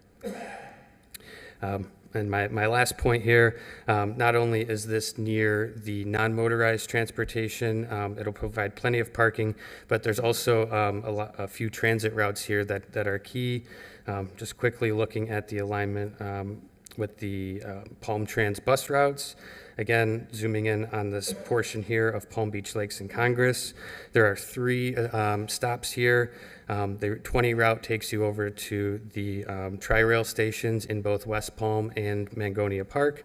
And the Route 33 takes residents over into the Westgate area south of Okeechobee, as well as north to the Gardens Mall. So this is a great opportunity to provide housing in an area that has multiple forms of transportation to access. As promised, I am going to touch briefly on the site plan to see what we are intending to construct here if you were to grant us this future land use change and rezoning. This is a rendering entering the front of our building looking east. So here's our site plan here on the right. I'm going to hit a few of the elements of it. Again, this won't be considered until the next meeting, but I want you to understand what the project is asking for. We are seeking 238 units, a multiple family development. There'd be 383 parking spaces proposed with that. That is a slight reduction. We are going to be asking for a waiver from about 13% of the required parking. It is an 8-story, 86-foot building. This is 19 feet less than the 105-foot maximum that the resolution limits. We do have a great amenities section here on the east side of our development facing the water. We've got a pool, all kinds of sporting events there, as well as you'll see that gray outline on the outside of our property line there. That is that trail that I was mentioning. So it is intended to tie into the alleyway there, which is meant to be used as non-motorized, and then eventually will connect south if and when the property to the south is either redeveloped or there's grant funding or something to complete that trail. But we are providing our portion adjacent to our property. So there's that note. And then, as mentioned, we are going to be providing 25% of this project will be workforce housing. That equates to 60 units at 100% AMI. We heard from a lot of those folks who support that tonight, so I don't need to go into that in any more detail. The city's resolution does have standards for special site plan review by the City Commission. Again, staff has determined, as we've stated in our justification statement, that all of those standards are met. I'll be happy to talk about those either tonight or at the next meeting when the site plan is considered. I mentioned there were a couple of variances and waivers associated with this project. We are asking for a reduction in the number of required shade trees on site. There's a good number already located in the buffers. As you saw, this project is going to be highly amenitized. So we are asking for a slight reduction in the amount of trees that we'll be providing. There is a setback variance on the south side, which is adjacent to the federal property to the south there. It's going to be heavily buffered, and we're asking for a 16.25-foot reduction in that setback. The separation of access points, we are proposing to utilize the existing access points that are on the site. Through redevelopment, we are required to ask for waivers for those. Our site's at the end of a cul-de-sac, so we do not have 125 feet of frontage to even space those out. And then finally, as I mentioned, we are asking for a reduction of 64 parking spaces. Again, that's roughly 13%. That takes the ratio from about 1.7 to just under 1.6. We've worked with staff since we've submitted this and demonstrated in our justification statement that those standards are met to grant those waivers. So we would ask that that be considered. And then to close up here, I just wanted to highlight some of the community outreach that I have done and our team has done. So we utilized online database to obtain as much information about our neighbors as we could, emailed them, spoke with them on the phone. I walked to each individual property, 4, 3, 5, 6, and 7 that you see there, and tried to get in touch with the property managers. Their contact information, emailed them the plans. We did meet with the applicants in building number 3 there, which is our neighbors directly to the west at 1601 Forum. We did go to their building and meet with them, discuss the plans, and try to alleviate any concerns that they had with this project. And finally, we have done the required mailing and signposting that's required for this application, starting with the planning board in November of last year, and then prior to this meeting as well. So that wraps up my notes about the site plan. So in conclusion, we are utilizing the city's ordinance enacted to provide more workforce housing within the city. This is a logical redevelopment of an underutilized parcel to bring it up to its highest and best use. Our building design was intended to minimize off-site impacts. I did mention we're about 19 feet under the maximum height. That was meant, as we know, the higher you go, the more questions you may receive. So this was the most efficient design for the building to minimize the impacts and provide this desperately needed workforce housing. We'll be doing some infrastructure upgrades to the site, providing the off-site waterfront pedestrian pathway, as well as burying the power lines underground to hopefully alleviate any power outages. We do have staff support for this request. We agree to the conditions that they have listed in their report. We request tonight's presentation, testimony, and all application documents be entered into the record. And with that, I would ask you to please support this future land use map amendment and rezoning. I'm happy to answer any questions. Good. And I know we're talking about rezoning tonight, but can you assure us that in the site plan, the workforce housing will be mixed in with market? Yes, I have a very boring slide that I actually decided to take out. I can show you at the next meeting if you'd like. It is dispersed across all 8 floors of the development. I do not, it's essentially randomized within the development. There are no separation of workforce and market rate housing. All right, thank you. Absolutely. Any questions for the applicant before we turn to staff? Okay, we got Commissioner Lambert, then President Warren. Thank you. I appreciate the presentation and your commitment to the workforce housing.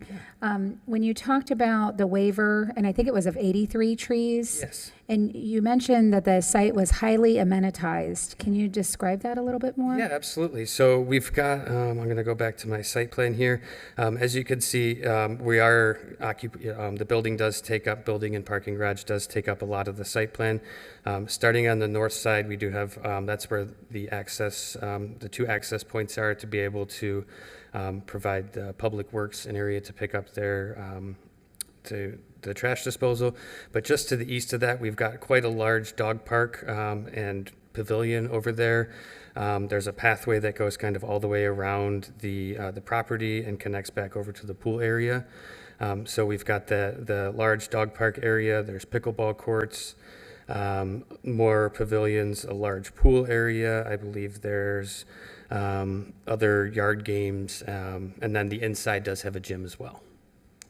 So it looks like the site, you've utilized as much space as you can with the trees. So is that essentially that was what- that was essentially where it made the most sense, and we trust our landscape architects that this is the most trees they can fit while maintaining a healthy balance and them staying alive. Yeah. Thank you. Yeah. President Warren. You stated in your information that owners within 500 feet of the property received a mailer. That's correct, yes. How many residences do you believe that? The residences, so it does, if I'm going to go back another couple slides, there was each of the resident or the office buildings, there's not very many mailers associated with those. It hits at least those 2 parcels just to the north here. I would say it's at least over 100 residents in there. I can provide you with the exact number at the next meeting, but there's a good number of residential units that were that did receive mailers for this. But in that you believe there was also business owners? Yes, absolutely. The office owners, and as so some of those did receive mailers. I contacted as many property managers as I could get information from and sent them the plans, our timeline, so that they could either meet with us prior to the meeting or attend tonight's meeting. So we have done our best to try to make sure everybody's aware of what's going on, and been checking with staff to see if anyone's reached out.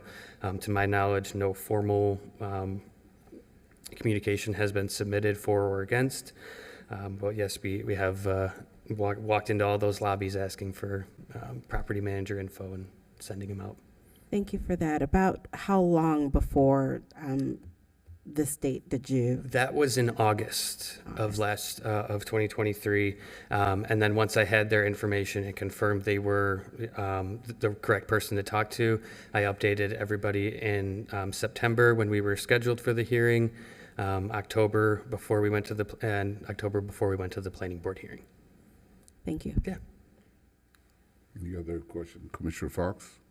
Thank you so much. I think this project looks great. I'm excited to add more workforce housing. I think after tonight, if we pass this, we'll have passed more than 150 units of workforce housing in tonight's meeting, which is really exciting. So I just wanted to ask you what your timeline was. I don't know if that was in the slide and I missed it. I don't have the time. I don't have it in my slides here. I do have the owner of the project is here if you'd like to, I can bring that information to the next meeting. My understanding is kind of as quickly as we can get this thing going. They want to get these units online. Okay, great. Thank you so much. Yes. Any other questions for the applicant before we hear from staff? Okay, thank you. Staff?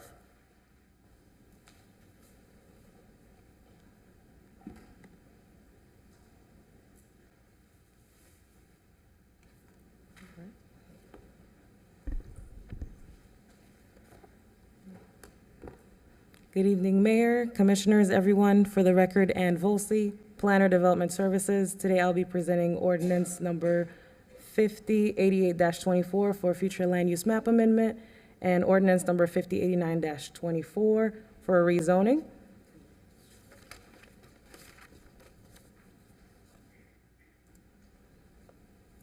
So for the background, we have 3.74 acres. Existing is a commercial office building of 7,700 square feet currently existing on the site. The applicant pretty much went over what they've submitted, and we'll be seeing that other portion at the next City Commission meeting on the 20th.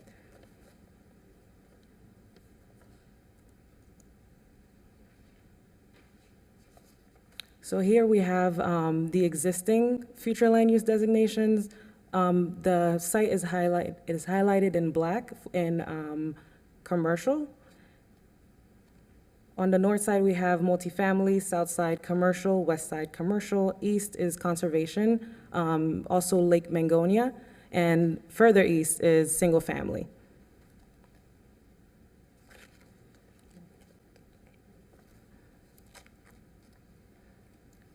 As an analysis, the change is from commercial C to multifamily MF and will increase the development potential within the subject area from 0.75 FAR floor area ratio to 32 dwelling units per acre or 64 dwelling units per acre per resolution number 306-22, which provides interim standards for the City Commission to review the workforce housing. So the LOS analysis shows there is adequate capacity for drainage, traffic, potable water, and wastewater, solid waste, and schools with impact fees to support this future land use map amendment.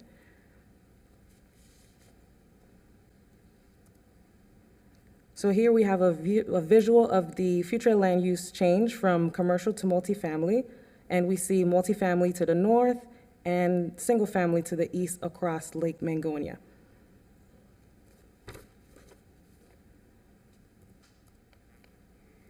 The future land use map amendment has a summary of findings.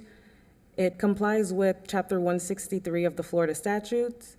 It also complies with the comprehensive plan, future land use element policy 1.1.5 change assumption regarding the availability of workforce housing.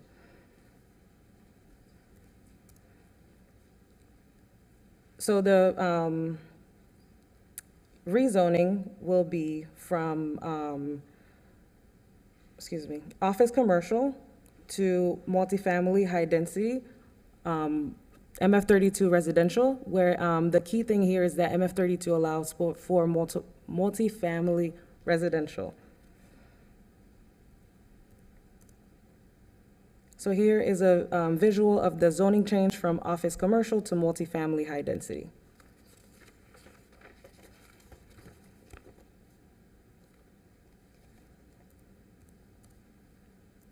For the rezoning, the summary of findings, the proposed MF32 zoning designation is consistent with the proposed future land use of multifamily. It's compatible and similar with the land use and rezoning patterns of the area, and it has met the rezoning standards of Section 94-32 of the Zoning and Land Development Regulations. Planning Board meeting on November 21st, 2023, they voted to approve 6-0 the future land use map amendment, case number 1967, and also the rezoning Planning Board case number 1967A.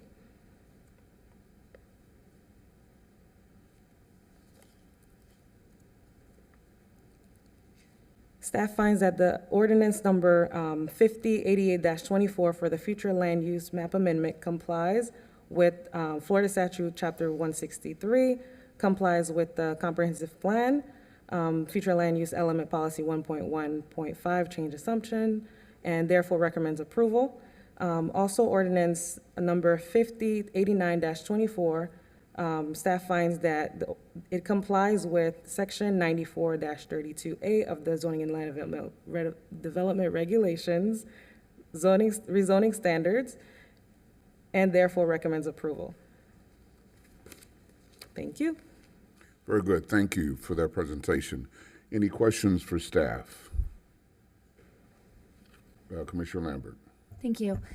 I was just curious, have we, when an applicant has requested a tree waiver, have we ever requested that they utilize maybe the equal amount of funds and put into, do we have a tree fund that it could be put into, or trees put elsewhere? Yes, there is a tree trust fund. And so is that an option if there's a waiver? Well, it is an option, but that is not what the applicant is, that's not what we're doing for this particular project. So they're requesting for the variance for that, from that section of the code, not including the ones that are for workforce housing.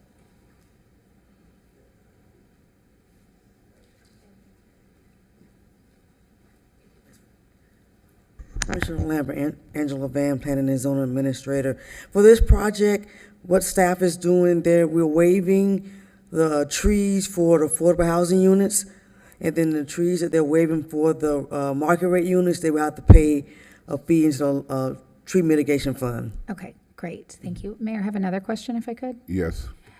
The applicant mentioned in his presentation in compliance or in that our comprehensive plan section mentioned 140% AMI, but that this project is at, the workforce is 100% AMI. Is that due to discussions and negotiation with staff? Because I know that we're really working towards at least 100% AMI now and less, and so I'm pleased to see that. Well, no, they pretty much use the resolution 306-22, and that sets the different levels for which they will provide workforce housing. Got it, great. Mayor, if I can clarify that. Okay. So the definition for workforce housing under the comprehensive plan is currently 140 AMI, up to 140. That is being amended, so it'll come forward to you next month. Great, thank you. Any other questions for staff? All right, hearing none, I don't see any cards, so if there are no other questions or comments. Mayor? Yes. I apologize. I do have to revise my ex parte disclosure on this item. Okay, make sure we do that for the record, sir. Yes. Thank you. As to item 10.3, I have had our ex parte communications with a representative from the applicant. I have not received written communications. I have not conducted an investigation. I have not made a site visit, nor have I received any expert opinions. I request that these disclosures and all written communications be made a part of the record. Very good, thank you. I'll entertain a motion if there are no other comments. Mayor, I move to approve ordinance number 5088-24, a future land use map amendment to change the future land use designation of approximately 3.74 acres located at 1551 Forum Place from commercial C to multifamily MF. This motion is based upon the factual testimony presented, the application submitted, the staff report, the recommendation of the planning board, and the findings that the request complies with the provisions of Chapter 163 Florida statutes and meets the new issues standards of Future Land Use Policy 1.1.5 of the city's comprehensive plan. It's been moved. Is there a second? Second. It's been moved and seconded. Discussion. Hearing none, Madam Clerk, can you read the ordinance, please?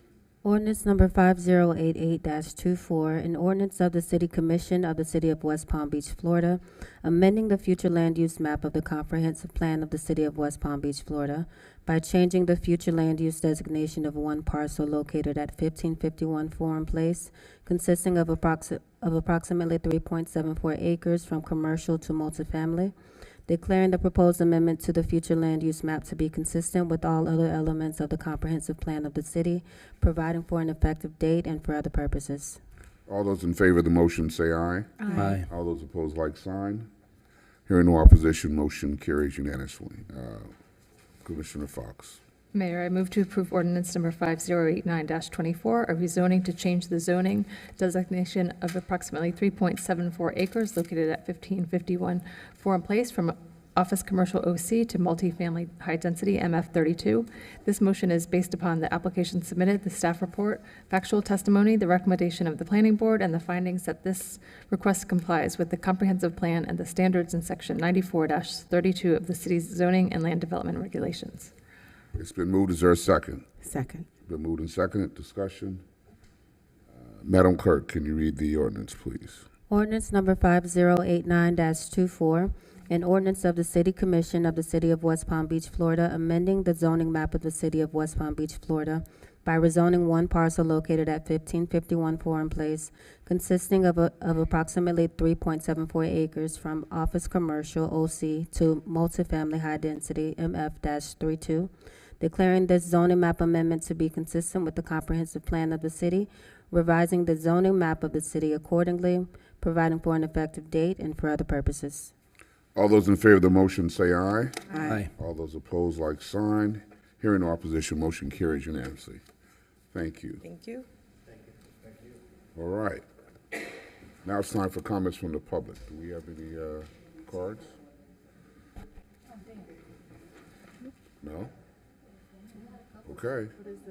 Going once, going twice. Okay. No, that says 10.2. Now we'll turn to comments from the dais, beginning with you, Madam President. No, those general comment cards really related to 8111 when you read the substance of it. And plus, we don't take, because they were saying they didn't want to speak, but they want it read in. We don't read in general comment. Okay. Yeah. No, thank you. Okay, Madam President. Oh, well, I feel like I have cotton balls under my eyelids. Don't feel like you got to say anything. I'm just saying. Don't feel obligated. I'm just being transparent. It is 9:14. I'm just being totally transparent. I'd just like to say, oh my goodness, to the Black History Month honorees today.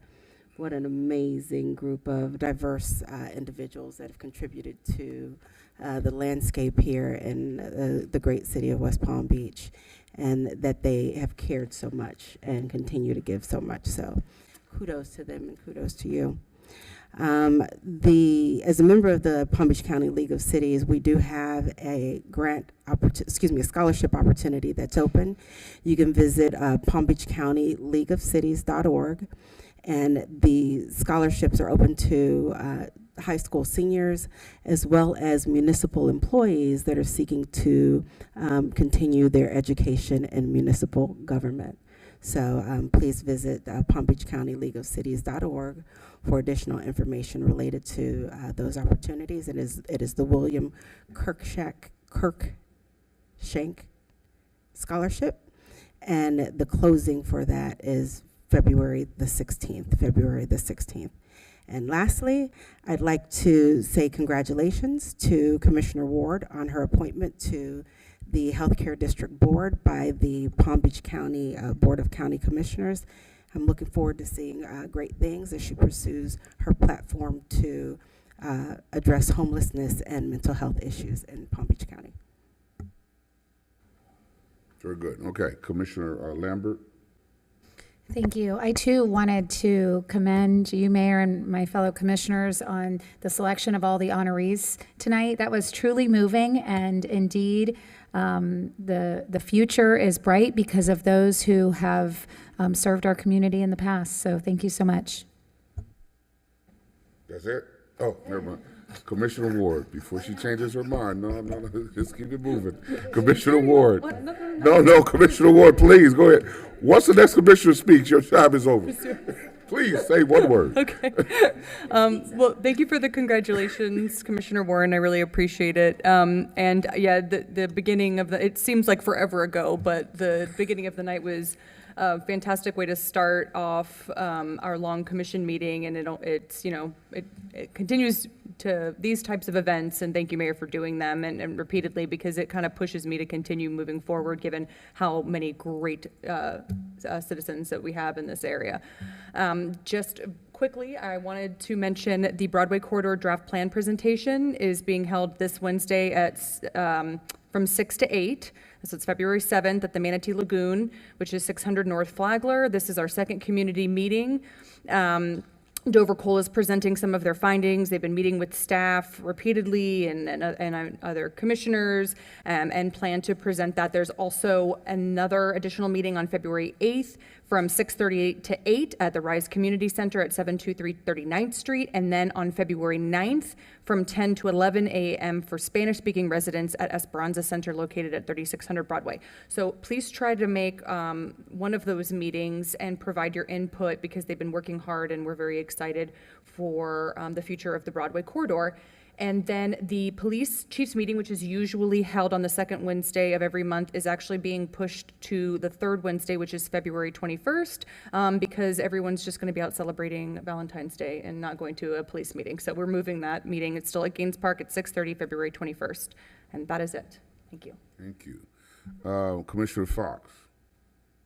Thank you so much, Mayor. I have a couple of meeting announcements as well. This Thursday, February 8th at 6 p.m. at the Heart and Soul Park, we will be having our next Northwest community meeting with the CRA. We have a lot of projects to discuss, and someone from the police department will also be in attendance to answer questions about some of the really tragic situations that we've been having in the Northwest. And so I definitely encourage anyone to attend and meet with residents that night. The next day, we have a very exciting ribbon cutting and grand opening of P&L Corporate Solutions. They will be celebrating their grand opening in the historic Northwest at 822 North Tamarind Avenue. This is P&L Corporate Solutions. I think we all know Paula and Lamont, and so it's a very exciting day to welcome another business to the historic Northwest, and I hope to see you all there. That's all I have. Thanks. Commissioner Baduzzi. Thank you, Mayor. And to Commissioner Ward, congratulations on your appointment to the Healthcare District. I guess with you being on the Healthcare District now, Board of Commissioners, and a commissioner here and a commissioner on the CRA, you're a triple commissioner now. You get 3 commissioner titles, so congratulations. Just wanted to thank all of our city employees for all that you do to keep the city running, to our police officers and firefighters for keeping us safe. And then just to follow up on what Commissioner Fox had mentioned about, some of the violence that's happening in some of our neighborhoods, just wanted to, say to our police officers, and I want to encourage the police officers to be visible in all of our neighborhoods. Remember that our residents do support you. Our residents want to see you in their neighborhoods. So thank you for all that you do. All right.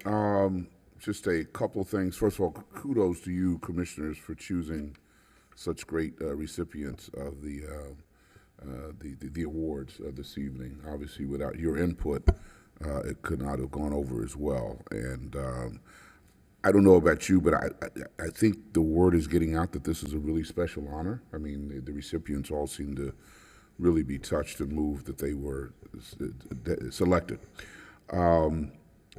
Just need to announce for the public that the Parks and Rec Department invite residents to apply for the Palm Beach County Summer Camp Scholarship Program. Applications for that particular scholarship program will run from January 29th through April 12th, and the scholarships are offered to eligible families who have children ages 5 to 14 and special populations for children up to 17 years of age. They will include a full scholarship to day camp for the entire summer. Don't forget that President's Day is going to be observed on Monday, February 19th. And so City Hall and Mandel Public Library will be closed. Our next commission meeting will be held on that Tuesday, February 20th at 5 p.m. And speaking of presidents, as many of you may know, I did have the occasion to welcome President Biden at the tarmac last week, but since we're so short on time, I have to tell you about that later. Good night. This meeting is adjourned.